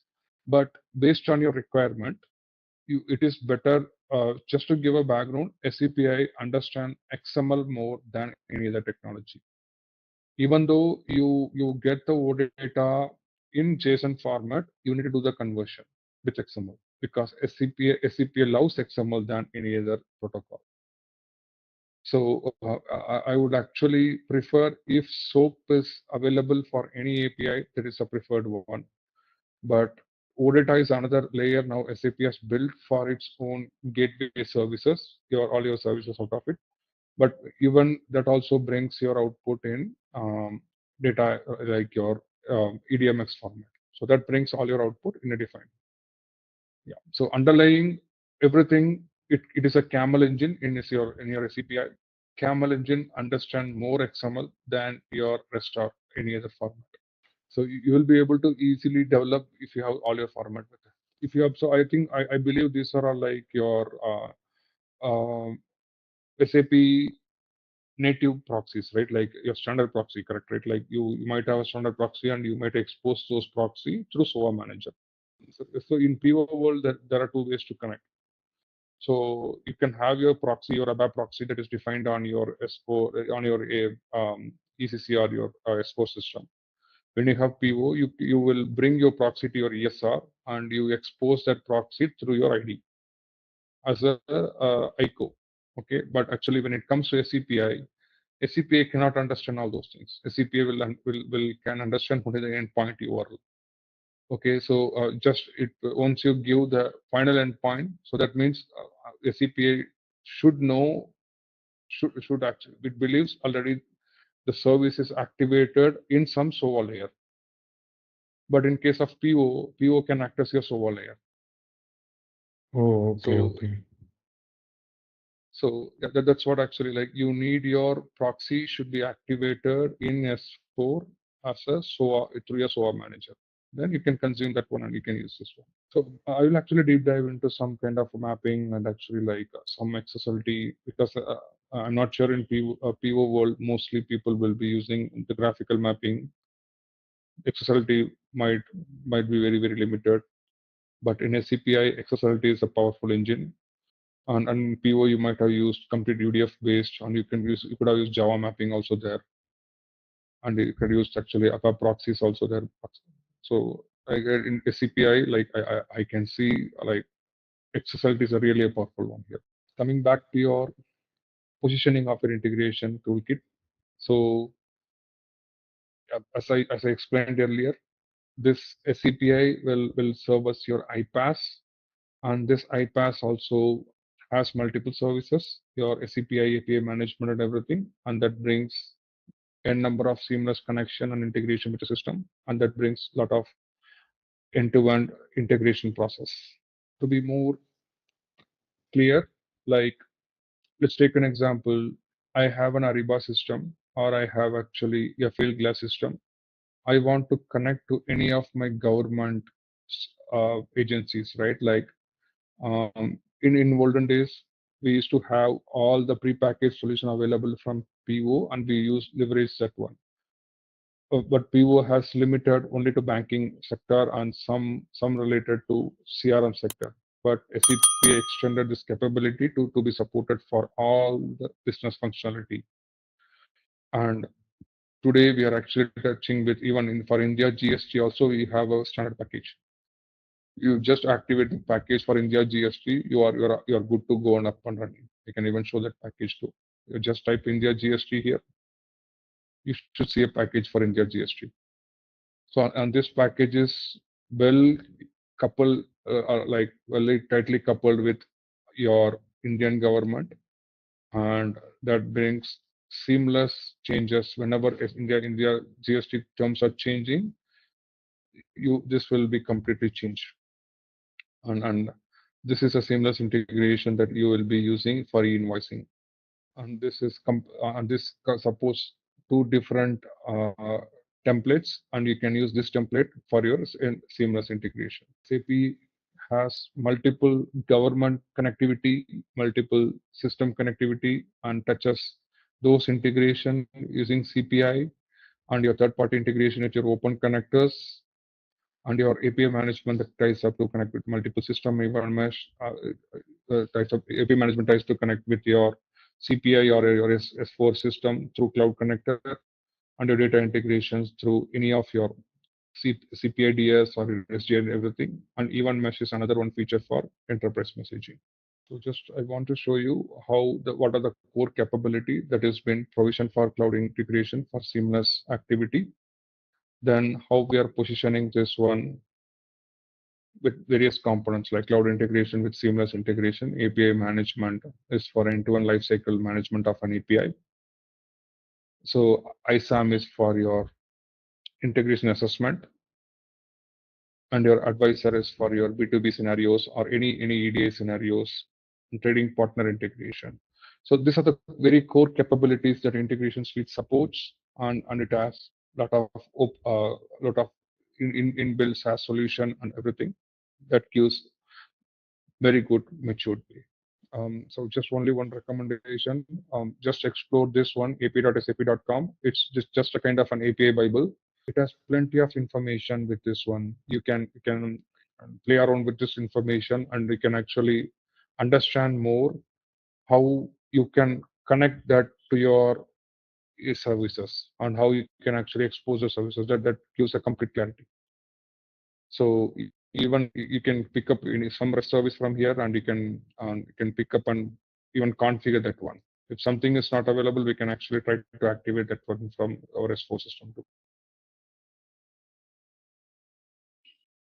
Yeah. So just play around with this one, API Business Hub. So whenever whenever you're touching in any of your integration suite, your API Hub is going to, there's nothing but your Business Accelerator Hub is going to play a major role here. We'll deep dive completely into API management and various policies that is available, and how you can decode some policy and actually use that policy in your API management and get authenticated from there. All right, let's test your knowledge. Here's a question for you. What is the purpose of the Integration Advisor service in SAP BTP Integration Suite? Option A, to provide recommendations for process automation. Option B, to manage and monitor APIs. Option C, to provide recommendations for integration scenarios. Option D, to develop and extend SAP S/4HANA. Take a moment to think, and when you're ready, choose the correct option. Remember, each choice holds a key to unlocking the answer. Good luck! Type the correct answer in the comment section.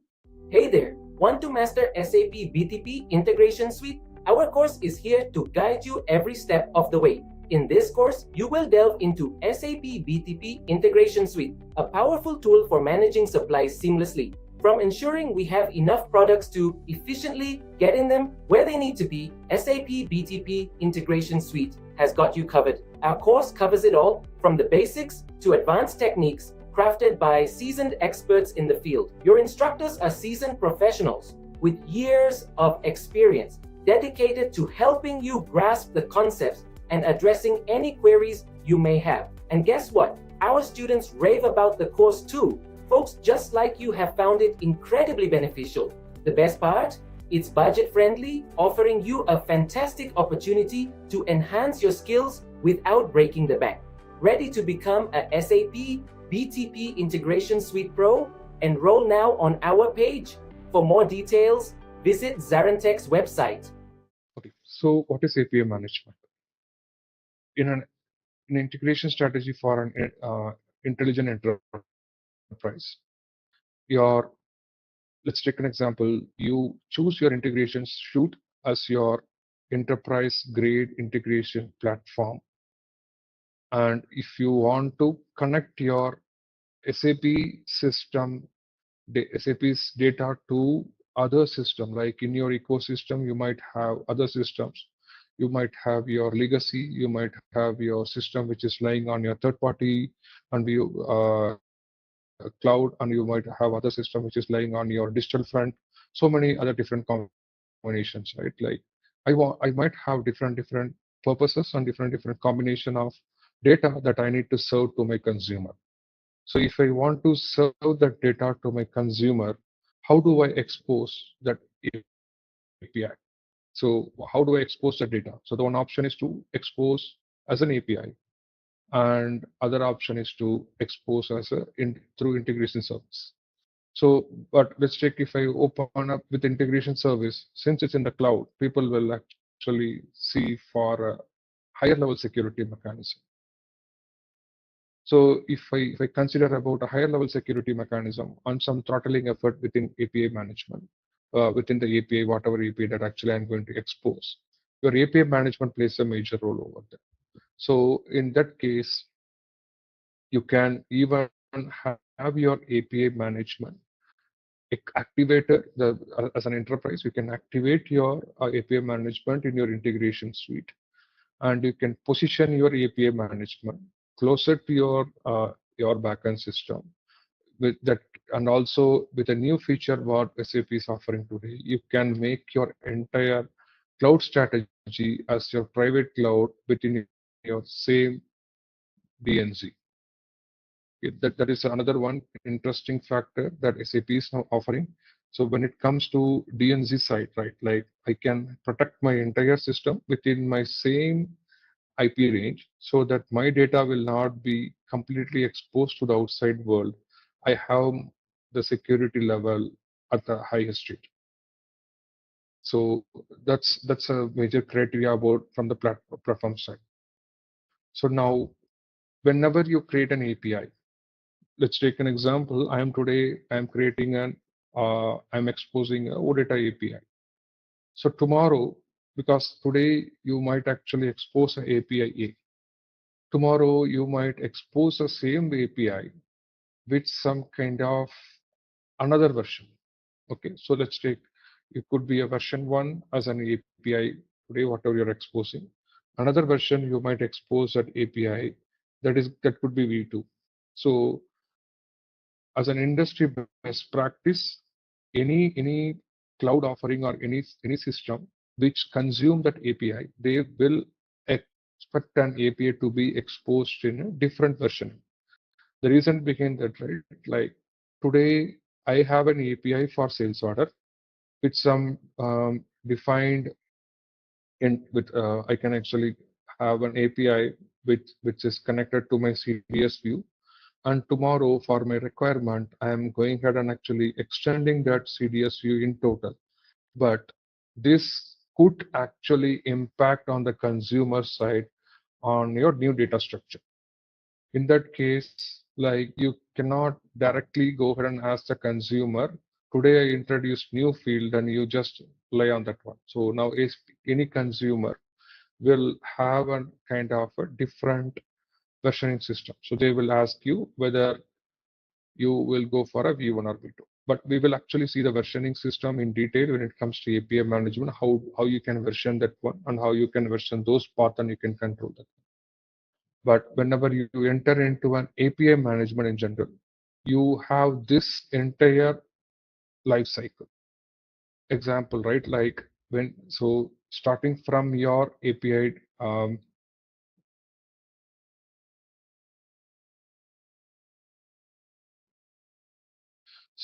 so you will be actually, first and foremost thing, you will be starting from discovery or discover API packages, then go to your API designer, building the API, publishing the API, analyzing the failure on the API, and consuming that API and monetizing this API. This is the entire life cycle of an API, and each and every API has to follow a different versioning because whenever, as I mentioned, so those API versioning plays a key role and major role in your day in day out consumer system.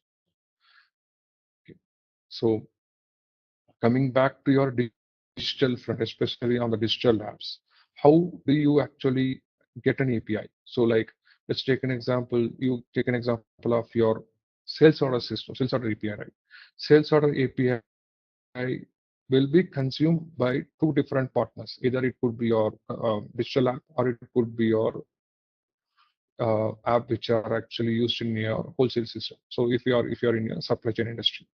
So in that case, how do I make that available in different versions? That plays a major role.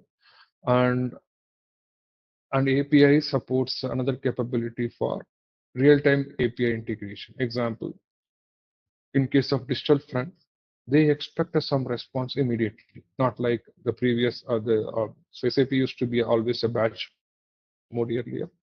Now, now with the new S4 data and with this new S4 model, people expect actually the API to any transaction that is happening within SAP with a near real time thing. So that can be offered through APIs. Okay, and another one is something like microservice architecture. So bundling multiple API into a single API from Odata service through your S4 system and expose that API with your deep entity is another option. People are preferred nowadays so that people can actually consume a particular entity set of data through that service and they can actually use other services for other functionality. So microservices architecture is something bundle all the services and to make everything as a single API. And that also enables to go ahead with your robust DevOps model in the future. Okay. Yeah. So in API management, we have different components as I showed you earlier. Let me show that one more time.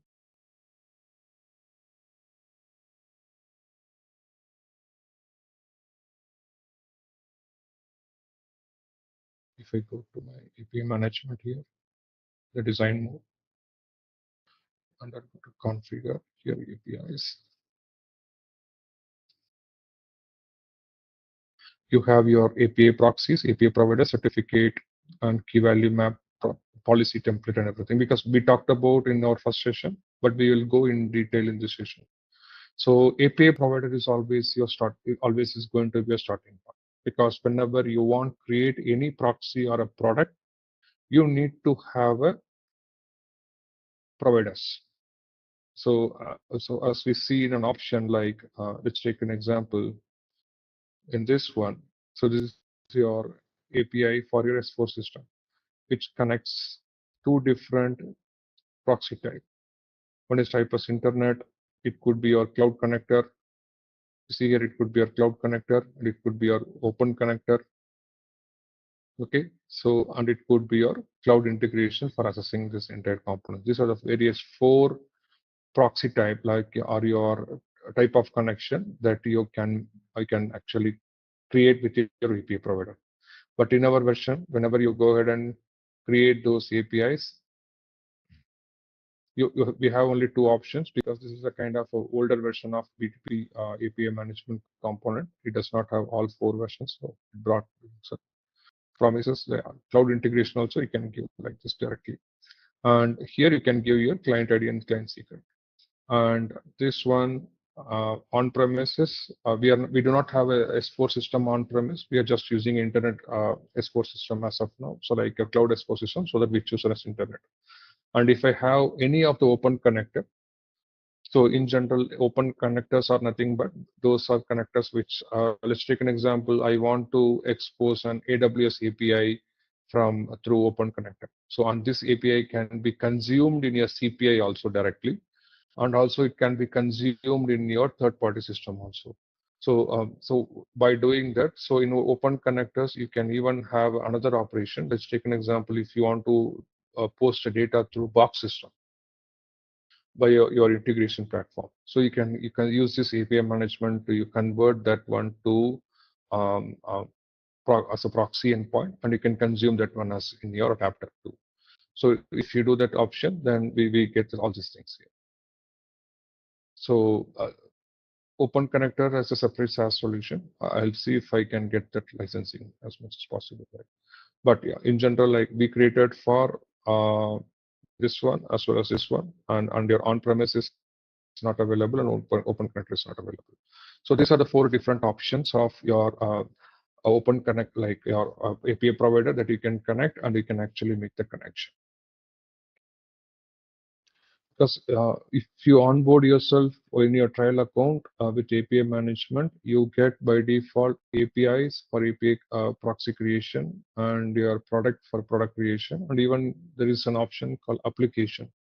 You can even bundle multiple products into an application too, and you will have policy, the same thing, policy template. But with integration suite, some of the options are restricted as of today, like and actually like most of the but SAP, I think SAP has realized that most of the customers are going ahead with only API proxy and with the limited option of creating an API product.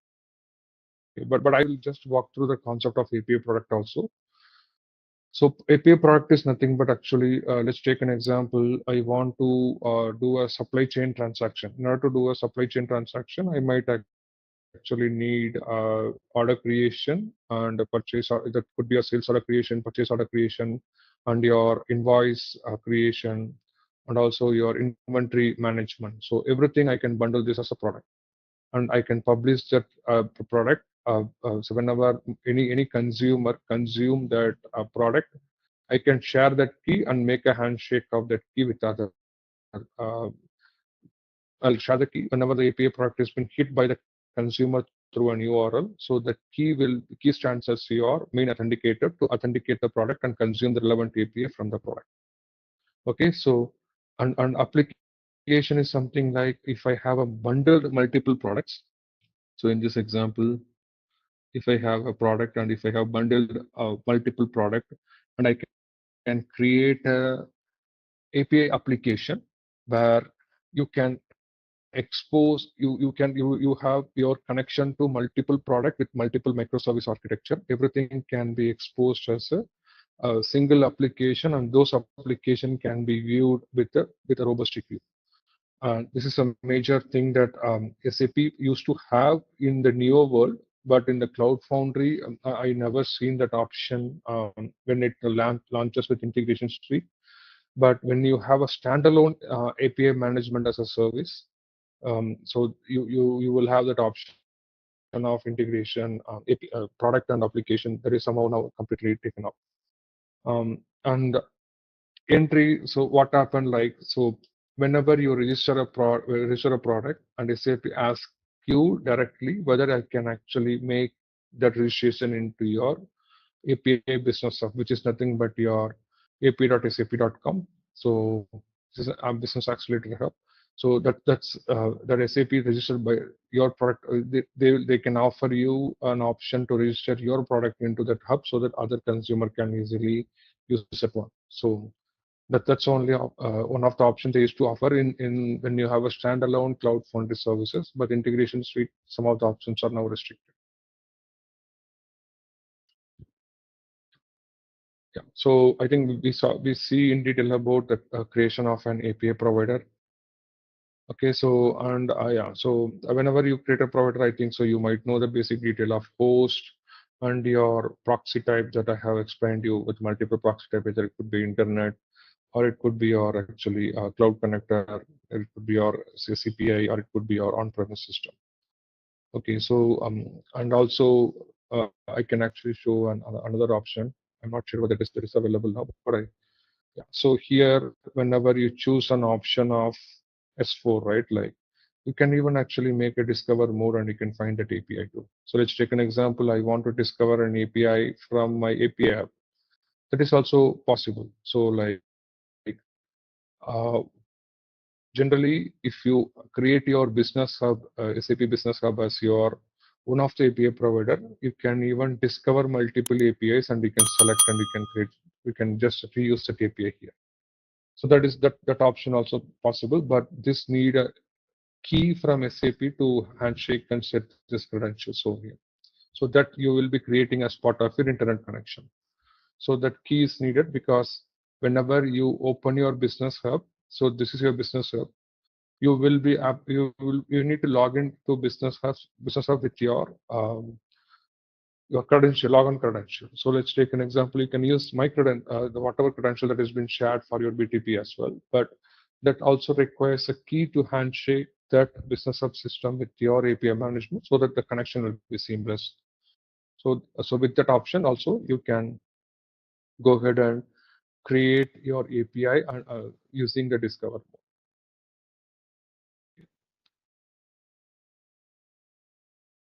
Yeah. So then coming back to your another option of how to start this creation of this API. Like I think we started creation of the provider, and then once a provider is created, then actually we have seen some basic example too in that area. So now this is what actually once a service is activated from your S4 system. So this is your S4 maintain transaction screen where you can actually go ahead and see which services are activated and you can even consume those services directly. Okay, so and you can actually do the test connection. So now we have done the basic stuff on the API management. If needed, if somebody has any clarification, I can even create one more time and show it to you how to create an API. Mostly by business workstream. So not by SAP modular, mostly by the business workstream. Easier management, and also with that one you can add. Let's take an example with a business workstream. Any business workstream want to tie up with a higher level of security, and they can actually tie up the XSAP key with the product, and that key can be used only by a specific subscriber. So when you have a product and your product will have multiple subscribers. So generally, any business work stream, right? Like they want to limit their product only for their usage. They don't want to others to access the product. They will add more layer of security, and they tie that to your monetizing capacity. So like you have a monetizing, right? I can actually even monetize that API product. One, like if I am a business owner in an organization, I will ask the team to create a product for my business need and tie that to my monetizing thing. I will pay directly to that API product consumption. I don't want anyone. I'll also have the visibility how many subscribers are using my APIs. So so let's take an example. You are getting a requirement of create a invoice document, right? Like, but first and foremost thing, any developer will go and check whether this API is available as out of the box capability. So so let's take an example. When you go for a greenfield implementation, so they will try to use as much as possible from the out of the box solution. So let's take an example. I don't have access to any of my SAP system. How do I find out which APIs are available from the out of the box? So you can actually type this one in your business accelerator, and you can find out which are out of the box APIs or your OData service. It could be your OData service, or it could be a REST, or it could be a SOAP. And then you can plan your strategy in such a way which one for your business use case, right? Like you can see where you can whether you want to use API as part of your API management or your part of your SAP integration, and also you can even do a deep dive into that also. Like let's take an example. If I see that invoice document, like I can even see this documentation and I can find out what is the defined structure, what is a structure that is SAP is offering as part of my out of the box. So I don't find any realistic API, but actually I can just create some kind of a dummy API. But in real world, you will be using some of the REST API when you use system like car on some system with MDG. They will have lot of API that are exposed through REST, and those APIs you can consume or you can create as a REST API and you can consume in your API management. But the functionality will be similar. there will not be any difference out of it, but mostly like it is used in systems like car and MDG. Those API has many REST APIs than your REST system. It actually recommends your possible integrations as solutions. It can actually, let's take in PO, if you're doing some with the EDI, then it will actually propose integration advisor as one of the solution. And if you use any database connectivity with PO, then it will actually propose CPIDS. So it will propose multiple integration options, and from there you can do all those integrations. Yeah, I would say 70% ISAM could be correct, but 30% we have to put our because ISAM is just proposal, right? Like for the SaaS solution. But as an architect, we have the architectural team as an enterprise team need to validate and refine that solution based on the current use case. Because whenever in the olden PO days, all your transaction might be handling through your legacy and your SAP system, right? Non-legacy system, right? Like now, when it comes to your business transformation, now your digital transformation, you might want to go as near at real time as possible.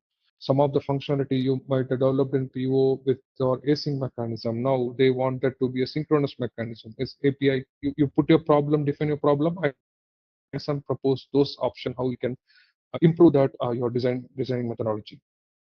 So, yeah. So REST API is, yeah, this way you can create your REST API in your test system. You can even play around the APIs like and also you just go to your S4 system. I think everyone has the S4 system access through their logon. Pick any of this user from 10. So as I mentioned in that one, right, like go to the transaction. I'll go to this. If you go to the transaction, you can see the services from the maintain screen. Can you do as your exercise, like go to this transaction on your S4 system. Once you log on to your S4 system, go to /IWF/maintain service, go to this transaction, and from this transaction, see what are the OData services that are already activated, and pick up one OData service and try to at least convert that as an API, so that API proxy. At least you will know how to consume an API proxy or create an API proxy and consume about it. So since you have the credential handy, come to Postman, use a URL and test with your credential whatever you are using for your logon. Then you can see all the API data. Okay. So try this as part of your assessment thing, like your homework, so that at least you will know how to go to the different transaction technique. So then I think this so I'm just walking through the option one more time, like how to create an API. So once you create an API provider, then so this is your bundle of your API provider. So then you can go ahead and start using this, go to the design mode directly and start using that create option and use a API provider, which API provider you need. So here in this example, we have chosen the gateway system which is connected. And once you give the discover mode, it brings list of APIs, and you can choose that API and you can click on OK. Then this API will be created and it will be accessed. Yeah, so this is another way that you can actually even connect your S4 system. But in order to connect your S4 system, you need to have a perfect gateway. Gateway should be exposed in such a way to connect to your API management. If you do that option, your entire transaction can come in close with API management, and then that gives you a complete flexibility of creating an API. Okay, so another option is to create through URL. That's what we are using, creating through URL by inputting all the URL information. So we tried one option of just directly putting the endpoint and doing that option. But there is another way, like whenever you create an API, let's take an example. If you want to consume any your service from your SCPI without that one, right? Like without any API provider, you can even consume that service. Just go here, So this similar model you can actually use for other systems too. Just go here, go to monitoring tab, integration APIs. Copy this URL directly. Paste this one. You can directly even create this one. Okay, so let's take an example. If you have a third-party API where you cannot create as API provider in that case, SAP even support an option in that case how to create a API out of it.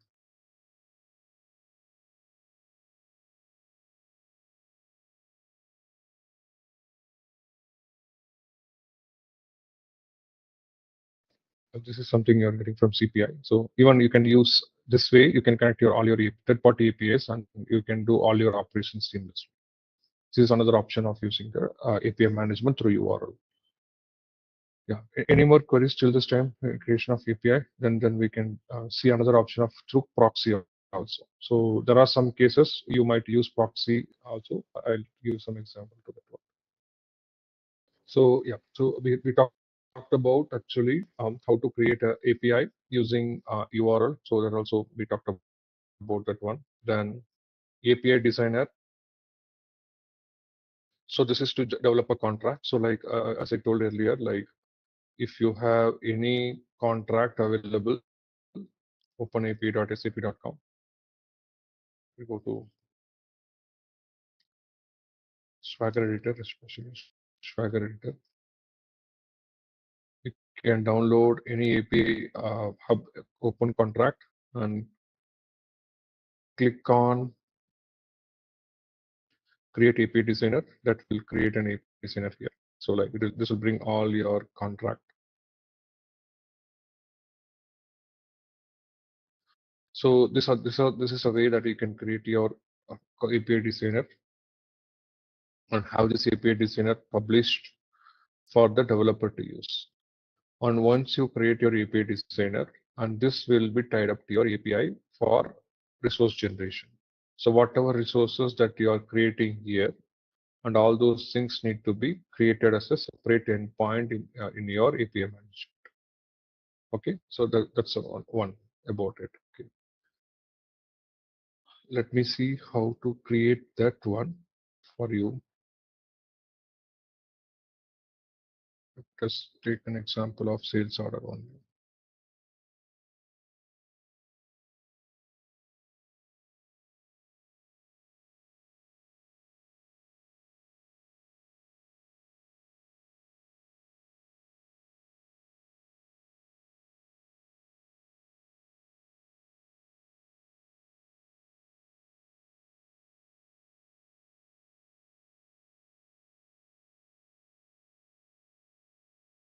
So once you create an API designer, that also resemble with as your API. Yeah, you see here. Just directly connect to your backend system. Even you can actually change this one to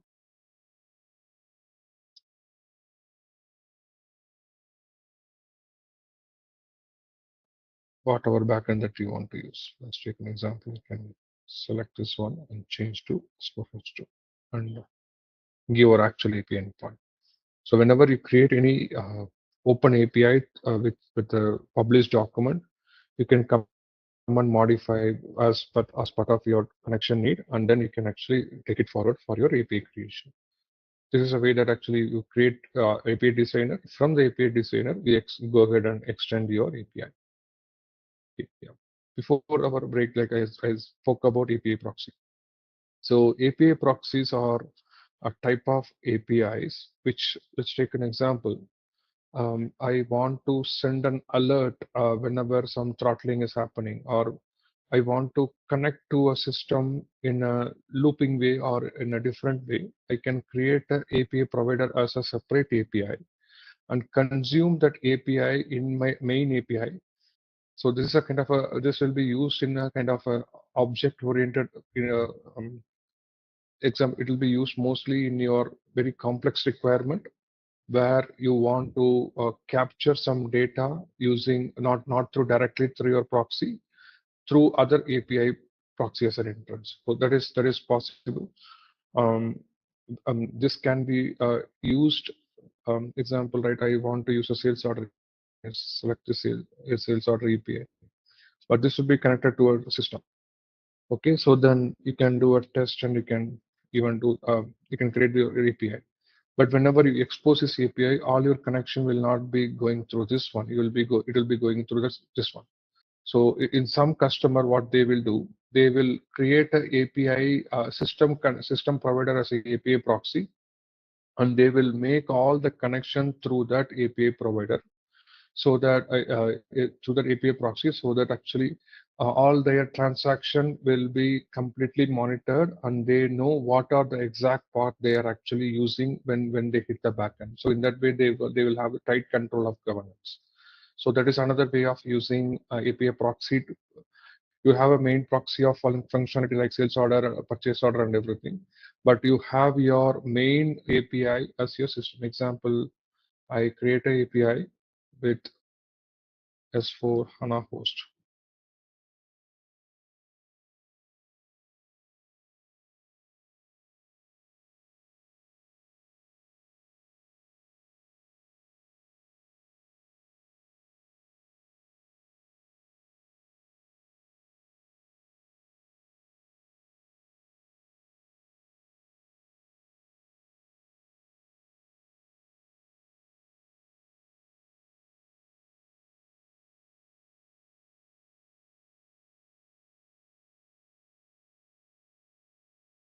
Any resources can be accessed, because this is how you can actually use this one. But yeah, I'm trying to see why this CPA provider to provider connection is not working.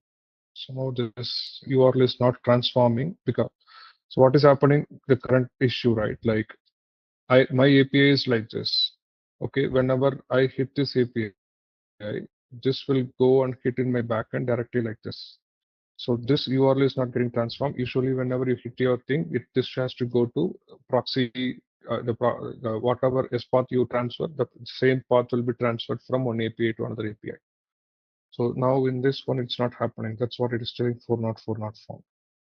But in general, it actually happens in such a way that transform your S path from one path to another path, so that actually you can have a common host, but that common host can be used in your multiple API creation, and that can be leveraged across. So that's a general use case that we use to simulate an API and find out how your API provider can be managed in a better way to have multiple proxy connected. Any queries team, like anyone, just can somebody show their screen, like just try to create some API, then I can go into detail of creating some quota policy and applying some uh, mirror message, like if some quota is exceeded, like how do we apply some mirror message and go about it. Like, do we have any doubts till now, or everyone are able to access this one and able to create some API out of it? So just today, at least I can walk through some policies, especially quota policy, because that's a traffic management policy in general. When you go for any API development, the uh, the main expectation of API management is to control the traffic. How do we control the traffic through API management that we can see today? So click on your pre-flow, and you can apply this one, quota policy. But before this one, you might need to understand what is pre-flow and post-flow, where to apply all the concepts. Like so, I'll just show you how to apply. I'll walk through some concepts, then we can parallelly see how we can correlate those things. This is for the incoming request. Whenever I actually apply this request, when I choose as pre-flow, when I choose as incoming request, it will be applied at the pre-flow. When I choose as outgoing response, it will apply at the outgoing response. So I'm choosing as incoming request, and I'm clicking on add. Okay. So now this is a policy. We will see in detail what are different options that you have in quota and how you can manage this quota. But before that, like, you need to understand how to apply a policy and what section you need to apply these policies. Let's go over those concepts. So yeah, what are policies? So policies are nothing but to add a, a add-on feature to your API. Especially, you can add you can actually, when you add a policy, you can improve your security of an API, and you can actually have a throttling capacity. You can even have a mediation policy to convert one payload to another payload. And the next one is about having a custom policy, the usage of custom policy, right? Like in case of very complex requirement, like you might even use some kind of a JavaScript or even Python code to decrypt some data that is coming on your traffic and use in your API flow along the way. That's a main usage of your policies. Okay. So as I explained, right, these are various policies that are available. One is access control policy. Then your access control is nothing but create a policy to control the particular resources at certain entry. So let's take an example. I'm using sales order API, and I'm actually I want to use only get operation of my a underscore sales order. So you can use access control, and you can define what resource you need to control that access that can be controlled over there. So then access entity. So next level is something like how many entities you want to give that control. So that can be used for that one. Assign message is something like, this is something like I want to assign either header of my whenever I connect to my target system, whether I can use you assign message policy, whether if I want to change target headers like your authorization parameter, or you can even add some content type. So these are some examples, or you can actually even add some payload whenever you connect to any system. You can even add payload to it. So that's assigned message policy. Your basic authentication policy is to verify your basic authentication. That means whenever and basic authentication comes, you can authenticate whether it has a relevant credential and move forward that one. Extract variable is something like in your policies, you will be creating n number of variables. Okay. And how do I create a variable? So let's take an example. I before I use extract variable policy, I have a common use case where I can go ahead and consume a system using a service callout policy, and that policy gives me a response in a JSON payload format. Example, your token generation. So this is your token generation thing. If I want to extract this access token inside my API management, I have a requirement or just make a call of whenever before you make a call to your API S4 system, get the access token of your SAP Cloud Platform and pass it on it. So how do you pass it on? So like inside your API management, you can even use the policy called access extract variable policy. With extract variable policy, you can extract the response which is coming out of it. But before you can wonder like how do I even call that system? So that is something called service callout policy.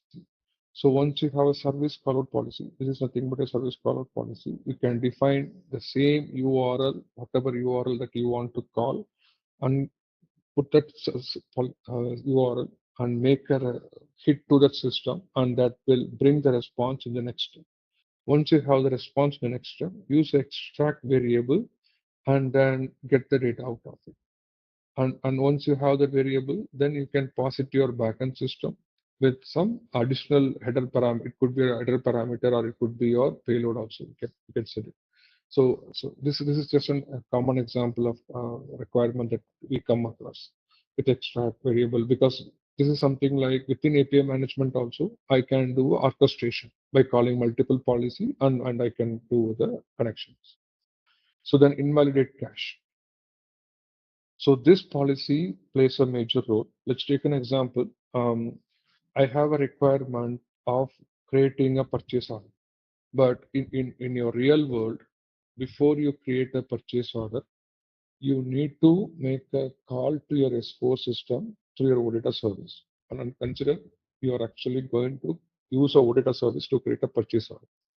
And so whenever you use a auditor service for any post methods, it requires a CSRF token. So those CSRF token need to be passed, and those token need to be validated by your gateway system.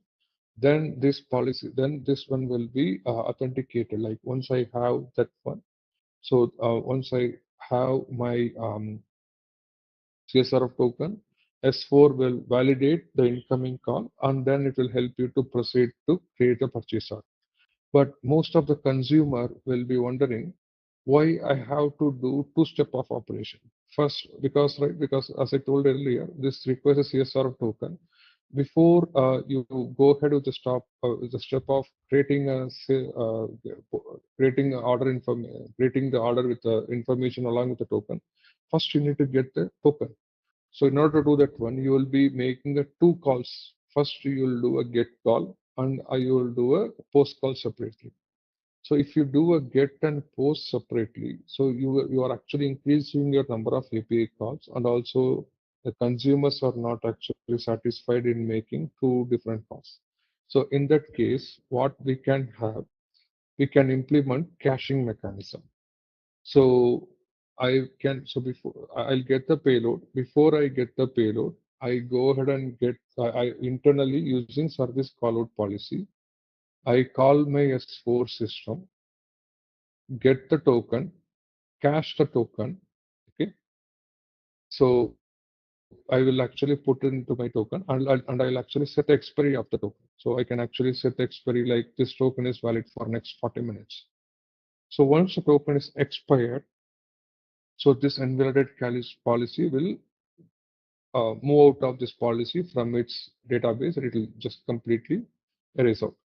So you will be using a populate cache, and you will be using invalidate cache. Once it's invalidate cache is done, because every time whenever you actually read the whenever you look up that value, you will be looking up from the lookup cache, and the lookup cache actually will set the equal timer with invalidate cache. And this in general, invalidate cache, lookup cache, and populate cache are tied together. So populate cache is for the first time storage. Invalidate cache is for the same policy. You will be setting some timer. Lookup cache is something like whenever you make a next call, you will be looking up. So once this is actually the cache is invalidated, then the consumer will get the response 403 forbidden. Then once the 403 forbidden is repeated, then you have to make another call and get the token. So you can actually make a entire orchestration within API management and cache the token as long as you need.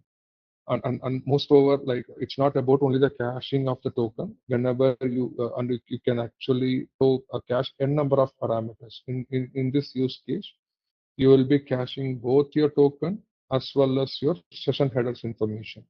Because whenever the gateway trusts you as a API consumer and also order injector, it will actually need a session ID.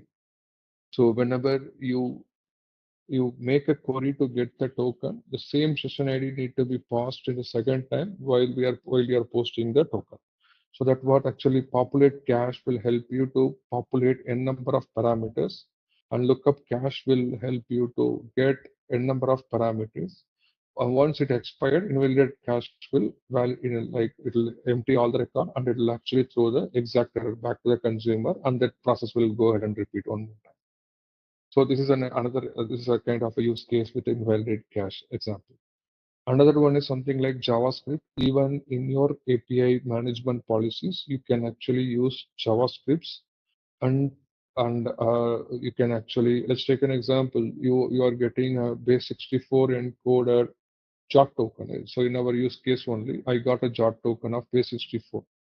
So I before I do that entire decoding, So I can use a JavaScript to decode entire thing. So you can use a JavaScript policy to decode and find out the exact parameters within that one. So let's take an example. Within the same policy, you need to read the claim of your token. So claim could be your read. So let's take an example. In the same access token, if I go to jot.io, so in this one, let's take an example. You want to segregate this one. You want to read the payload segment of your token because your jot has 3 segments always. Your header, which is marked in red, and actually you have the payload in marked in pink color, and your signature of that complete payload, which is marked in blue color. So in this one, your payload will have the information of your claims detail, which claim is nothing but your scope detail, as well as it will have the information about your what authentication that you have, and also it will have what is a client credential that you have. So let's take an example. As a requirement, you want to read this client credential out of it. So you client ID out of it. You can use a JavaScript policy, and JavaScript policy will help you to split that into multiple strings. From the string, you can use again decode policy, decode and find out that object, JSON object. Once you get the JSON object, use extract variable to get the entire assign that entire thing to a variable using extract variable policy, and you will be getting the particular parameter out of it. So that's what like we can actually use n number of policies to articulate a single solution. So once you come like hands-on to this entire policy, you will be knowing how to use different policy for different requirements. Okay. So yeah, coming to JSON and XML, I think this is a mediation policy. So this requirement is something like you have a consumer where your backend is completely a SOAP message, but your producer need a API in a REST format. You can actually convert your entire SOAP message into a JSON format using your normal online converter. And whenever they hit that JSON payload, that will be directly transformed to your XML thing. And whenever you hit the backend, you are going to hit same this XML payload and get the response out of it. So this is another one use case with the JSON to XML payload. So then talking about key value map operation. So KVM is another policy that you will be using for some requirement like I am doing a basic authentication. So, but I don't want to authenticate all the users. So you can actually authenticate all the users, but I don't want to authenticate all the users. So in that case, what you will actually use a basic authentication, and with the basic auth, you will read your entire authorization parameter, and you can decode that parameter too. We'll see that basic authentication in detail tomorrow, as well as followed by all the use some of the policy. I'll show you how to use that one, how to see that response, and how we can say about that one. So then you can even have your key value map, right? Like with the basic authentication policy, you will get your authorization header, and from the header, it will decode itself, and it will split up into two things: your username and password. And once you get the username, you can go to key value map. Like key value map is nothing but another entry. I'll go to my API management. If you come to key value map, you can create for this API. So you can create your key value map as like your API, and you can create a number of users. Like I can use just client. Like let's take an example. If I'm using that user as my authentication, you can go to this user ID, and you can maintain this user ID as your entry in your KVM. I'll show you it in detail tomorrow how you can use that combination of KVM, combination of basic authentication, and how to authenticate that policy before you send this one to client. You can even restrict all your authentication in your API management with usage of policies. So that's what like this combination will help you to stop the client in at your API management rather than hitting at your backend. because some clients check as well as some authorization check that you can even implement at your API management, instead of hitting backend, because backend will be busy always. Like in case of S4, it will be processing so many requests. At least we can arrest some requests, and we can actually control the traffic with your API management by implementing various policies.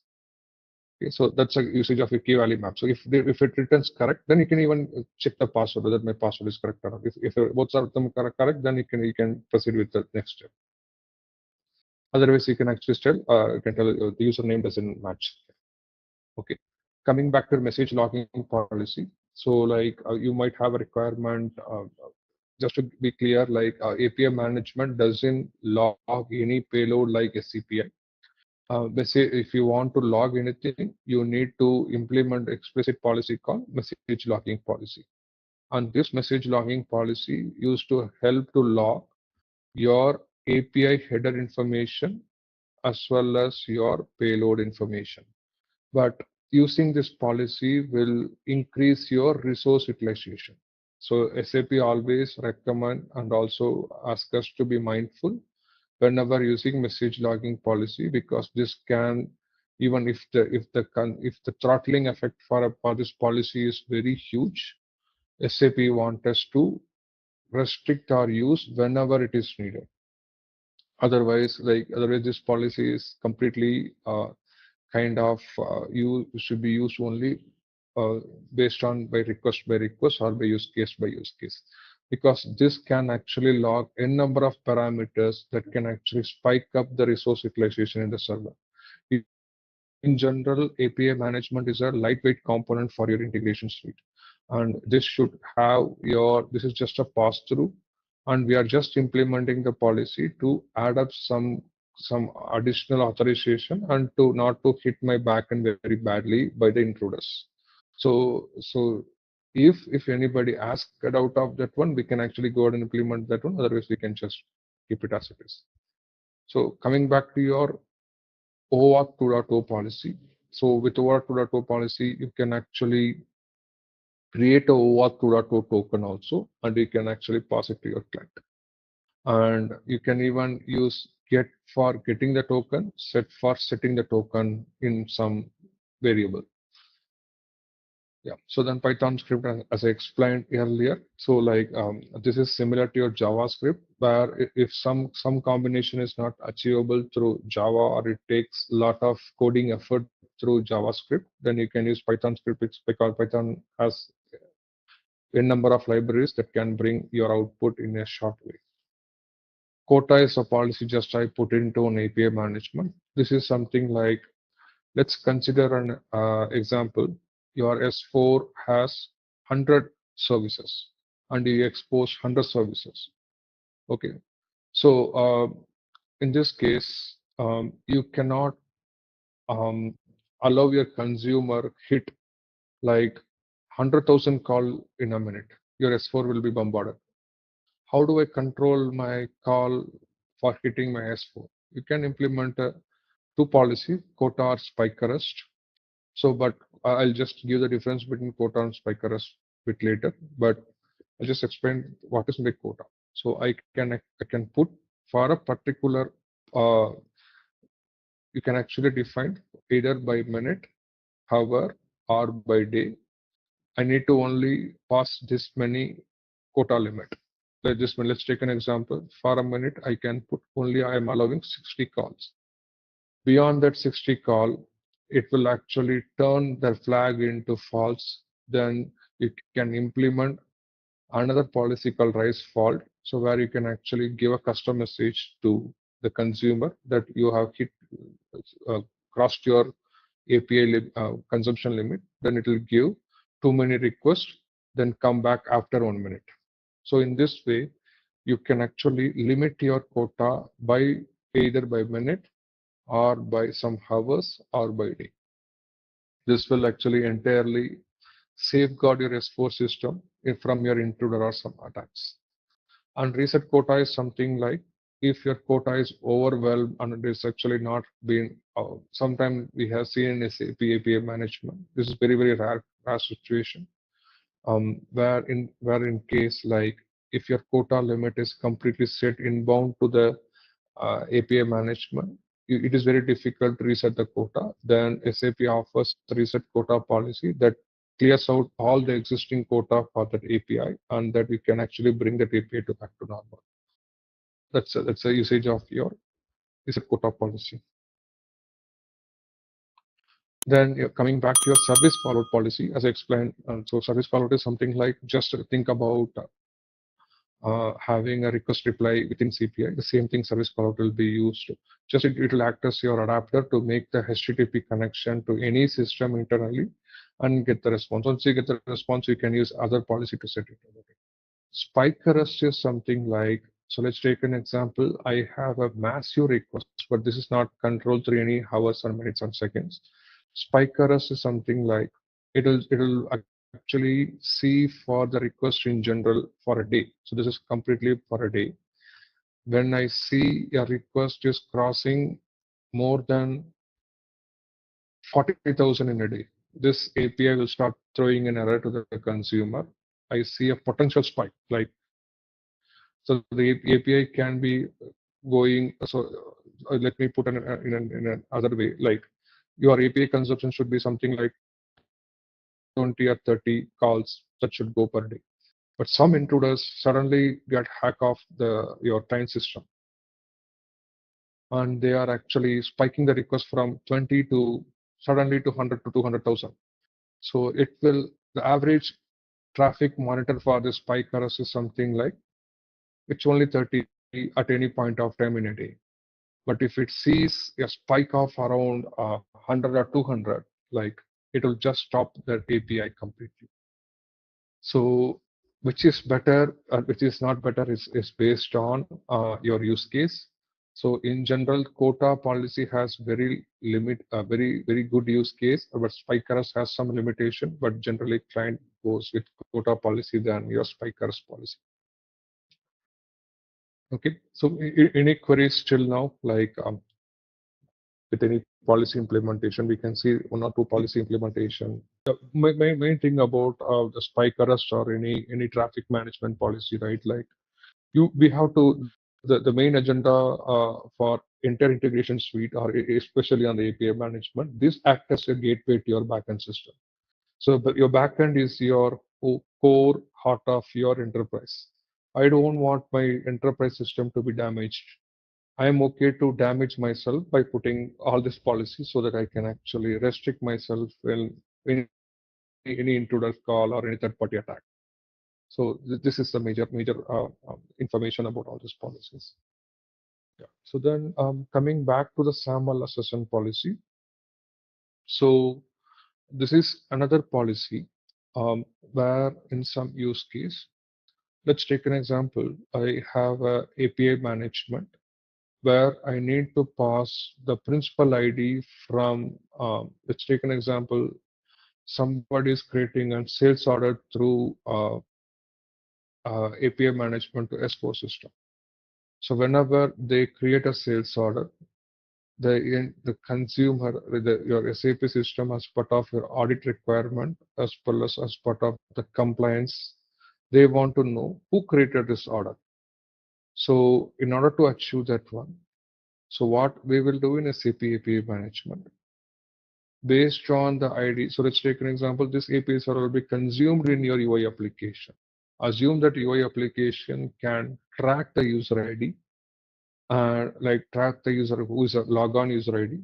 And from that logon user ID, you can even validate like whether this is a trusted user or not.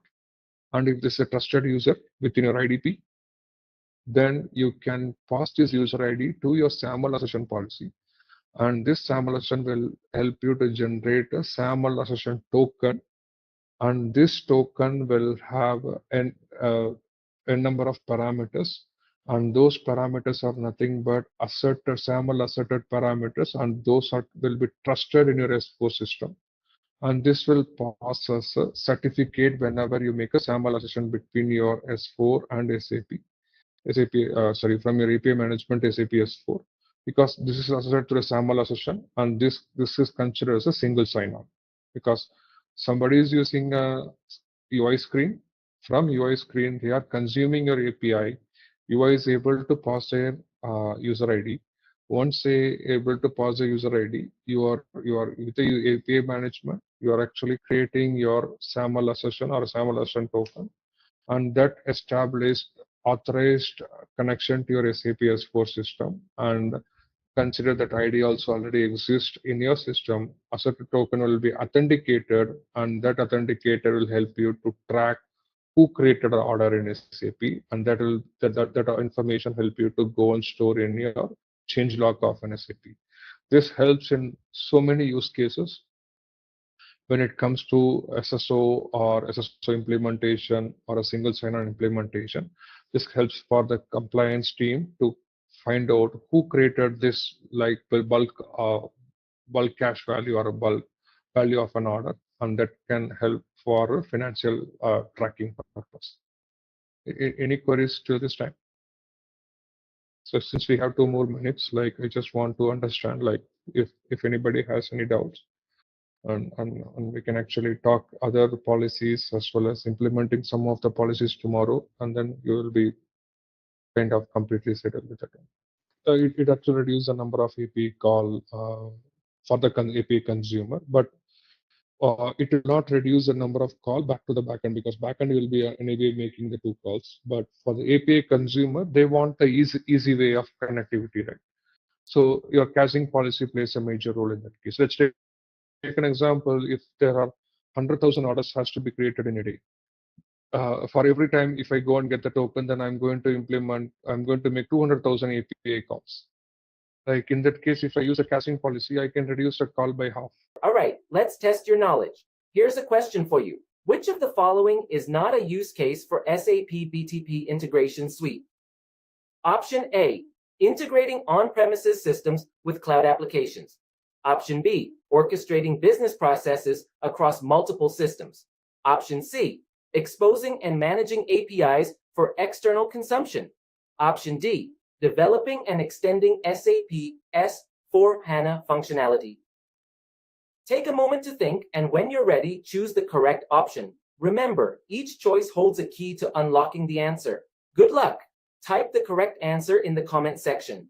Hey there! Want to master SAP BTP Integration Suite? Our course is here to guide you every step of the way. In this course, you will delve into SAP BTP Integration Suite, a powerful tool for managing supplies seamlessly. From ensuring we have enough products to efficiently getting them where they need to be, SAP BTP Integration Suite has got you covered. Our course covers it all, from the basics to advanced techniques, crafted by seasoned experts in the field. Your instructors are seasoned professionals with years of experience, dedicated to helping you grasp the concepts and addressing any queries you may have. And guess what? Our students rave about the course too. Folks just like you have found it incredibly beneficial. The best part? It's budget friendly, offering you a fantastic opportunity to enhance your skills without breaking the bank. Ready to become a SAP BTP Integration Suite Pro? Enroll now on our page. For more details, visit ZaranTech's website.